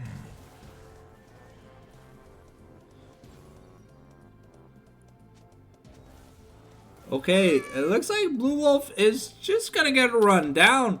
That's another solo bolo from Pizza Vegan. Things going from bad to worse, but Filet gonna catch Tony. Unfortunately, it doesn't really mean anything. Tony looks to be going for, I want to say this is this Experimental Hexblade? But Pizza Vegan gonna be able to get at least a plate of pressure worth of this. And we're going to lose the cannon in the cannon wave. The Winds of War come through. Galio has reset, but has not bought anything. A little unfortunate. The Justice Punch gonna clear out some things. The Galio really wanted to get those Merc Treads. Unfortunately, did not have the HP to go through. And yeah. We see Caitlyn going Collector first. Very typical. We've got Bork first on Kog'Maw. Very standard builds. Looks like Ahri did not have enough money to get her Lost Chapter. We've got Resius and Baba just putting on a supreme display of talent. Rod of Ages going to be the optimal first item build here for Pizza Vegan. There's a metric shit ton of magic damage here for the side of Lotus.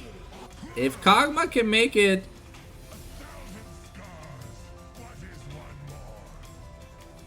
Oh, okay. Okay, Filet going to save Pizza Vegan from a potential death. Okay, Filet forced to flash over the wall in the 2v2. Heavy not getting close. Resius and Baba hit level 6 first. The Ace in the Hole is now available, as well as an upgraded Mantra Q. We'll have to be careful. Mystic taking another 90 caliber net, might be dead. The Ace in the Hole's channel. Heavy's gonna take a lot of damage. And BB making his way, has the Spirit Rush. This Galio informed. No, Galio is topside. The Paranoia comes out. And Lulu's going to trade for Karma. BB gets a kill though.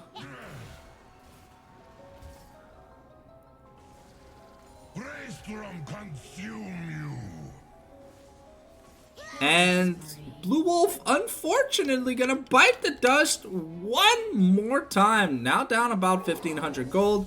Heavy managing to survive the onslaught, though. Able to recuperate some well-needed CS. We'll have to see... Oh?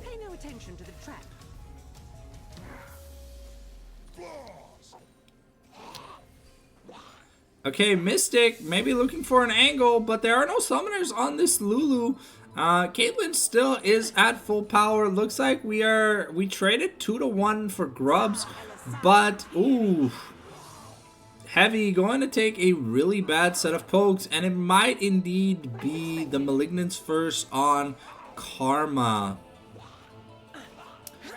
So things are only going to hurt more, but that means magic resist is going to go a really long way here for the side of the Lumberjacks.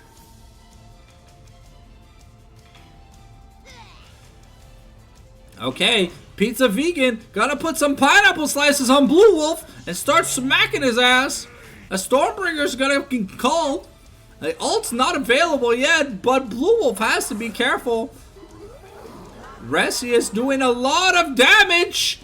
Heavy has to turn around. We've got the giant growth, but the heal is still on cooldown. Tony here with the paranoia. It's gonna be off cooldown in just a second. We do have the hero's entrance, but is it gonna be enough?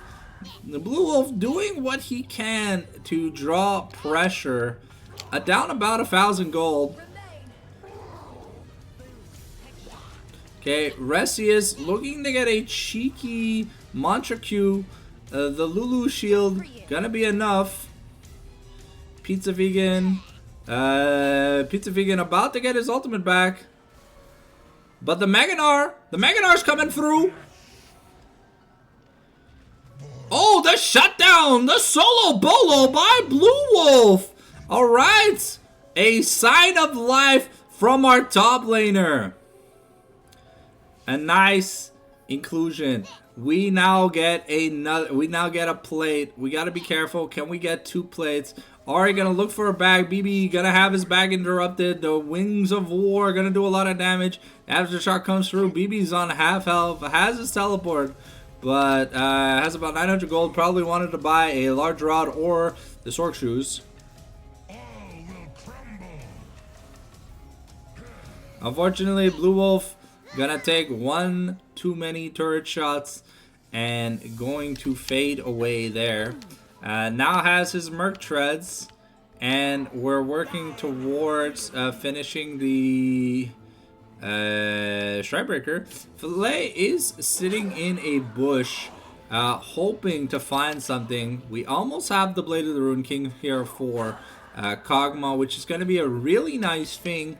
About 300 gold away. Lulu might be in a bit of trouble. The Wild Growth comes through, but Caitlyn is just gonna go 16-14 on Lulu's ass and say the death penalty was reinstated. The Mantra Q gonna do a lot of damage to Heavy. The traps are being put down to stop Heavy from getting back. The Ace in the Hole channeled. Now we gotta be careful. Heavy is 1 auto attack from going back to Kingdom Come. The Hop Boomerang combo by Blue Wolf as he tries to survive. BB going to find the Paranoia use channeled. Now we're on to the Nocturne, the hero's entrance. First turret comes out, but Ressi is gonna go down to Dester. Now we're getting out to BB. The flash shield of Duran gonna be enough. Who's taking the kill? Tony has to take the kill. The Glitter Lance comes through onto Baba. The Winds of War forcing. There's no mana left on Dester, so there is no Shield of Duran to kill Baba. Fuck, I should just say Caitlyn, because BB, Baba, Boo Boo, Bachoo Choo, Bachichi. Man, shit's gonna get annoying. Okay, so we have Grubs up, but it looks like Morgana is gonna get all 3 Grubs, so it's gonna be a 3-for-0 Grub trade in the second rotation. However, Nocturne now having his Hexblade, doing a good amount of work. Blue Wolf also being able to close a little bit of the gap with the Phage and the Merc Treads, able to absorb a little bit of damage. However, Filet is here in the top lane looking for a gank. The Meganar is there. We're going to miss the Boulder Toss. We have to be a bit careful. Tony getting a Tether Fear on to BB, and Heavy going to claim a kill Blue Wolf going to get out relatively easy. Surprising, no Stormbringer or Soul Shackles were invested by Filet or Vegan Pizza. Mystic here clearing out some vision, making sure that his jungler can get towards the objective a little safer. Blue Wolf now starting to do a decent amount of damage. We have the Paranoia, a Matcha Q coming out, gonna hurt heavy, but these Lulu shields are starting to be annoying. Blue Wolf gonna get caught. Oh, gonna sidestep the Megadar into the wall. We've got the Stormbringer. We gotta be careful. Oh, and Vegan Pizza. Vegan Pizza, fortunately, gonna be able to kill our boy Blue Wolf. That's the fifth solo. That's the fifth solo bolo this game. Tony, however, in a little bit of trouble. The Winds of War, not gonna be enough. Kog'Maw just finishing his item, but the Galio has just a Spectre Scowl, so he doesn't have like the boom boom minion damage. And with 4 grubs, Vegan Pizza is gonna put some vegan pineapple slices on that turret as he disrespects it. And that Baba gonna be taking the mid lane outer turret because he's like, why not? It's my money. I spend it how I see it. But Kog'Maw getting to the point where Kog'Maw players start to do a lot of work. However, Caitlyn up about 1,700 gold. We're getting to that 2-item Caitlyn spike where if she lands a trap E into EQ auto, it's gonna do about 1,500 damage, which you know, like, feels bad, man, at the end of the day. But if you're ever facing a hot British girl with a gun, just pray she kills you fast so you can like go next. But as we've seen, the late game value of Kog'Maw is that he eventually gets to shred so much HP. Keep in mind that Volibear is the only thing remotely tanky on the side of Lotus. So if this Kog'Maw manages to get Peel,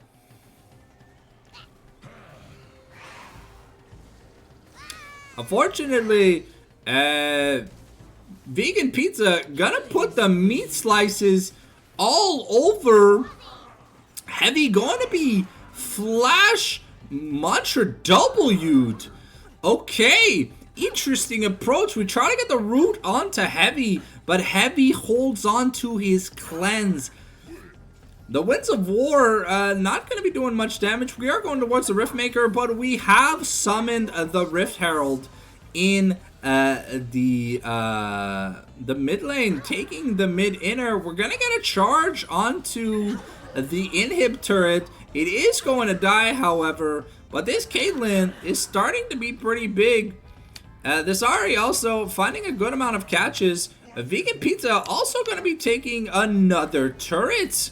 That's the bot inner taken for Lotus, and this Volibear is huge. Gonna finish his Iceborne Gauntlets. Then we're gonna. He understands that he's the tank on his team, and Blue Wolf gonna be bullied once again. This was how they took down Lumberjacks last game, where there was constant 3 to 4 man ganks in the top lane, and we buy a completed Iceborne and half of a Spirit Visage for the Volibear. That's insane. The teleport top, we're trying to get onto Dester, but Dester has so much magic resist, we do not give a damn. The Toonie can come, but Dester has no mana. This Volibear just going to be using Dester as a health pack, interrupting the Justice Punch. The Shield of Duran gonna come out, and we're going to live by just a smidgen of XP. The Mantra Q gonna do a lot. The Malignant's putting in work. The Root's gonna come in, and Mystic gonna be forced to flash. But we've got Baba, the Black Sheep. The Stormbringer comes out, and Vegan Pizza is gonna eat Lulu's innards like she's made of pepperoni. Give me that cauliflower bacon, baby, because that's what vegan pizza's got on the menu tonight. This Volibear has been a problem for Lumberjacks all day long. Will we see some adaptations? Because it feels like there is no answer to this Volibear pick. Things are just getting hard to watch at this point. Dester's gonna have to Justice Punch away from the Karma route. And Baba with BB and Vegan Pizza. We're now all 5 members sieging the top lane. We got the traps down.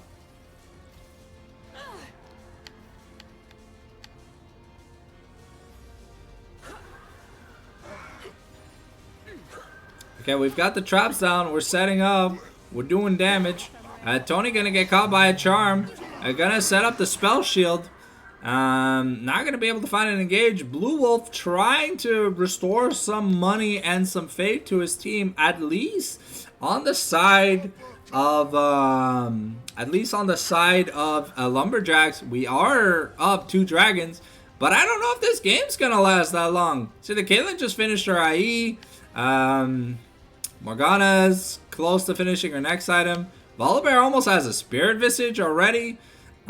Things are just going from bad to worse, and unfortunately, there's not much upside. I think Volibear is Volibear now just finishing that Spirit Visage up an item and a half at this point.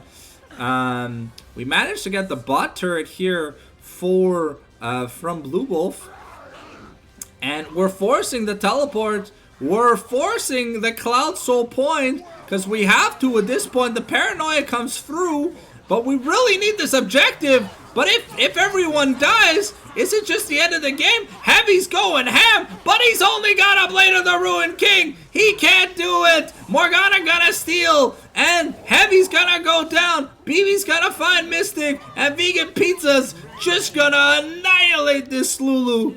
There's a box of pepperonis. And Vegan Pizza turned into a carnivore this game as he's just eating everything that moves. We got a super minion on the Nexus turret. We're losing all the objectives. We're losing our jungle camps. We got Baba and Resius putting in so much turret pressure. The Malignant's Q-proc gonna be nice. We've got the Paranoia half off cooldown, but unfortunately we don't have enough firepower. We drafted a team that just doesn't have any damage. We need to slow down the YOLOs. Okay, Blue Wolf going to get a nice Gnar with the Hero's Entrance combo, but the Black Shield Stormbringer is just going to prove to be stronger. There's nothing that Lumberjacks can do.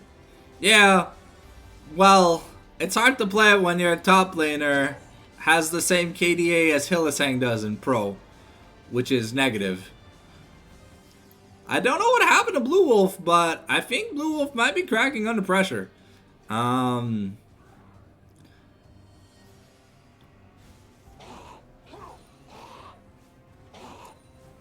His stats may reflect his good score on paper, but yeah, he might be forced onto tank duty because these carries, they're not working out, especially when they're like 5 to 10,000 gold behind every game.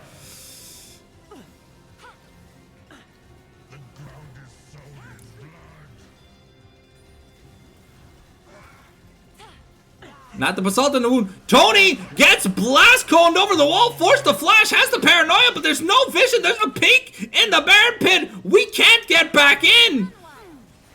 And that's just going to be Baron given over for free. Resius with the MVP play of just hitting the blast cone to force Nocturne out of the pit early. This is some unheard of mechanics. A support willing to sacrifice his life to get Baron for free? That's crazy.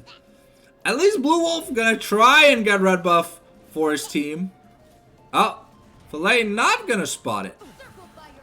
Okay, we've got 5 people top.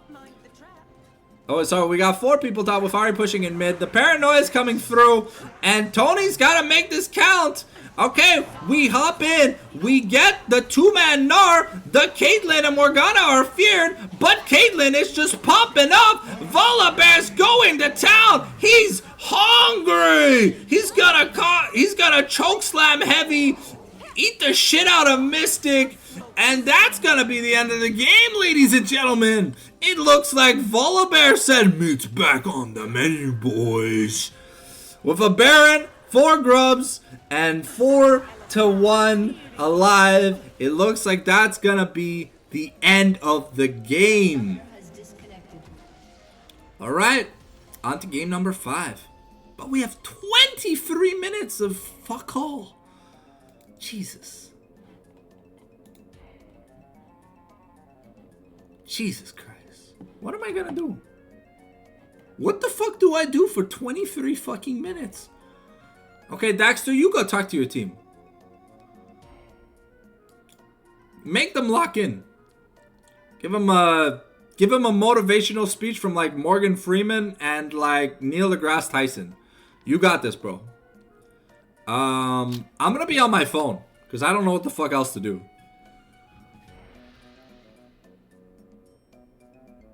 Oh, I forgot to pause the music in the when we got in game. My bad, guys. So sorry if you guys were hearing the Donkey Kong 64 music. I promise it'll be fixed for next game. Alright, let me look at the schedule.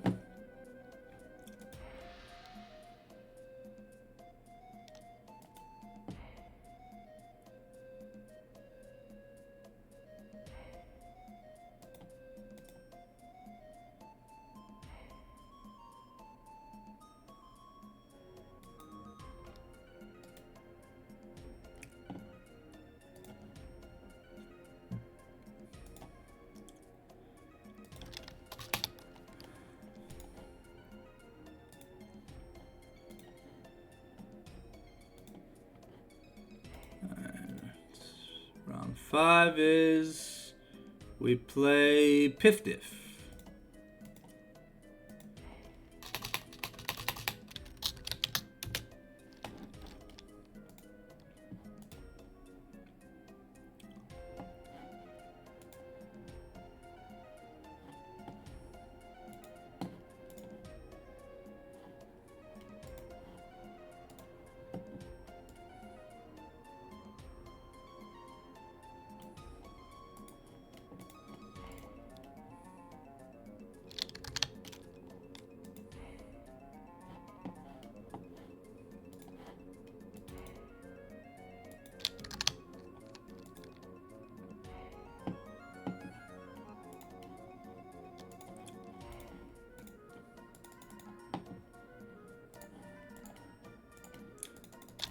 Don't mind me being AFK. I'm just trying to pass the time to stay awake. So I apologize if it looks like I'm doing something else. I am, because I want to be awake to watch the games. But in order for me to do that, we got to be able to see the games be played. So I'm just playing. I'm just doing my dailies, all my gacha games and stuff on my computer and my phone at this point. So yeah. But I will peep in. Look. I'll move. Okay, there you go. Look, I moved Streamlabs to my other screen, so if someone is typing, I will be able to answer them. I want to make sure no one feels like they're being ignored. It's never the intention.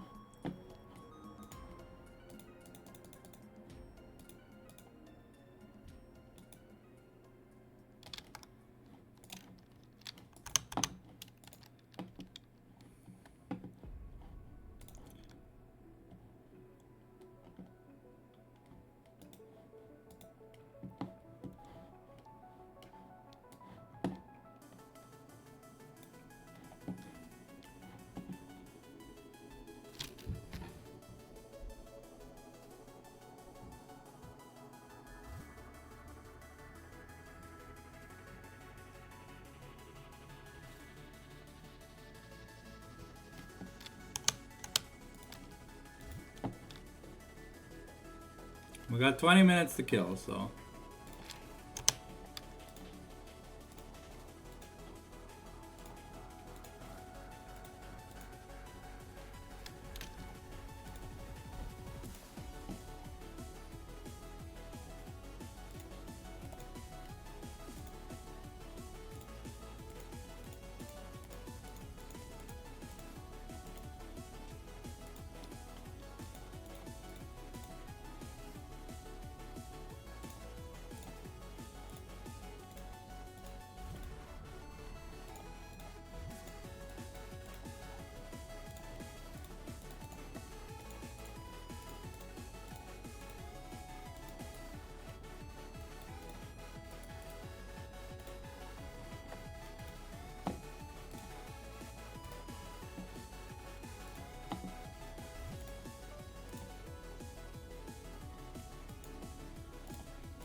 Alright, we got about like a few minutes till the next pool.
Alrighty, well, it's 3 o'clock and they're still in game.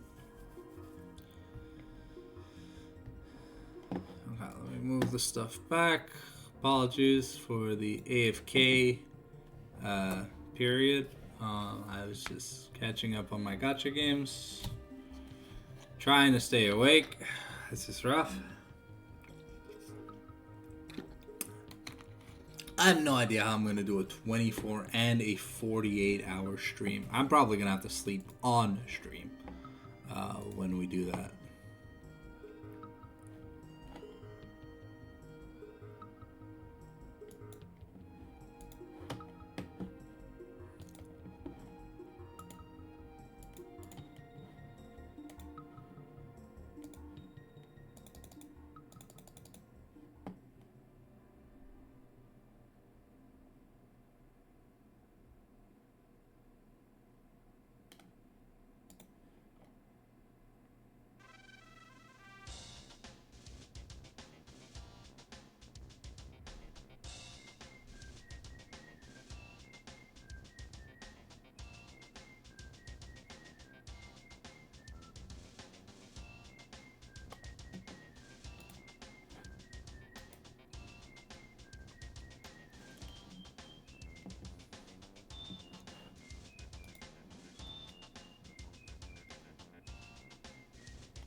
So, Daxter, you around?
Mystic, you around?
sorry for the delay. They're still in. The other guys are still in game, so.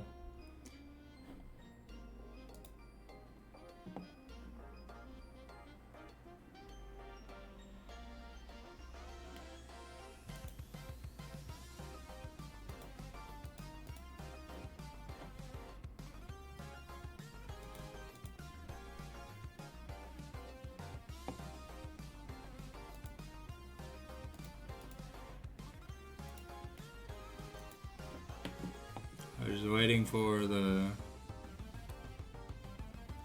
draft, and then I'll shift screens. But for now, there's literally nothing to see.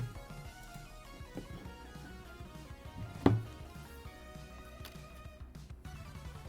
I have energy in Lord of Nazarick? Let's find out. Me playing a million mobile games during a cast because there's so much downtime. Crazy. I almost have time to start the fucking game Peanut told me about, Punishing Grey Raven. But I think I have to patch it through my firewall. Not too sure. It wasn't working for me, but we'll have to check it out.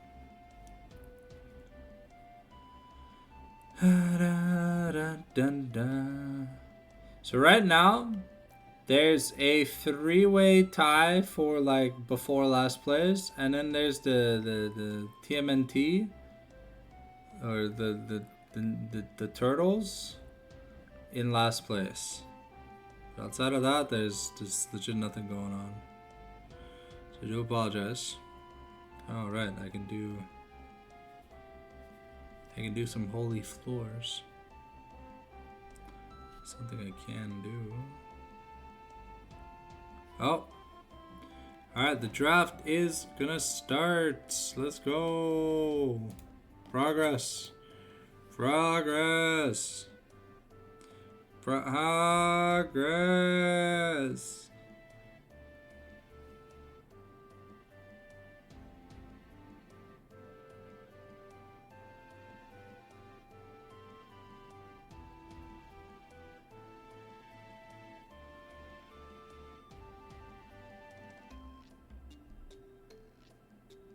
We love progress.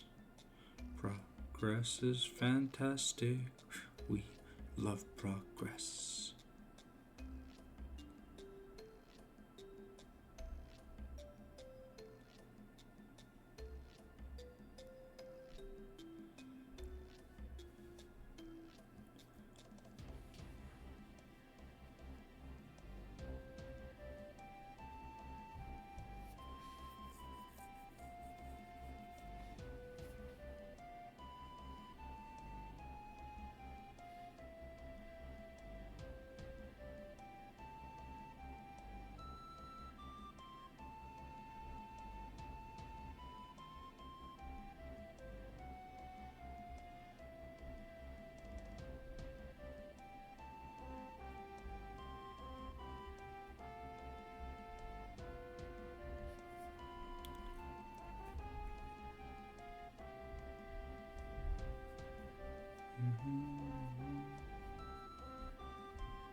And there's a pause at 6.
I'm down to boot up Blue Archive and do some Blue Archive dailies, I guess. I don't know what else to do.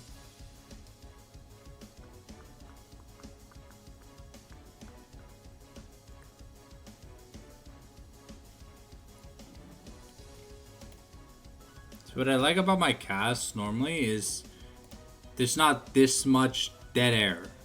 Like, there's not enough downtime for me to literally get bored out of my mind to the point where I want to go to bed. This system is horrible. I am literally going to plug in my PlayStation for the next one. And I'm going to be staring up at the TV playing the Third Age during the dead air. Because there's so much dead air that I might have time to finish the game before we get through a Super Week. I just hope playoffs aren't so bad. Please. Let the playoffs be actually, like, not skin cancer.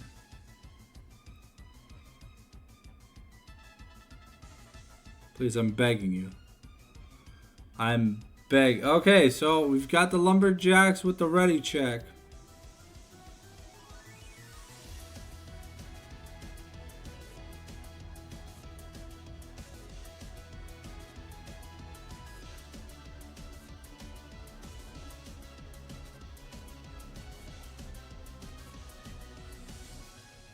We just need Piff Diff.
Come on, where is Piff Diff?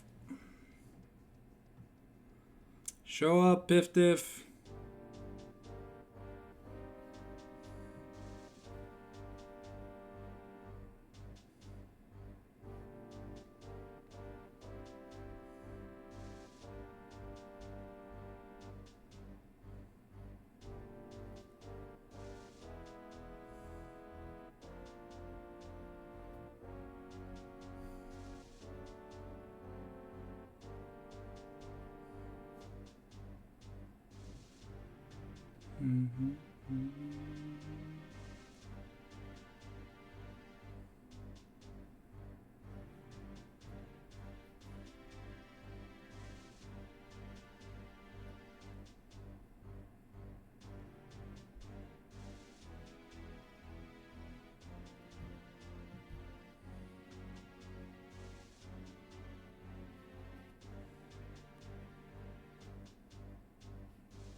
5 minutes to go.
Did something happen?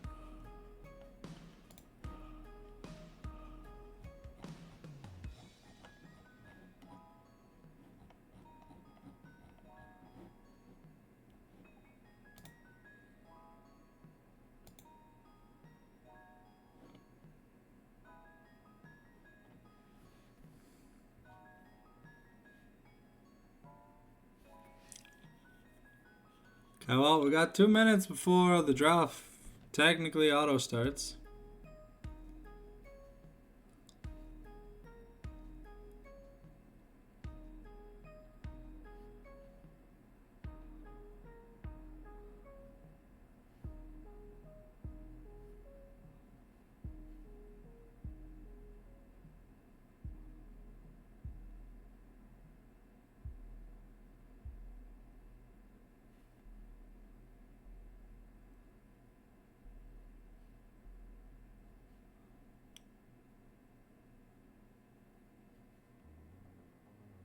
Oh, okay. The draft has started. Let's go.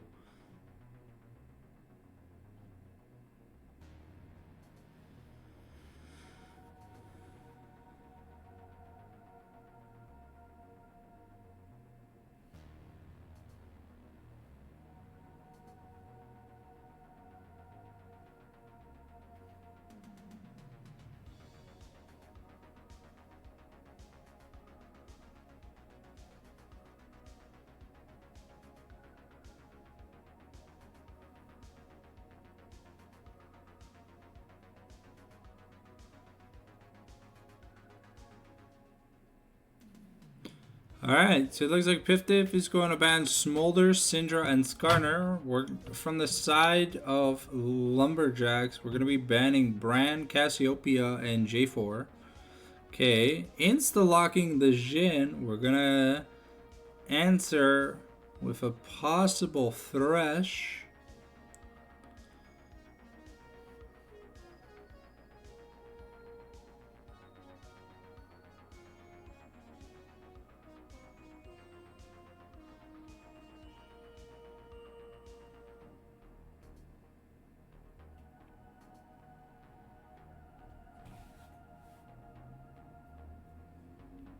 Okay, we are going to lock in the Thresh.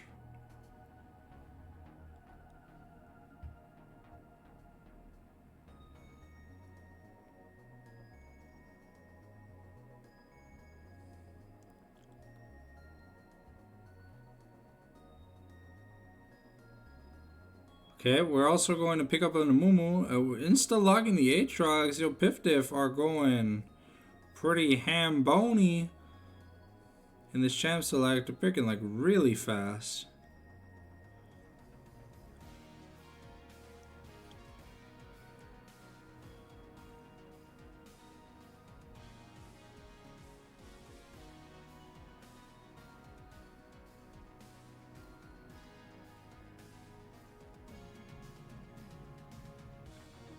Okay, gonna synergize the Jhin with a Seraphine.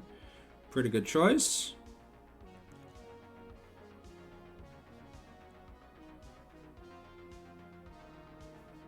And now, what is the last pick here for Bucheron on blue side? Ooh, it looks like we're going to lock in the blind pick Yasuo.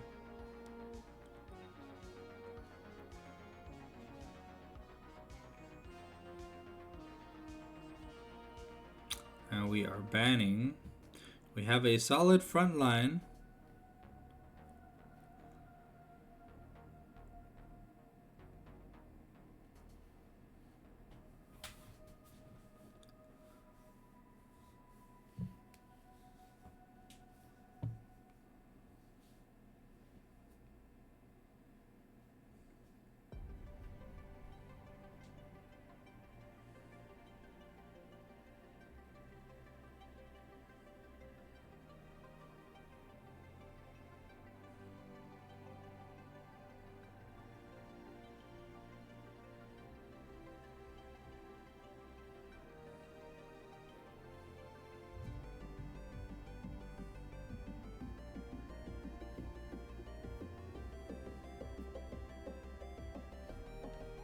Okay, so we are going to ban Victor and cart this here for the Lumberjacks. And then we respawn on Piff Diff side with a Malphite. We'll see what the last ban is here. Not too sure yet.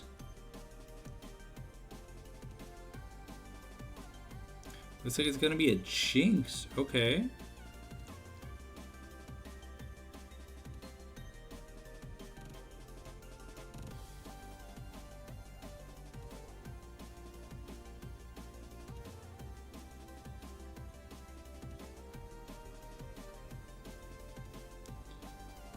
Okay, we're gonna lock in the Sivir for heavy.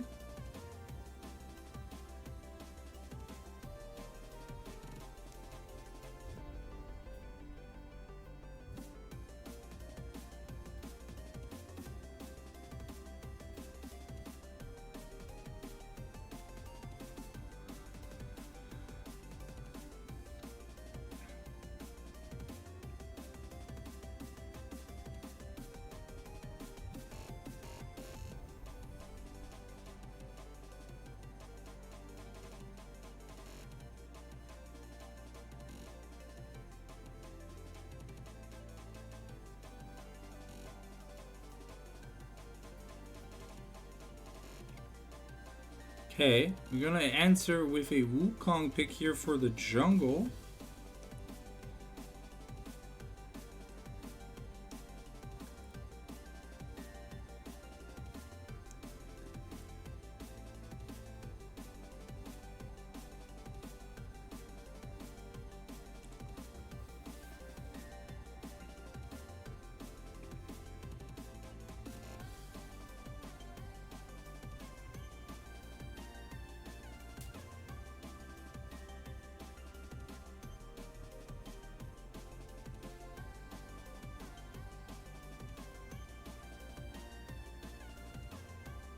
Okay, and we're gonna lock in a Zeri here for Piff Diff, and the last pick for Bucheron is going to be the Aurora.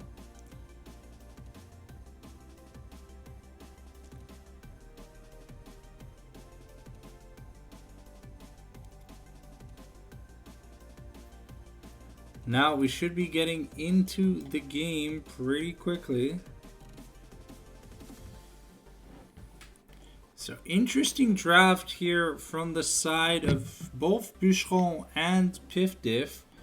I guess we are going on late stage comfort picks.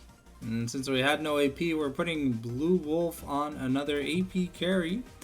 Hopefully this goes a little bit better.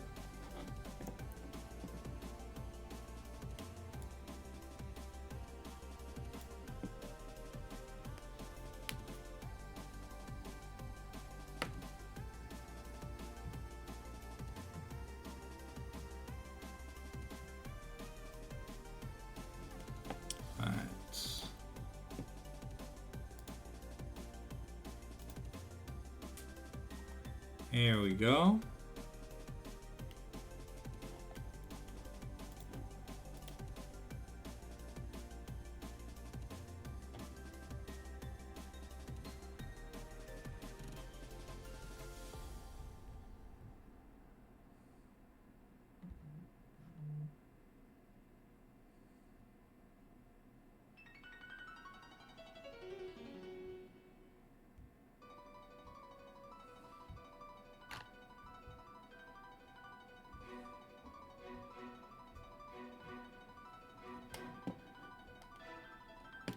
Too long, we'll be changing the screen once we get into the champion select.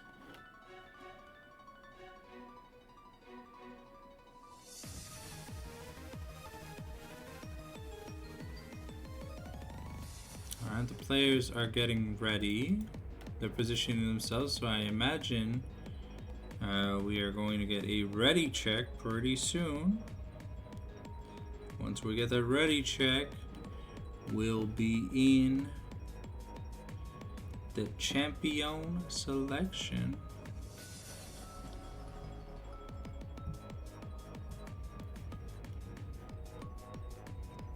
Okay.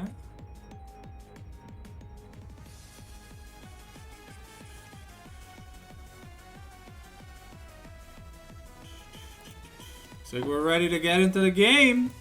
Here we go. Oh, it's Zeri mid. Oh shit, okay. I didn't even notice.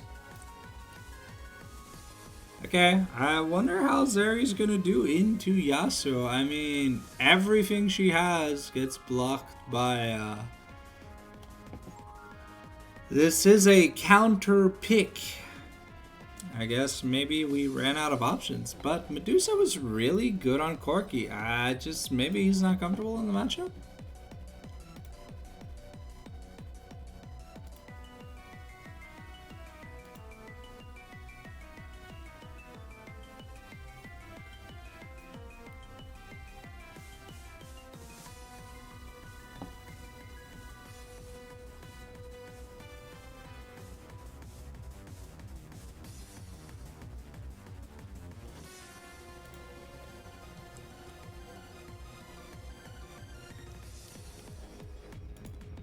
"21 seconds. Probably gonna run the timer because we want to make sure our runes and masteries are all well set. This is game number 5. I believe we have one more game before the break, and then we have one last game to play. Yeah, just give me a second. Let me check my DMs real quick. So we are round 5 because we're playing Pifdiff first. Yeah, it's Pifdiff Bucheron. Then we have to play the TMIP, and then we end the day. So after the second lunch break, we play Limulu Trap Reborn. So hopefully we'll have gotten our mojo back for the last 2 games. And maybe this game too. I mean, the draft seems pretty solid.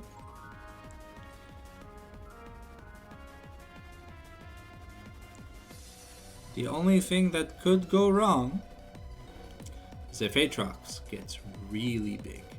But there's no magic damage on the side of Pifdiff. And I doubt Seraphine's gonna be doing that much magic damage.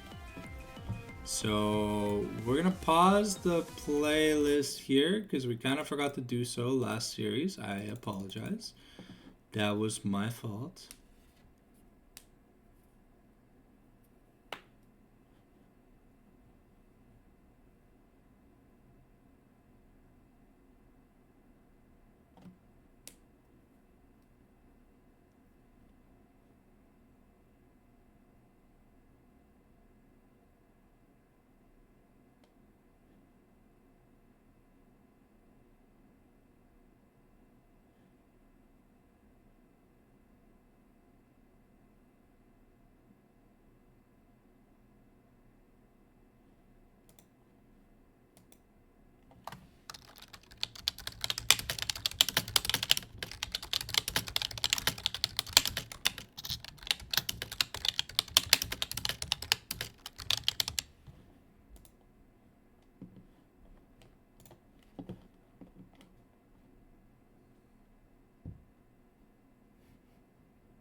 All right, here we go.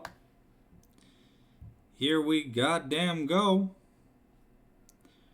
Oh, okay, so it's Dester on Aurora. Okay, I can see the Yasuo into Aatrox matchup. I feel like it could be something that could be pretty hard, but we gotta put our faith. Gotta put our faith in Blue Wolf. If he has a good game, I believe everyone has a good game. It looks like we're going for Welcome to Summoner's a Rift. bot side invade here on the side of the Lumberjacks. Yeah, it's redemption time. It's now or never.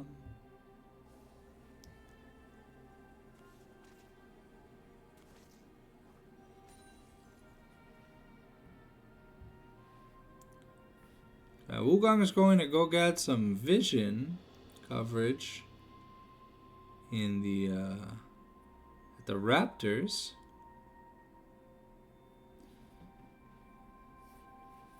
Minions have spawned.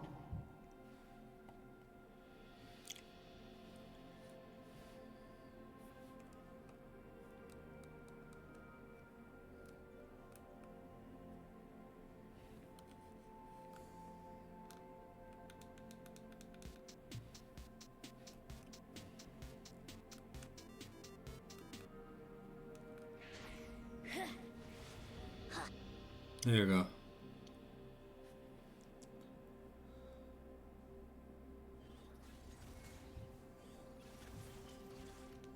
With eyes unclouded. Okay. So Zeri versus Aurora makes a lot more sense than Yasuo into Aurora. Better duck. And heavy on a farm machine. I like this a lot more than the Smolder. It feels like... Oh! The nice death sentence here by Mystic. Electric is going to proc on Medusa, but that was a nice early play by Mystic, trying to gain the tempo.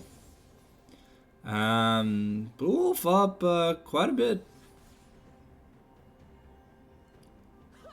of CS on the Aatrox, but Diablo going to be able to close the gap a bit. Seraphine getting caught by a hook. Victor. Flash fire.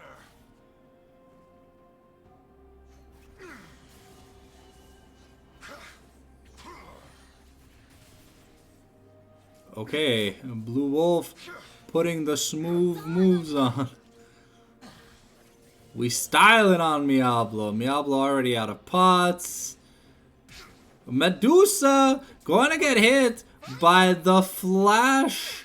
By the flash bandage toss.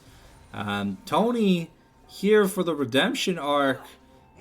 Not blowing a summoner, but pushing Medusa away with just a cull. Gonna make this lane feel much nicer.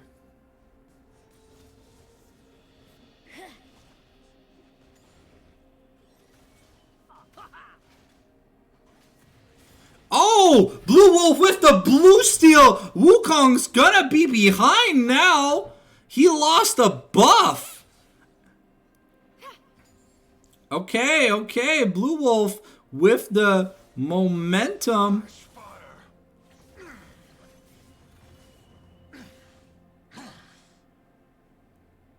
Wind of change.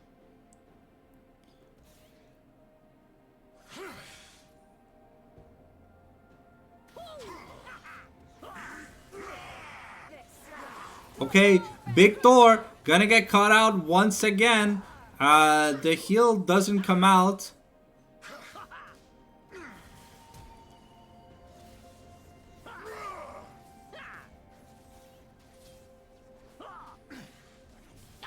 First blood going over to Blue Wolf, and he's at no risk, forcing Diablo to take a bad early back. 36 almost a 20 CS lead. Big Thor really low. Better duck. Love the cat's body. Oof. Gonna be pushed away on such low HP. Things are going great here for Bucherons, aka the Lumberjackies. Everybody on me really doesn't want to take a bad recall. But that's Berserker Greaves and that's Berserker Greaves and a dagger here for Blue Wolf. Wind of change. Flash fire.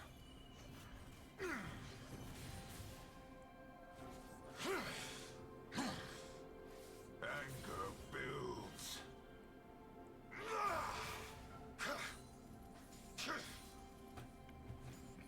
Okay, this CSing on Yasuo is actually pretty damn good. Now we get priority access to grubs. Because Wukong technically lost a buff, The universe craves chaos.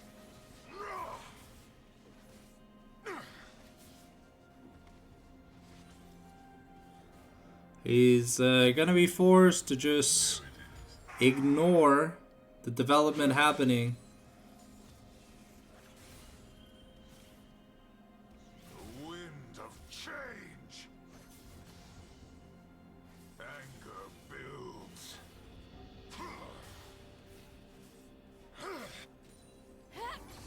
Okay, we've got the Between Worlds, the Flash Death Sentence, but the Death Sentence not gonna connect, forcing the Flash and the ult away from Medusa.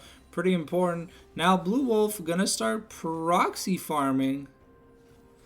Mystic has to be a little careful. Gets hit by the beat draw, but it's not really gonna matter. Tony probably gonna have to give up this dragon. We don't have priority.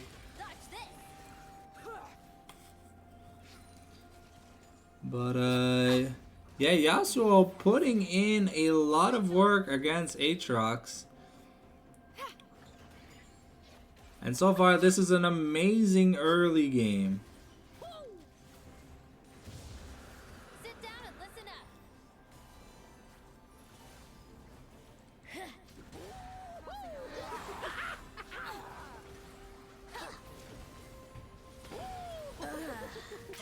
Okay, Master Gui, Seraphine is going to get a kill onto Tony, but we're gonna give a kill over to the Sivir, who's 600 gold ahead of Jin and has about 1,000 gold to spend. Things are going great. Yasuo is turbo proxy farming, has about 1200 gold. Let's see what he's gonna buy. Looks like he's gonna buy 2 long swords and a recurve bow. Heavy gonna be having a fantastic time wave clearing the wave. We are getting close to that Essence Reaver. Aatrox finally has a little bit of money, but with no teleport, he definitely might lose the plate.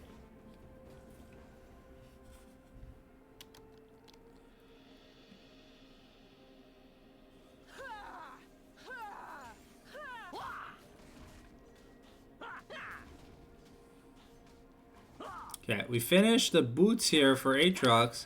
Unfortunately, in this matchup where Yasuo is using the Sweeping Blade religiously, it's not going to do too much. The Sweeping Blade is a lot of magic damage. Aatrox going to be forced to start tanking. Start tanking the wave. Unfortunately, Death Sentence is not going to connect by Mystic. Gonna get hit by the Deadly Flourish and get rooted. But so far, Yasuo with a 1,000 gold lead. Now we're invading onto Master Gui.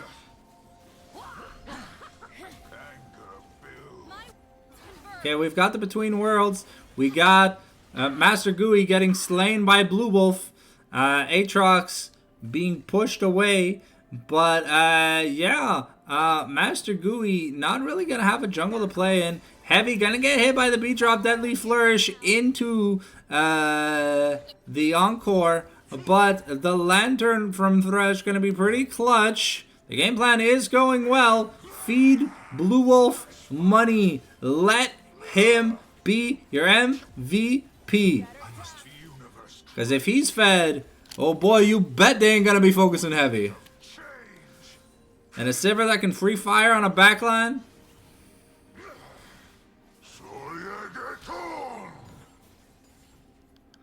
Okay, Miablo has to be careful.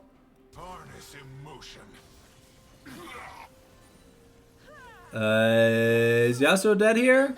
No, gotta live by the skin of his teeth. The current call gets summoned. Master Gui going to look to finish. Oh, unfortunately, the Q pushes him just out of the turret range. Unfortunate, but a would have been a 1 for 2. Medusa forced to teleport top lane, though, to stop Yasuo from taking that turret. However, it's 6 grubs to none, and the Yasuo is pretty fucking fat. Now we have a Bork. Aurora also has a pretty good time playing into Aatrox, as Aatrox built armor and HP. So Aurora building magic damage, loves that. Zeri also not gonna enjoy laning against a. Yeah, I think they want to keep the current. No. I'm not sure if they want to keep the current lane assignments. I think they have to send the Aatrox back up no matter how rough things are for the side of Piftif. Miablo has to just bite the bullet and not bandito his lead away.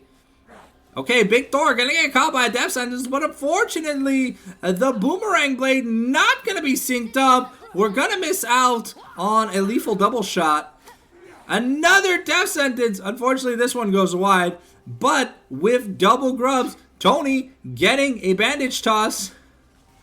Okay, we've got a 1. Oh, the Lantern comes in. Medusa is level 10, a level up. Death Sentence almost connects on the Medusa. Would have been critical, but this turret is just slowly melting. And we've got the first turret already taken top. Now we're going to put pressure onto Medusa as a one-item Yasuo can definitely put pressure.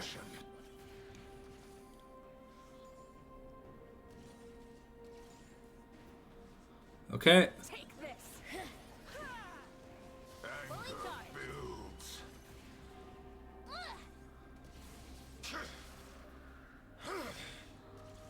The universe craves chaos. See my Harness emotion.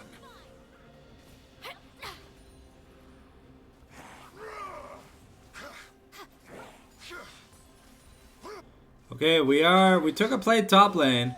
But that's another 2 plates taken in the mid. To another. See ya. Feeling great. Your turn to shine. Red team double kill. Blue Wolf going to live that. Aatrox going to be taking an extra plate here. But, looks like we might be able to take another turret. Things going very well. And that's a second turret taken before 15 minutes. Before 14 minutes. That means we've gotten 13 plates. Is it going to be 14? No, unfortunately, we're not going to hit 14 plates. Almost a perfect 15 plates taken. Sivir is rich. Well, she's 600 gold up. Dester a little behind just because he doesn't have any kill money. But the Yasuo is up 3,000 gold. And last time I checked, being up an entire item plus on your laner is kind of good. Especially when you're a bully who's just going to sit in the jungle, clear the waves, look to find this Wukong, and assassinate him on repeat. Mystic almost going to land a beautiful death sentence. The beat drop not going to find what it wanted to hit. Oh, we've got the glacial. Oh, we went Rylai's. Miablo just gonna get assassinated, gonna get sent to the LGBT health clinic because this Darkin ain't getting his medication. Okay, interesting. I'm on manual camera. Okay, I'm sorry, I did not know I was. My bad. Okay, we've got Blue Wolf teleporting in. Death sentence almost goes in. We don't have last breath. The Aatrox teleport gonna be channeled here. But we have 2 items on this Yasuo.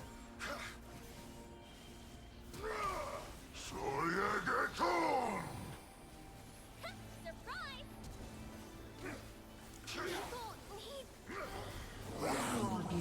Okay, Keep singing. and Blue Wolf putting in a lot of work there. I don't know how I switched it to manual by myself. Alright, yeah, it looks like the early GGs are being pinged out. This Yasuo is way too fat. There's legit nothing to do. He gets the build crit now.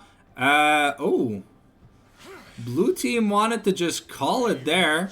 I mean, when the Yasuo is up 5,000 gold at 15 minutes, yeah, it is a feels bad man moment.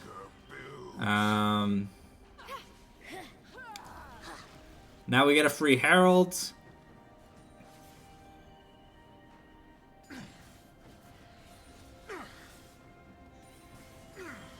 Entropy cannot harness emotion. Whole world hears me now. Kisses. Okay, Yasuo gotta go down here. Unfortunately, Master Gooey going to kill Thresh, and who killed? Was it Jhin? Yeah, I think Jhin killed Yasuo. So juicy shutdown here for everyone on me. But yeah, now Medusa in a little bit of trouble. Heavy, unfortunately, almost going to die. Auto-attacking Zeri while in turret range because Mumu just yeeted himself away. And an objective bounty. But Dester here gonna get the...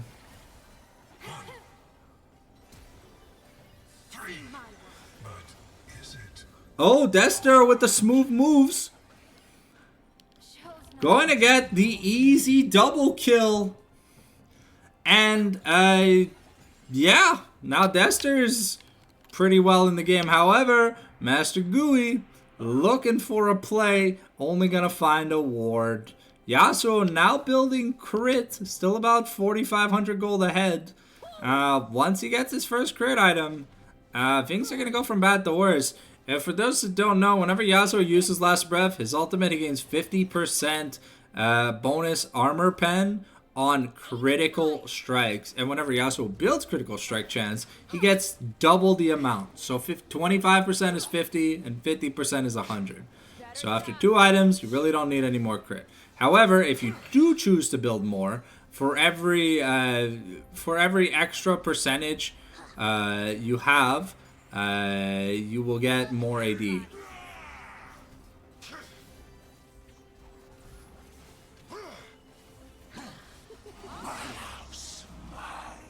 Yeah, Mystic going to make it away. The Cyclone was invested here by Master Gui, so we do not have it anymore.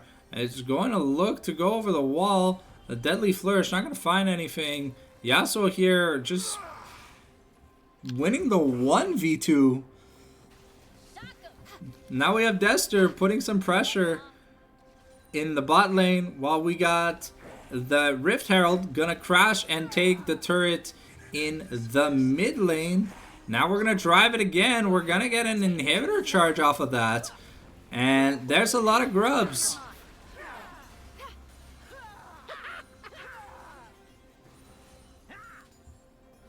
And that's almost the inhibitor taken here for the side of Lumberjacks. Really good tempo play. Yasuo is about 1,100 gold, so should be able to get his. I don't know what Yasuo is working on. Maybe. Sit down and listen up.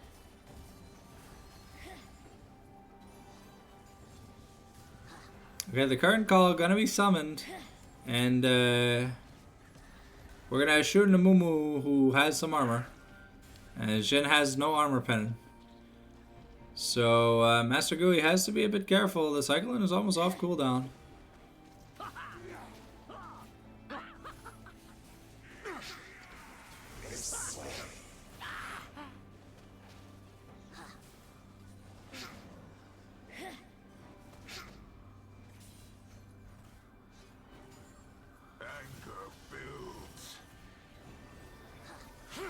Okay, the bandage toss.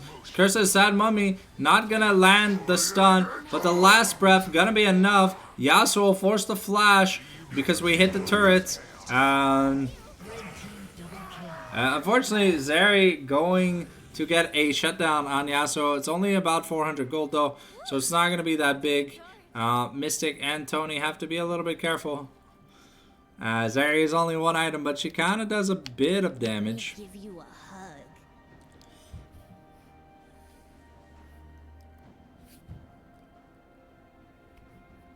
Okay, we've got the Sivir working on finishing their Infinity Edge.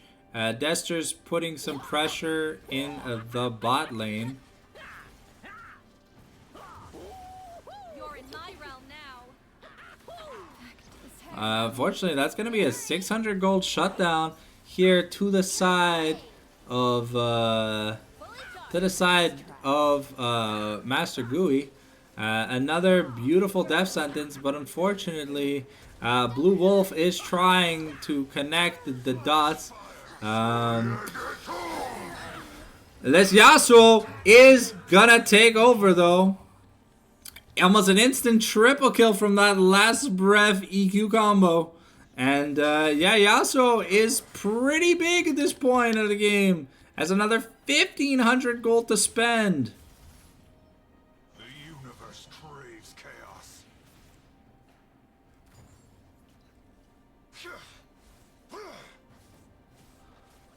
Ajax has to give up the turret. Diablo in no position to fight this. Almost 10,000 gold down.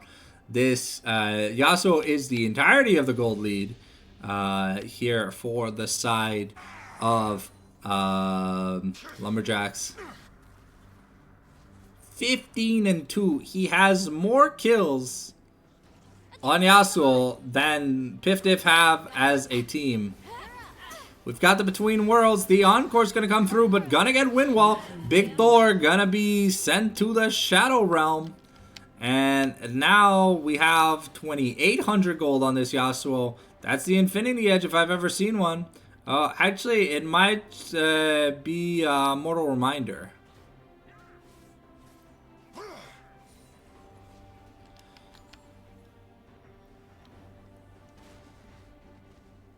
We'll have to see what he builds. Okay, so he upgraded his boots to a Zephyr, and now he's going an Infinity Edge. Okay, this Yasuo's got so much money, he can upgrade his boots to tier 3 first. Normally something 80 carries do as their last item. But Yasuo's got so much money, it doesn't matter. Plus movement speed on Yasuo is technically damage, because he's running you the hell down.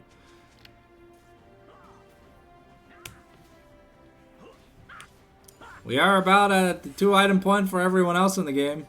Yasuo's just chilling at the 4+ item mark. I think you need at least 3+ people to kill this Yasuo.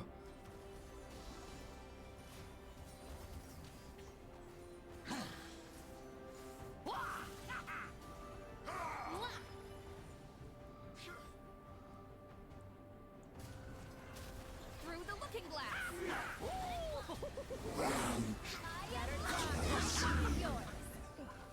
Okay, we got Blue Wolf looking for a flank. We're gonna capture Big 4 again.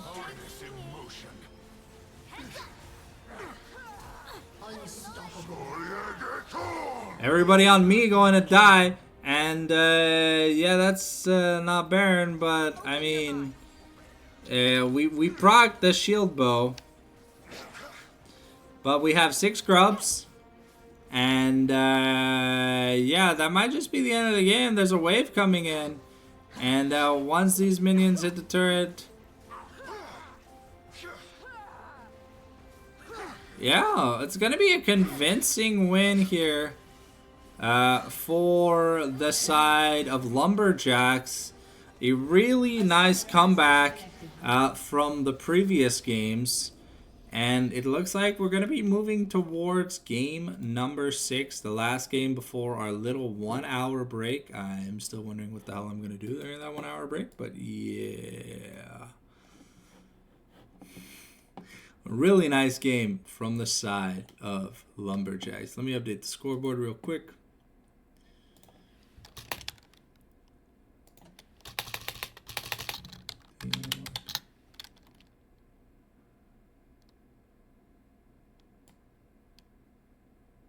All right, we have a chance to end on a positive note if things go well. But the last game of the day after the break is gonna be versus the current first seed, Limulu Trap Reborn, and I believe that is a hard matchup. But we'll have to see. These are just best of ones, so we'll have to see what we get done.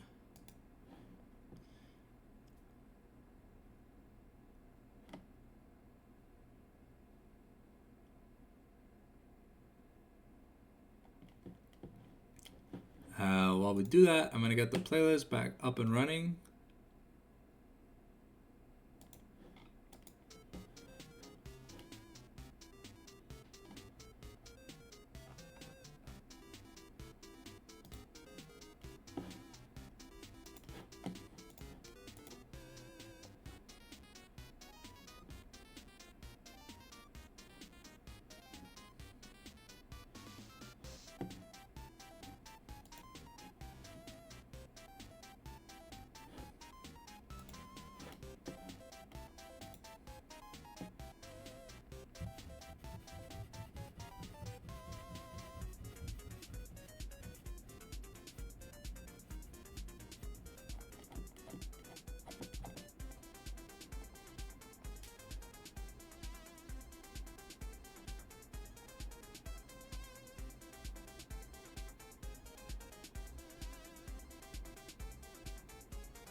Okay, we got the ready check from DH Bucheron. It's waiting on TMIP.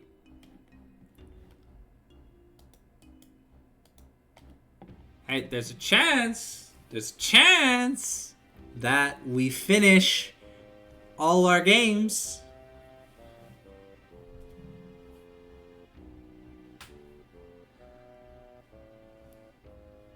before the break, and then we don't have to waste an extra 2 hours. That would be great, eh?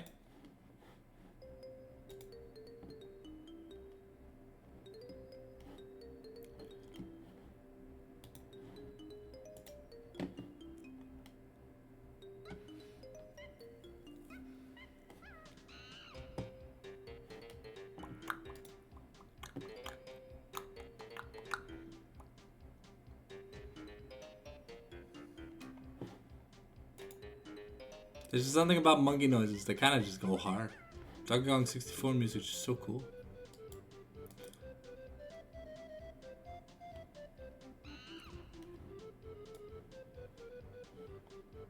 Oh.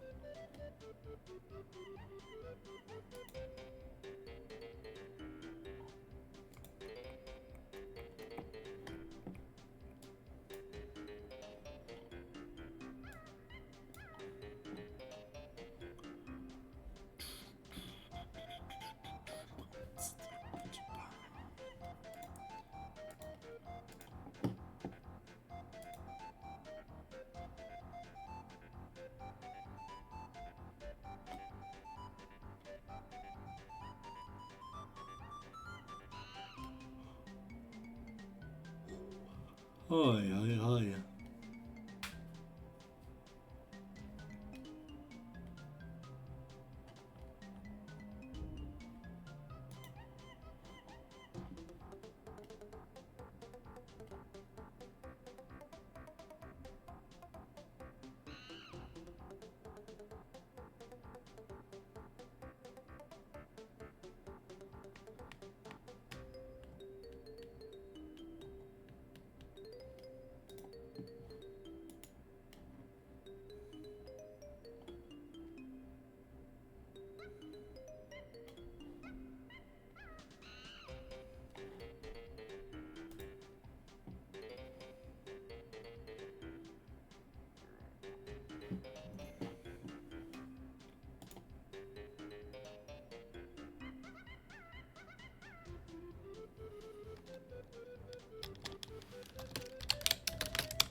Guys, I'll be honest. Oh. Forgot to unmute the mic. Hello? Oh, wow. Oh, never mind. I just scrolled down so I didn't understand what I was typing. But yeah, I just don't feel like wasting an extra 2 hours if I don't have to. Because, well, yeah. Like, that 1 hour break is a waste of time for me. Oh shit, we're at 13 viewers. Let's go.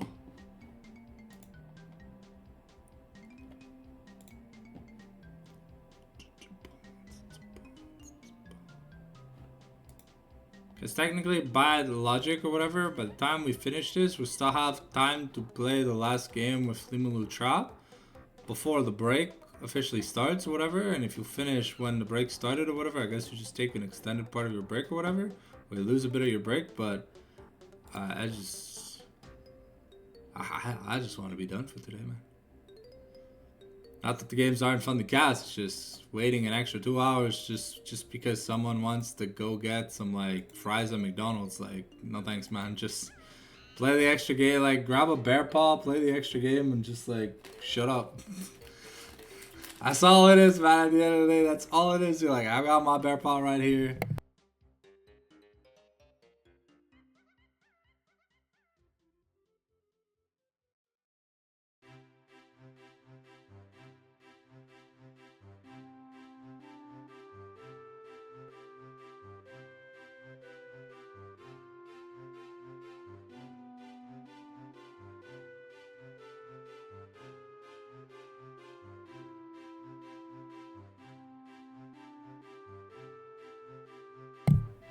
I wonder why it takes so long for the team to like click the radio button.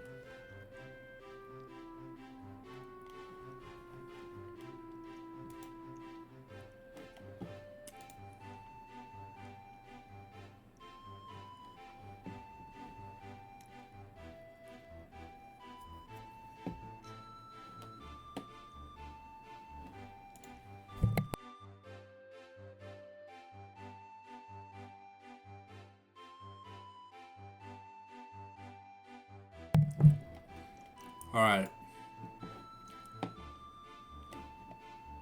So we've gotten confirmation. I should be able to wrap up the stream before the 1 hour break.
Yeah. Like, unless there's like 4 or 5 games left to do, to take a 1 hour break just to play a single game of like a single best of 1, bro, like, at that point, might as well just do it in ARAM. Like, there's legit no point. Because, like, you're cutting all the momentum, all the flow, all the energy, and like, everyone's just like, fuck it, I want to be done.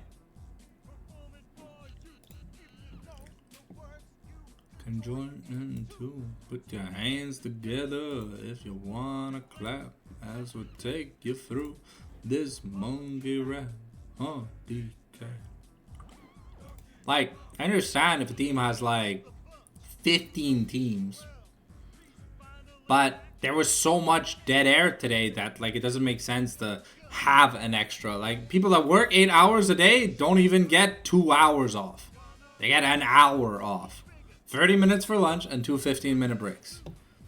And honestly, if that's what we want to do, I think that's what we should do. Because 2 1-hour breaks, like, Jesus fucking Christ, bro. Man, you play for like 2 hours, you get a 1 hour break. Then you play for like 4 hours, you get a 1 hour break. And then you play 1 hour, it's like... Make it make sense. Because it didn't make any sense to me. Hey, game love Rudy, yeah.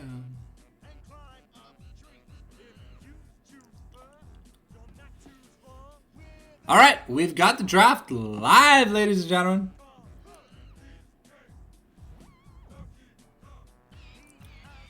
Style, it has no grace, but this gong has a funny face. And stand when he needs to. His arms out, just for you. Nice himself, just like a balloon. It's crazy. Kong just digs this too. We saw Blue Wolf carry on Yon and Yasuo, and the games were not even close. So, hell yeah. High, real high with this jetpack on. I'm gonna be banning Syndra away from the TMIP.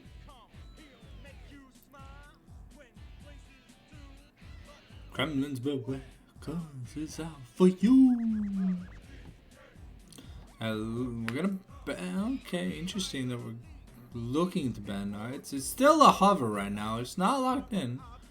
Wasn't a very solid game from the side of Blue Wolf, so I don't know if we're gonna be opting in to go pick it, but okay, looks like the Gnar ban is gonna be locked in. Interesting. Such a breeze, can't move slow, can't jump high, but this Kong's one hell of a guy. Oh, come on, Cranky, take it to the fridge. We're gonna look the ban Nocturne from TMIP. Coconut shells, oh yeah, walnut bean, but smells, grapes, melon, oranges, and coconut shells, oh yeah, walnut bean, pineapple smells, grape, melon, oranges, and coconut shells, oh yeah, walnut, peanuts, pineapple smells, grapes, melon, oranges, and coconut shells, oh yeah, walnut, peanuts, pineapple smells. Zanya's Hourglass was banned here by the TMIP. Alright, so we're not allowed to build the Zona's Hourglass this game. It's been banned. We're looking to maybe ban a Smolder against TMIP. Looks like Smolder is banned.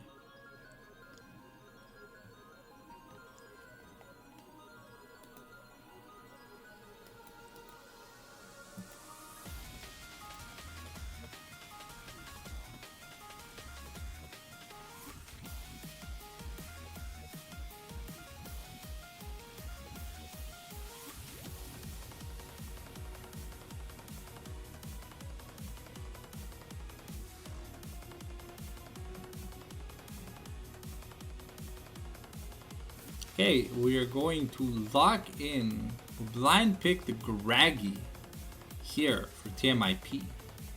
Could be jungle, could be top, could be mid, could be support, could be anything. We don't know yet.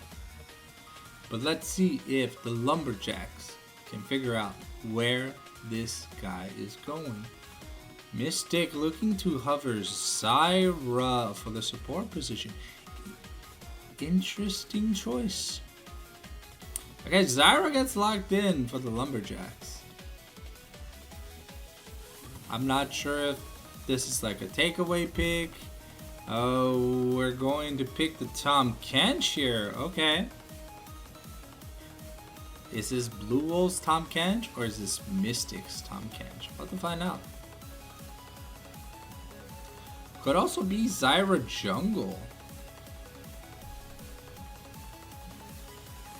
I mean, Zyra Jungle hasn't been that great, so I don't think so, but...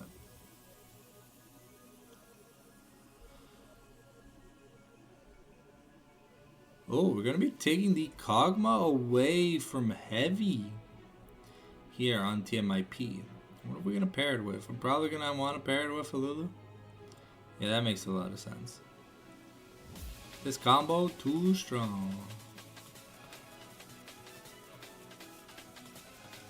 But it's really strong when the Kog'Maw gets the scale and has peel.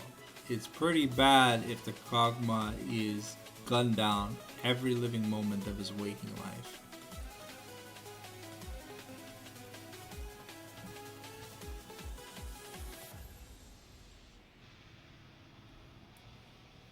It looks like we're gonna lock in Siver's Heavy's Siver. It was pretty decent yesterday. I'm sorry, I just wanna lay back in my chair. Hey yo! Alright, what are we gonna ban here on the side for the Lumberjacks?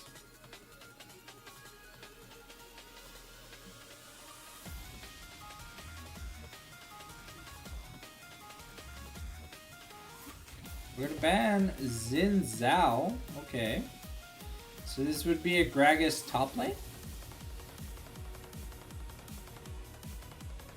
Assumably so.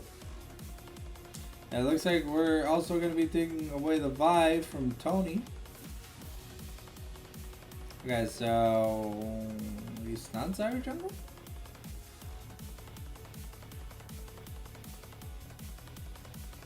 I don't know, man. It could be Zyra Jungle, but I don't think it should be Zyra Jungle. Also going to be banning Shen away here from TMIP.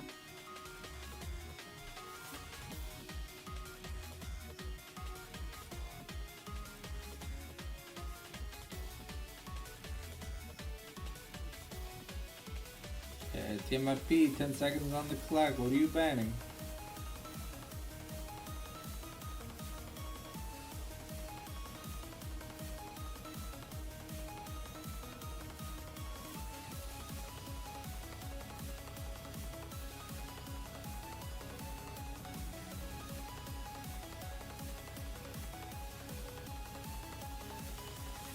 We're gonna be banning J4 once again. Okay. So now what are we picking here for the side of Lumberjack? It's going to give something away.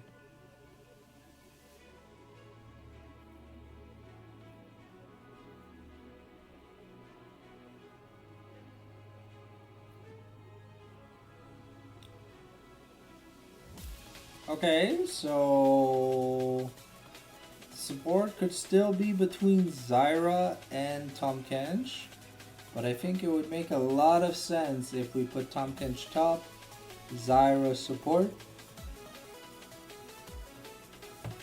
Because if we put Zyra jungle with Hui, like Galio is such a good pick here. Now we're gonna lock in Udyr for TMIP.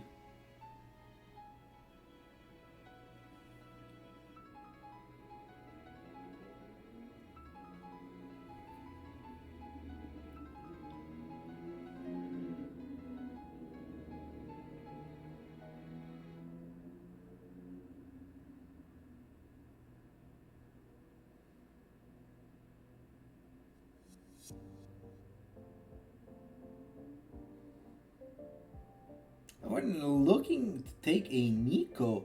Okay, so this would be Nico mid, Gragas top, Udyr jungle with Kog'Maw bot. That's a lot of magic damage. I don't know if I like that much magic damage. Also, is Udyr gonna go tank or is he gonna go AP? If he goes AP, then Kick Lebowski's. 5 seconds on the clock here for. So it is Zyra jungle. Okay, so it's Kasate top, Zyra jungle, Sivir Tahm Kench bot, Hui mid. I mean, that makes sense.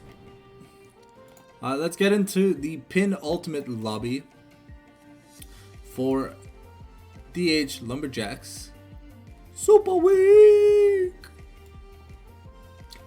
I wonder what that last ban was. We'll never know.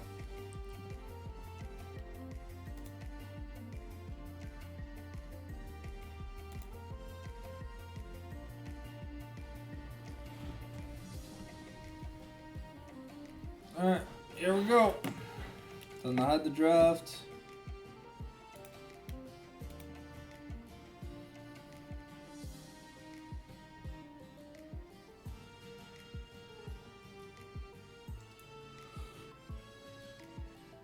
Ooh.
No. I'm not bored. I'm just tired. There's only 2 games left anyway, so but if there was the the extra 1 hour break or whatever, I would have probably just hopped off.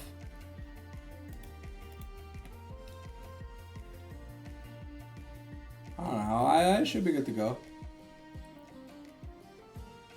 Speaking of which, are you gonna join the lobby, Dexter?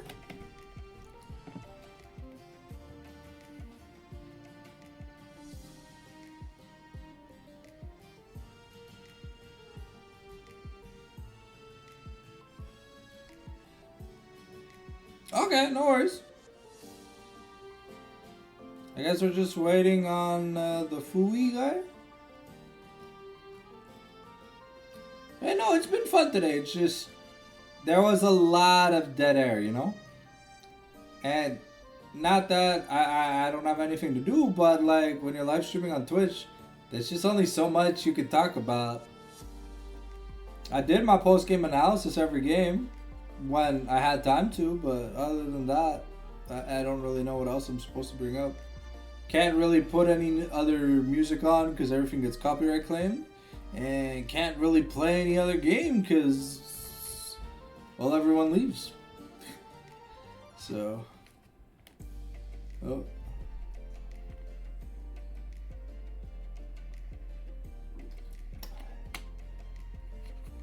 I don't know, but it's fun. It's just, to be honest, Dexter, I've been up since like 9 p.m. last night.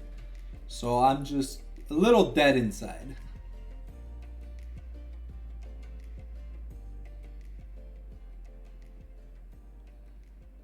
Yeah. I have a lot of trouble falling asleep. Yesterday I tried sleeping till like 4 or 5 a.m. so I'd be able to just wake up, do my routine, and be ready. But I woke up to a phone notification, couldn't fall back asleep.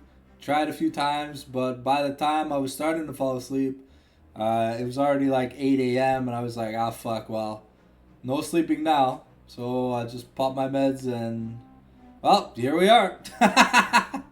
Of course, for the next Super Week, I'm going to put more effort into trying to reset like my sleep schedule or whatever, but like, to be honest with you, Dexter, I'm on the like LCK schedule, and having to get off of it for like 2 months before getting back on, it just feels so bad. So I just trudge through the pain, because it's not like I have anything else to do. I really like working in the mornings, like from 4 in the morning to like 8 in the morning is like my most productive time of the day. Because I'm fully focused, it's nighttime, there's no disturbances, there's no noise outside, I can be on my speakers while editing, you know, honestly, it's the best time for me, so, that's, yeah.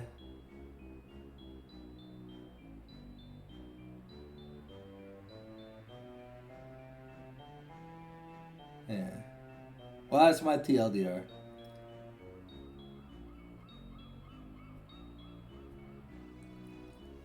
Well, it is a little unfortunate that we saw, like, at least for the Division B or whatever, that because 2 teams technically gave up, well, one disbanded and the other gave up, that, like, they basically had a half-ass Super Week, so the points that they were looking to farm were basically almost cut in half, which kind of sucks.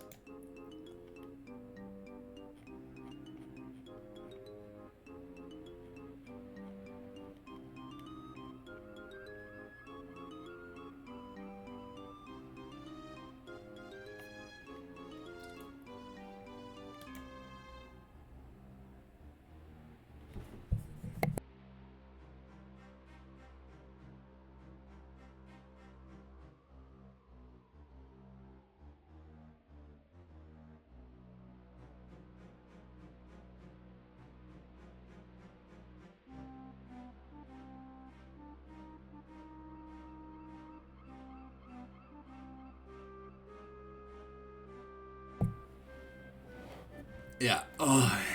But if not, outside of that, Dexter, what do you do for a living, if you don't mind me asking?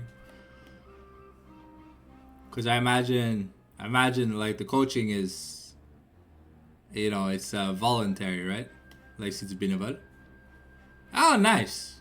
What's your major? If you don't mind me asking. Like, what are you studying?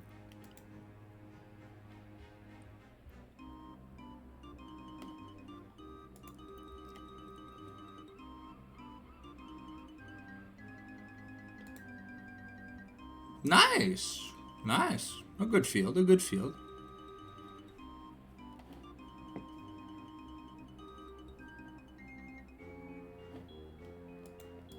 Finance is definitely an interesting field, but it's kind of like League of Legends, you know, like you got to devote basically like all your free time to like getting better in the field itself, you know, once you like graduate or whatever, because it's like always evolving or whatever, especially with like crypto and stuff like that, and like savings and other stuff. So it's a hard field.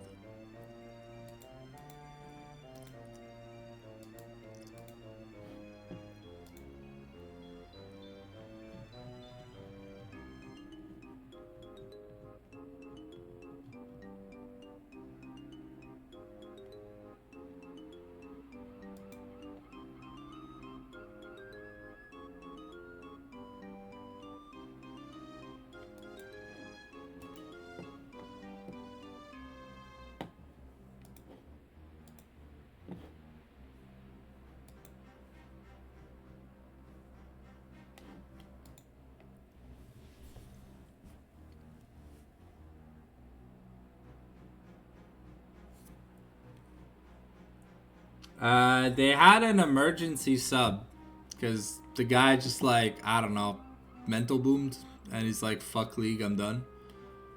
I don't know, threw his PC out the window, and so they had to get a sub.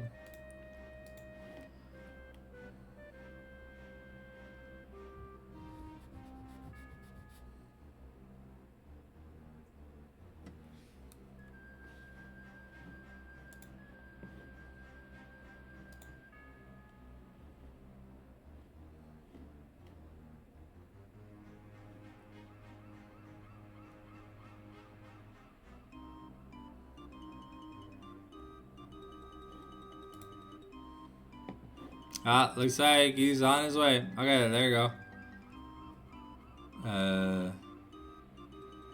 We're still missing a player. I don't know who.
It looks like there might be a forfeit. I'm not sure. Just this match, we've been waiting a long time to get it going.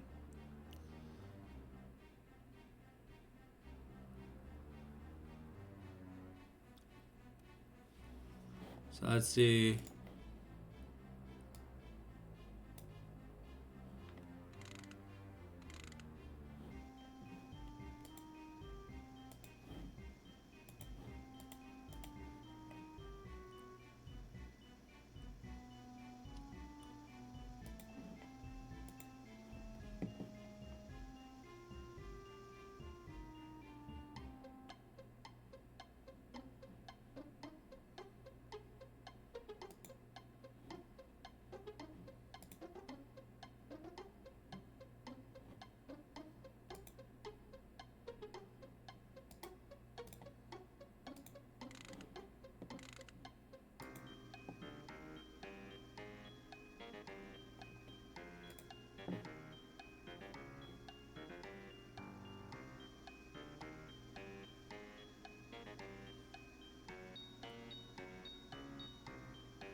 I guess we're just waiting for an admin.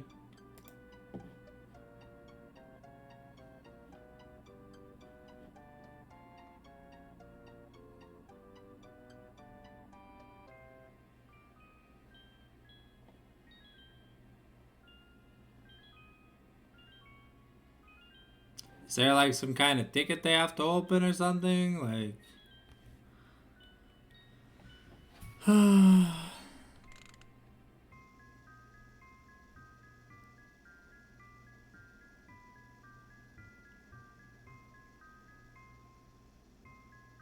I don't know what we're waiting on at this point.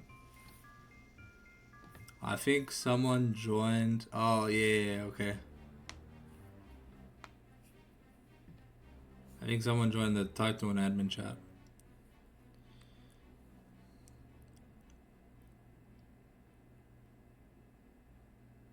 Oh, well, have an answer soon, I guess. I don't know. That's what I'm looking forward to.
I'd just love to know if we got an answer already.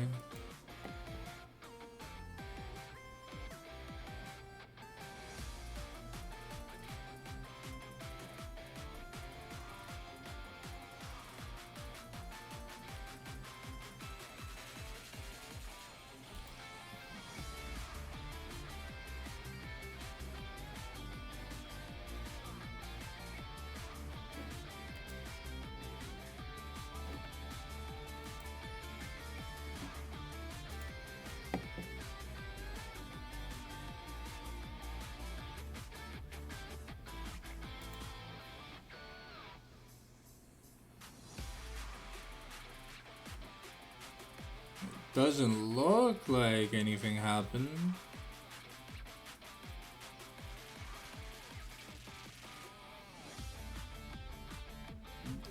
Yeah.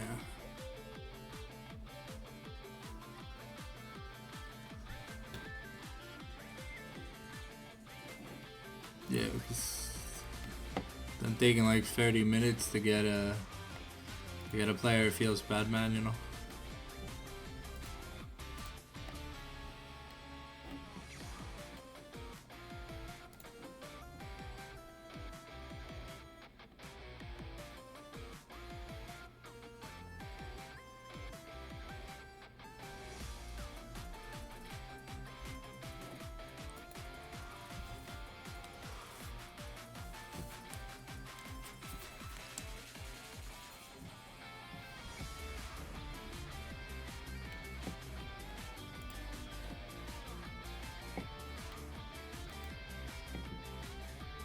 Wouldn't it be faster to just like tag an admin and be like, yo, can we get a resolution?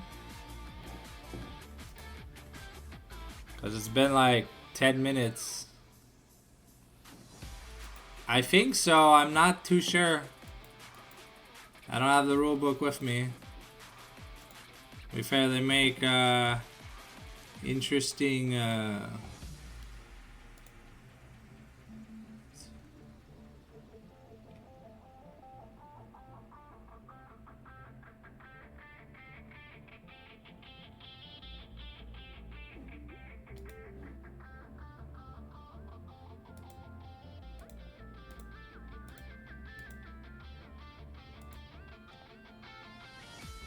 Really? We waited 30 minutes for this?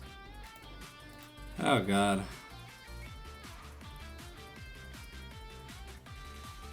Alright, well, here goes game number 6.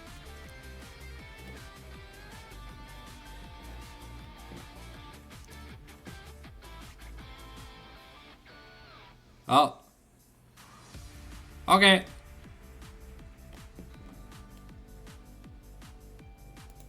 Awesome.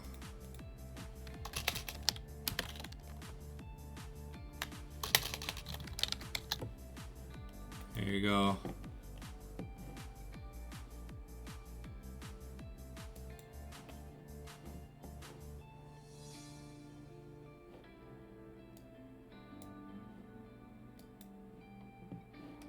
All right. Okay, good. Now once Limulu are out of game, they're 25 minutes in.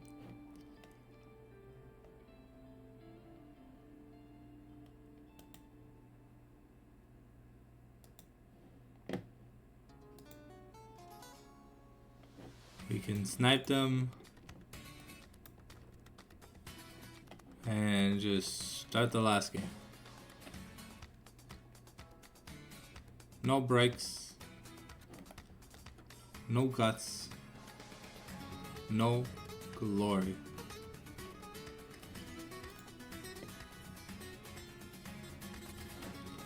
It's one more game, and then we're Donzo.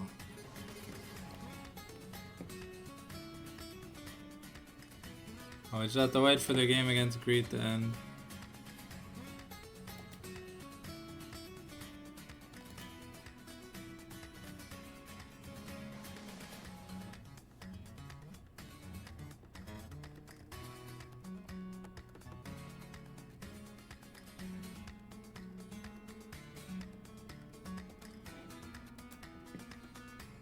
Watch LTR versus Greed?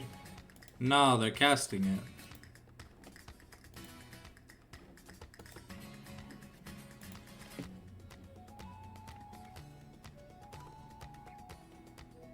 Oh, is it over? Oh no, I don't see them in game anymore. Alright, well, it's over.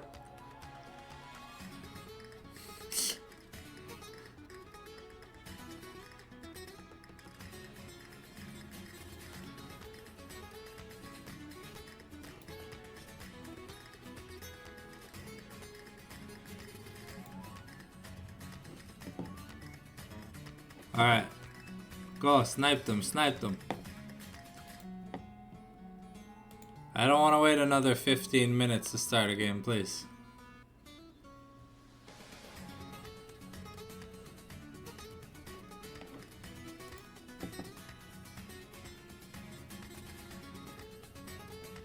Andale, andale, andale, andale, andale. A minute left, and then I want this lobby started.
Alright, let's go. Let's ready up. Let's ready up. Let's ready up.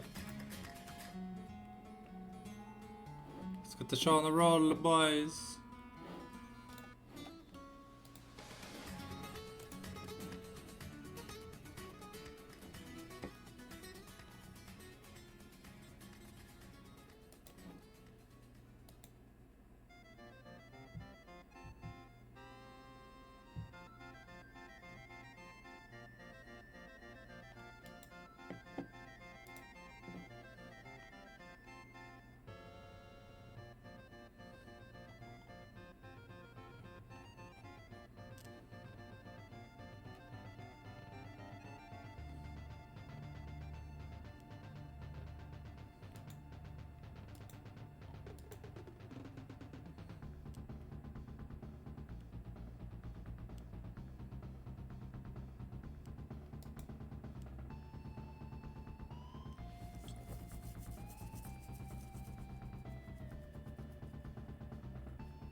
Alright, let's go. Ready, check, ready, check, ready, check, ready, check, ready, check, ready, check, ready, check. Ready, check, ready, check.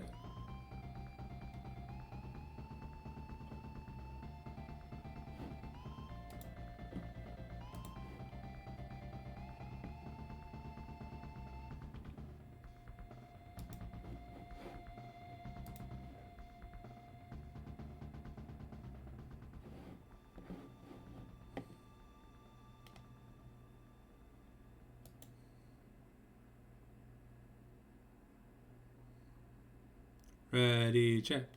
Ready, check. Ready, check.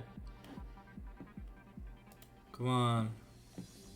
Let's go, boys. Start the drafts, please. My brain's rotting.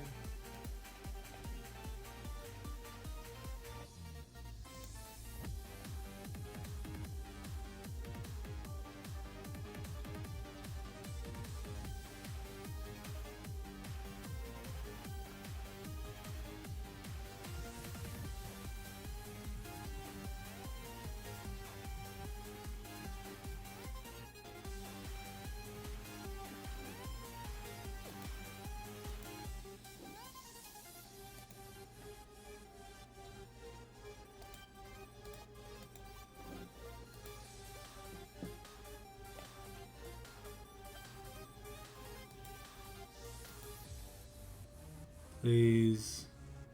Can we just ready up? I just want to watch the game, man. I'm waiting like 40 minutes to watch a fucking game now. I had 23 minutes, an hour and a half ago, to watch a game.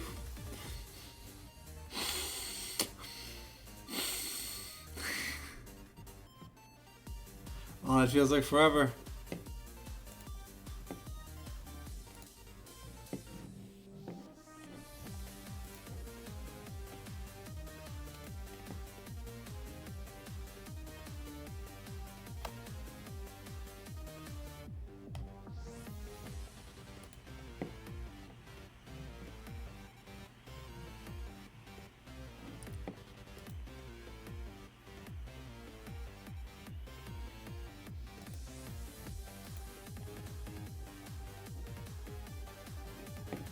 Can someone ping Limulu and just tell them they're ready up, please? I don't want to sit here for another 10 minutes. Oh, hell yeah, let's go. Let's go, no fucks given game. The draft's starting, they heard me complain. Let's go. Okay. Oh, so we're banning Kog'Maw away from Limulu. Alright, interesting. One of Heavy's more played champions, but his Sivir is still open. Banning Top Catch away from Mystic.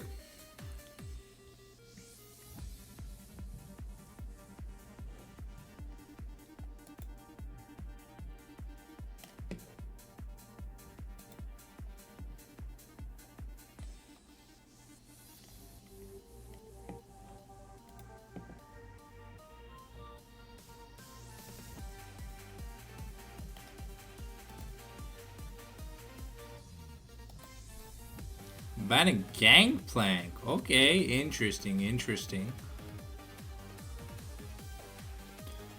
I'm gonna ban Smolder on the side of Limulu.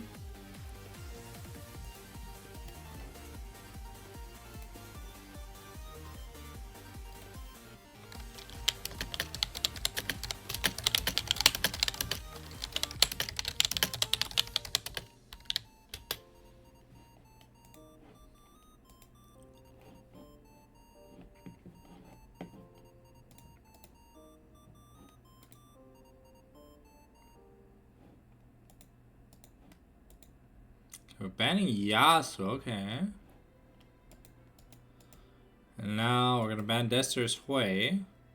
See what we pick up here. Looks like we are going to lock in Skarner here for Tony.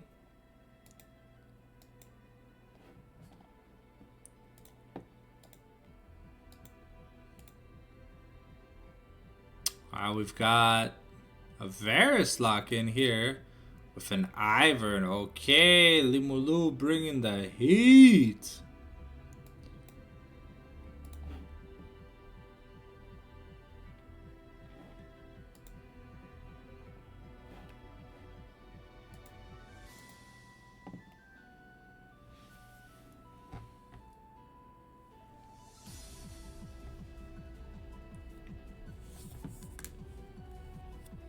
Okay, we're gonna look to take Heavy's Sivir, a consistent pick and a decent choice into Varus.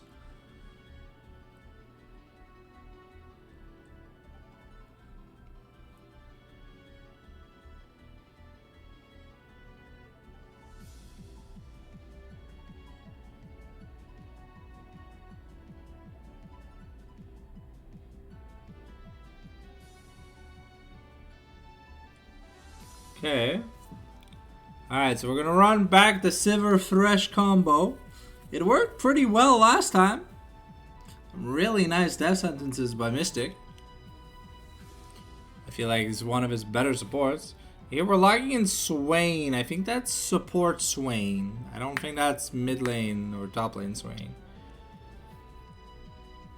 Bah. Into the second round of bans. We banning with Cassante? Okay. I'm ban Olaf.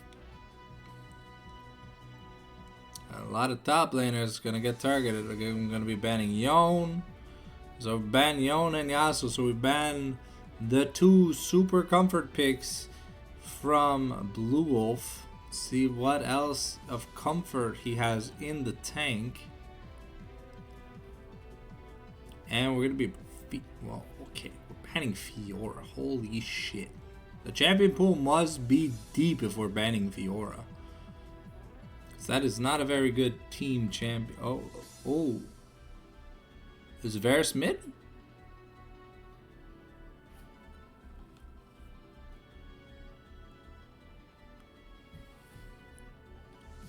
Okay, so just picking Draven. So it could be Draven mid. It definitely could be Draven mid. Chovey's played a lot of Draven mid. And shit's a little disgusting if it pops off. Because he's just so rich. So much damage. Plus every time he kills you, he gets so much money. Okay, we're going to pick up the Syndra here for Dester. First time he's going to be allowed to play it today. It's been permabanned against him normally. And we're going to go with Blue Wolf's set. Okay, interesting. So a pick style comp. So it's okay. I was gonna be like it was Viger top, but I'm going to let out. Oh shit, the Nasus. No. Okay, maybe the cannon. What are we looking to lock in? There seems to be a lot of things. What's the pivot gonna be? Is the cannon the lock-in? It looks like cannon is the lock-in. Okay. But an interesting drop from the side of Limulu. No front line. Versus a pretty chunky monkey front line. Alright, let's get into the game, ladies and gentlemen. It is the last game of the day. And then we get to have some fun. Alright.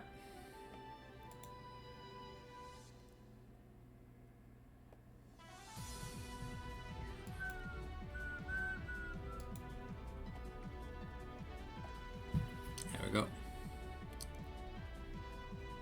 Dun, dun, dun, dun.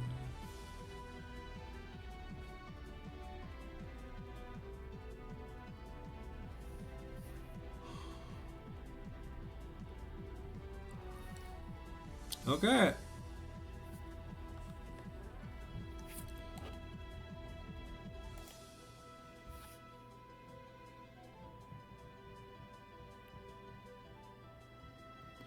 Here we go. It's the final game, yeah.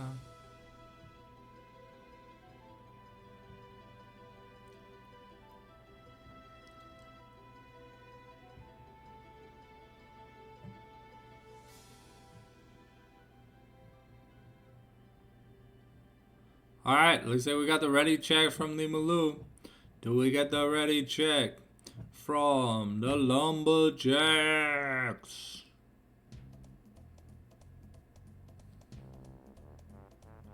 Find out where this Draven is going. But I'm pretty sure it's Draven 80 carry. Sorry, Draven mid, Varus 80 carry. Because Varus mid hasn't been amazing in a long... What?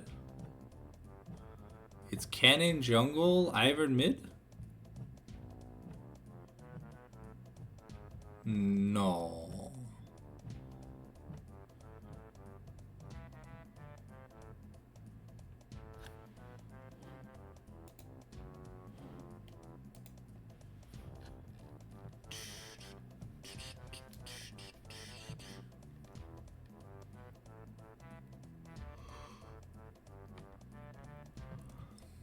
Yeah. Let's close the draft and let's get into Champion Select. Okay. Is Heavy gonna take the 35 seconds to lock in?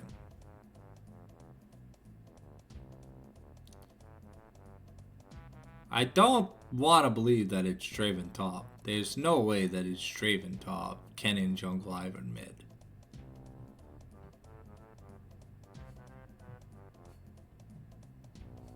It doesn't make any sense. Ivern literally doesn't have a passive, he's not. Okay, it's Draven mid, okay. So they just placed themselves not in order?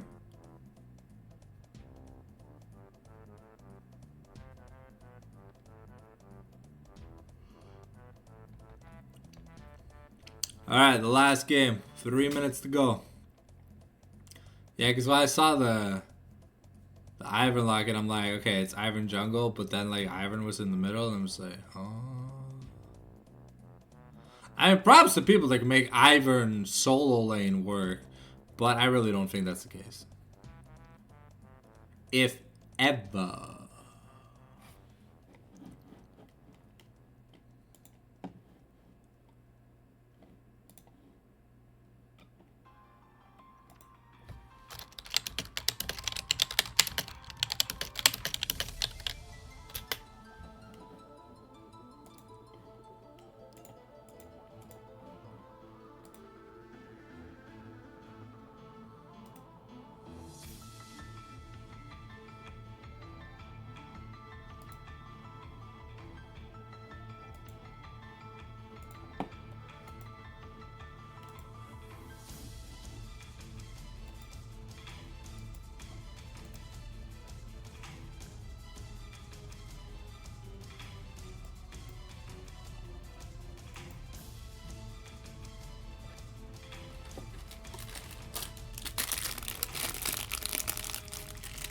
Yeah, your bear paw real quick. We're back.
Spectator client, please load.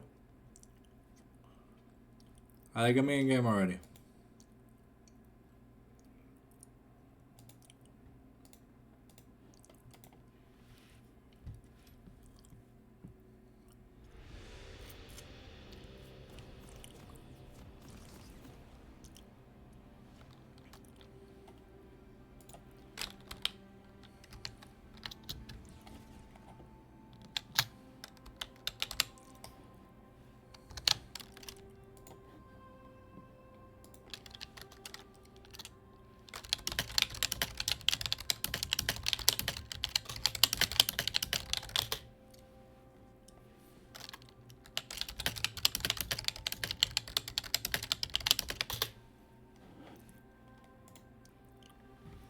Alright, here we go. Sorry.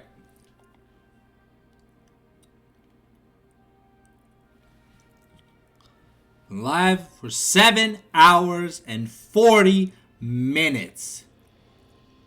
Insane in the membrane. I think this is going to be my longest stream to date.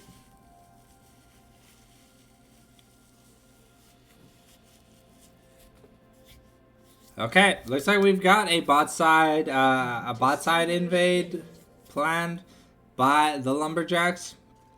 There's gonna make his way first into the 30 seconds until minions spawn. the river. The flash from Mystic gonna force the flash from Frankie Boy. Okay. Worthwhile, no Hex Flash on the Thresh, but let me just adjust. There you go, that makes more sense. Alright. So, now the question is, who's going to have the faster Flash? I can't tell. Okay, it looks like no defensive ward, only defensive wards were planted here for the side of Limulu. Ivern is a champion that is pretty particular. He'll like prep his camps, and if he smites a prepped camp, he gets it instantly. So we'll just have to see. Hopefully Tony's going to be able to have a turnaround in this Skarner game. This is the most important game in the Super Week.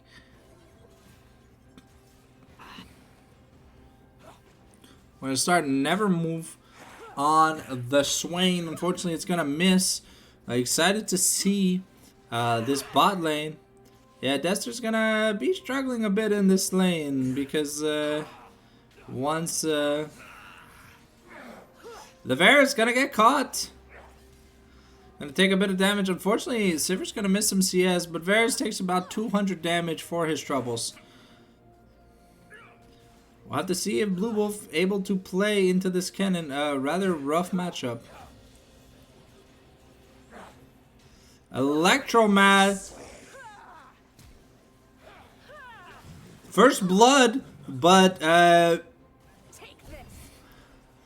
yeah, Frankie Boy not able to converge since he was not level 2, but that was a nice first blood here for Heavy. The momentum is already starting to swing on the side of the Lumberjacks.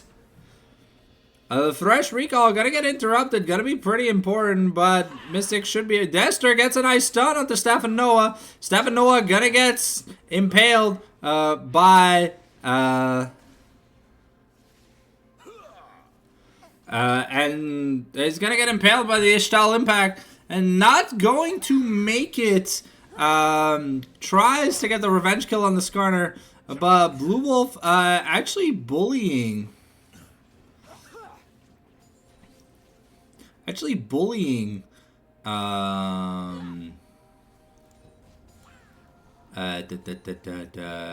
Sorry, Dars 23. Okay, Dars 23 not gonna be able to cancel the recall. Let's look at the gold values just a little bit.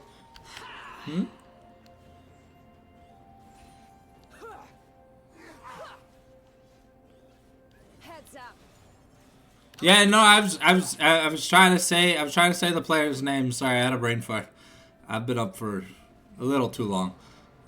Let's just say, Ivern, gonna look to probably just try and kill Skarner here. He's got the Poppy Seed shield, the Ishtal Impact, going to slam Ivern into the wall. Ivern going to take a kill here, but we gotta be a bit careful. Can Set make the difference? We do have the flash. We're going to miss. Oh, nice. The pullback from the Set. Going to be enough. The attempted camp not going to be able to be contested, but Heavy has to be careful. Electro is in the bush. We're setting up a giant push or a Giga Freeze onto Heavy. Unfortunately, Sivir is great at clearing waves, not so great at being denied waves. Unlike Ezreal, her cooldown isn't 1 second.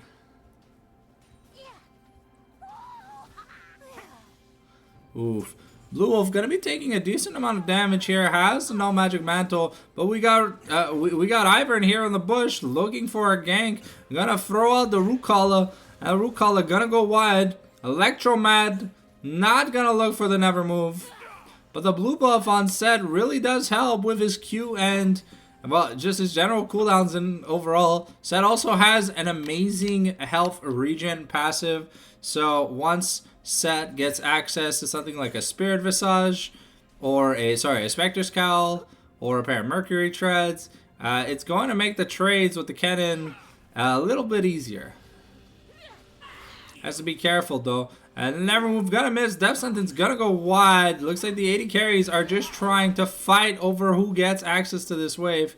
Dar's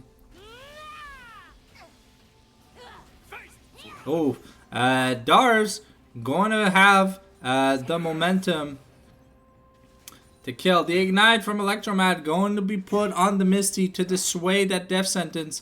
Heavy gonna be a little bit behind in CS. A big wave about to crash. Ivern and Draven are rotating up to Grubs.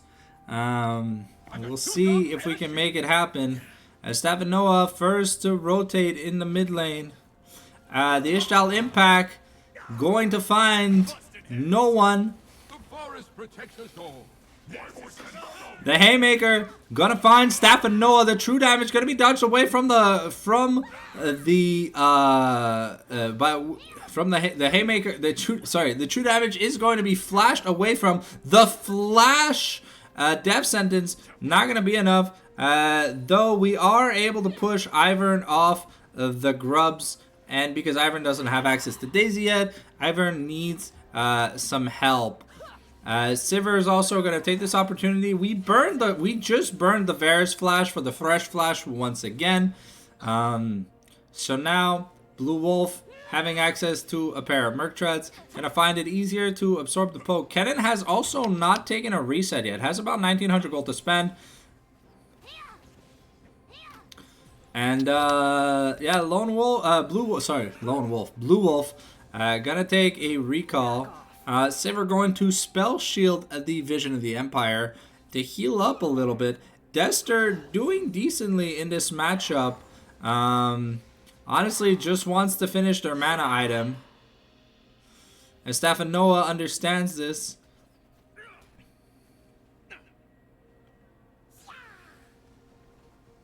Okay, Tony gonna turn sideways.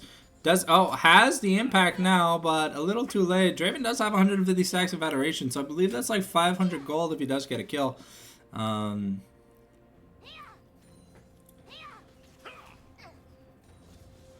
Okay, Blue Wolf does have a bit of money to spend.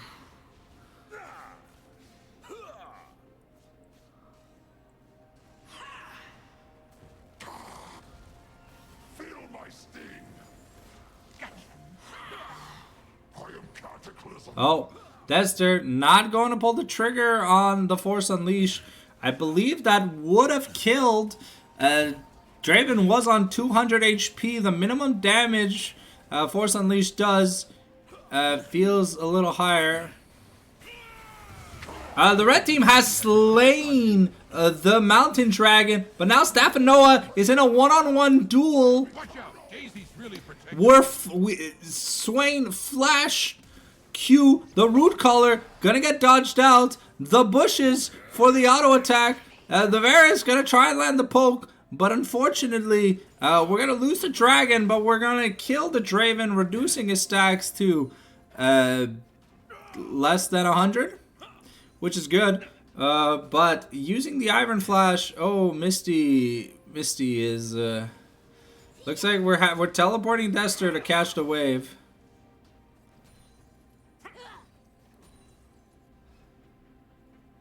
Here we go. Misty gonna be able to get a recall. Gonna get hit by the Vision at the Empire though. It looks like we're sending Sivir to lane against Draven.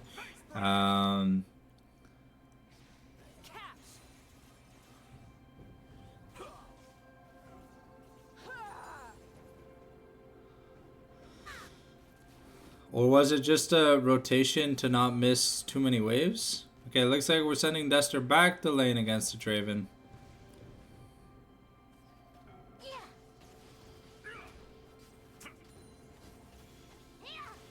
Okay, Blue Wolf has to be a little bit careful.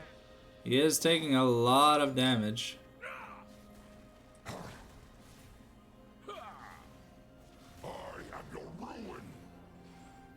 Electromad gonna get caught here. The impact going to go wide.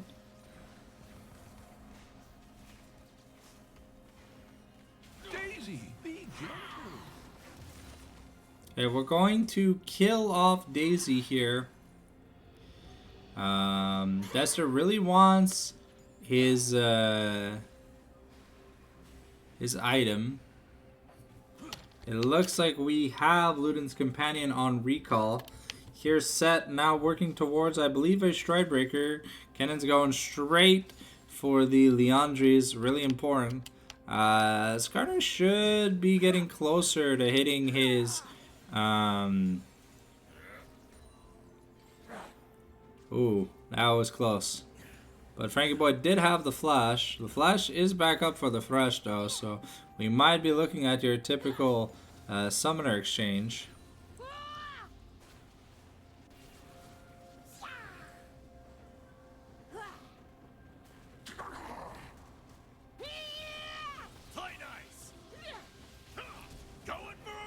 The flash haymaker backwards, and Kazoni's gonna have to commit the flash to kill Ivern, setting up a trap in the bush, just clearing a ward. But now Dester is here. Well, we're going to miss the kill shot. Nature strikes. Meet my friend.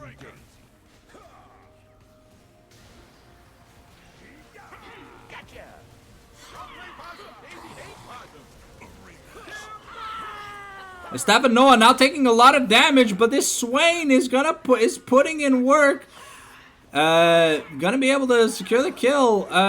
He does a lot of damage, but I don't think he'll be able to survive. Has no mana, can't really use any spells besides his ultimate.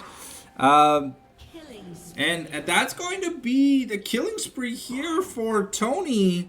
We've got a lot of damage. This Skarner is set to carry. The Draven is super far behind.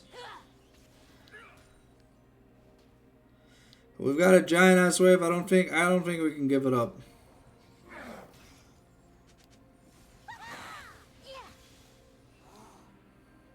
Oh, fortunate. Okay, we are going to be able to get the 6 grubs. So Set is going to be able to chew turrets like they're ice cream on a hot summer day. Man's going to burst through that. Surprises sting the most. Flesh and bone.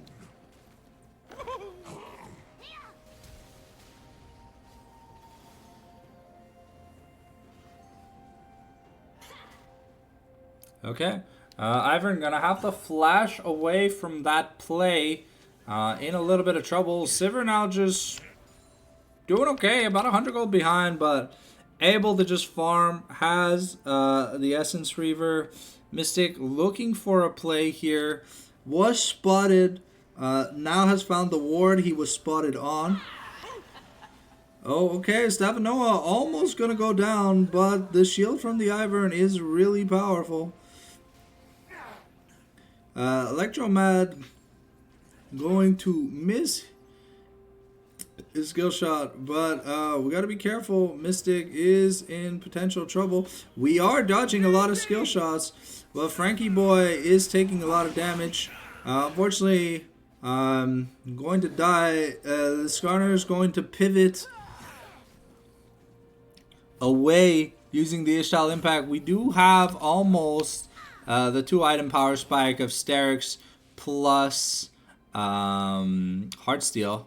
Blue Wolf still doesn't have his item. Neither does Cannon.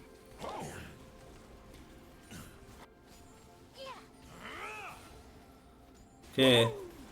Careful. Daisy doesn't know her own Okay. strength. Skarner has secured the dragon, but we're about to give a kill over the Draven. The Never Move gonna be dodged by the Fresh Lantern. Beautiful placement, but I wish it would tell me how much money he cashed out.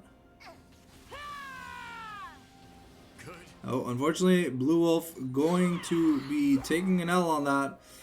It took a lot of damage. Not having the best matchup, but the cannon is not too far ahead, so it's not that bad. Plus, with 6 grubs, it means that this set will be able to eat turrets for breakfast. We almost have the Strybreaker, I believe. I believe we're like 100 gold off or something. Skarner with 2 extra stacks on his Heartsteel is pretty big, though we are almost at the big 2-item power spike for the Ivern. Because his items essentially cost 2,400 or less each. Unfortunately, again, the death sentence is going to construe. Daisy's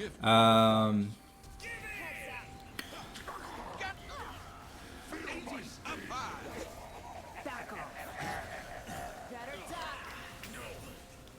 Watch out. Daisy's really protective of me. Bye, Daisy. Okay. Leandri's not finished here for Kennen, but it looks Mystic just going to take the kill to be like, nah fam, I don't care. The Flash Flay gonna be enough. We're then gonna kill Staff and Noah, and we're gonna save Dester. Dester doesn't have to take the turret shot. We get the first turret blood. The teleport flank from the cannon is coming. We have to be careful.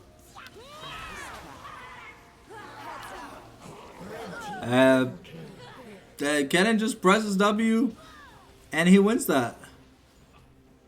But now because he left top lane,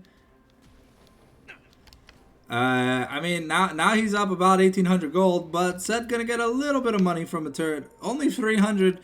Turrets are fucking worthless, man. That's crazy. But here now we have 4,000 gold to spend.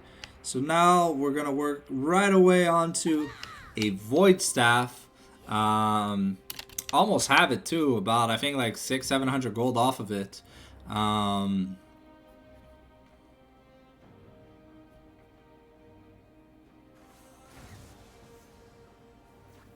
did that come from?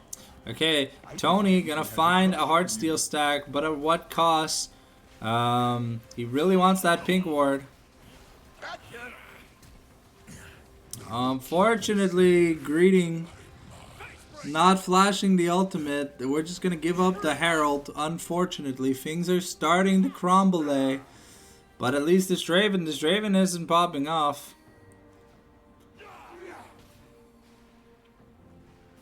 And we do have to be careful. Take this.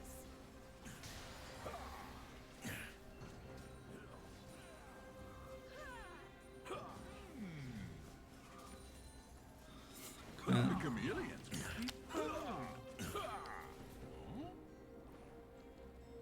Okay, the Rift Herald gonna be dropped in the mid lane here. Dars does have his ultimate, but he does not have flash.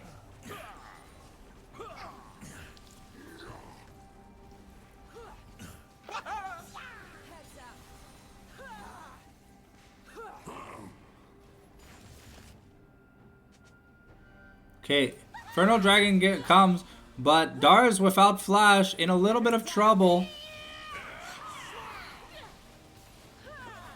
Oh, the shutdown going over to the Syndra is pretty big. The impact gonna miss. The death sentence gonna go wide. Set going to die for nothing gained at this point.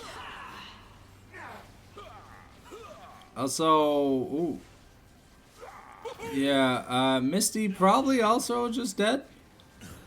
A little bit of a 100 gold. 100 gold monies. We've got 10 seconds before the Infernal Dragon. I don't think we'll be able to get to it. Everyone is resetting. Syndra now has the Shadow Flame, which is really big, but Kennen has the Void Staff. Sivir working on the IE, about 500 gold off, unfortunately. Not going to be able to get to it. Let's see what this priority towards the dragon looks like, because an Infernal Soul will be big for both teams. But the Collector now on Draven, who's not really that far behind, has died a few times, but looks like we're just going to give up the dragon pressure, as we cannot make it in time. Sneak attack. Bring up. Okay. Yeah, we really need this Heartsteel. Well, we really need this Starix finish so we can start working on defensive items, because Skarner really needs to have a bit of resistances, either armor or magic resist. Because right now, he kind of just melts. We are working on now the third item for Ivern. It'll more than likely be the Dawn Core or the Mikhails. I think the Mikhails might be a better purchase than the Dawn Core, but we'll have to see. Frankie Boy still working towards his Jinsu's Rageblade, but the IE picked up on Sivir is pretty big. She now has 50% crit and a decent amount of AD as well. This Swain is relatively tanky. The root color going to land onto Tony, but doesn't really mean anything. Okay, Misty gonna get hit. The Whirling Death gonna come in. Yeah, the DPS just ain't doing DPS right now. Watch out! Daisy Stampede! Tony just gonna get melted. Okay, the fumble here by Lumberjacks in game number 7, a little bit unfortunate. They had a gold lead and stuff, but it looks like Syndra lost the 1v1 to Kennen because we face checked the bush while having our trinket up. It is a little bit unfortunate. We have the 2 items on Skarner now, but I mean,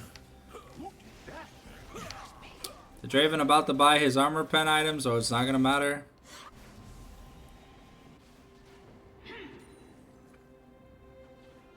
A lot of things going wrong here. If Heavy is not able to auto attack safely, he can't really play, and this Swain is doing a great job at making Heavy's life a living hell.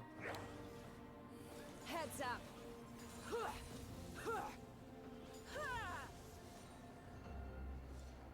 Okay, we've got the Seekers now on Kennen. Things are getting more dangerous. Yeah, the Dawn Core is almost finished for Ivern. I think he might be like just a camp or 2 off.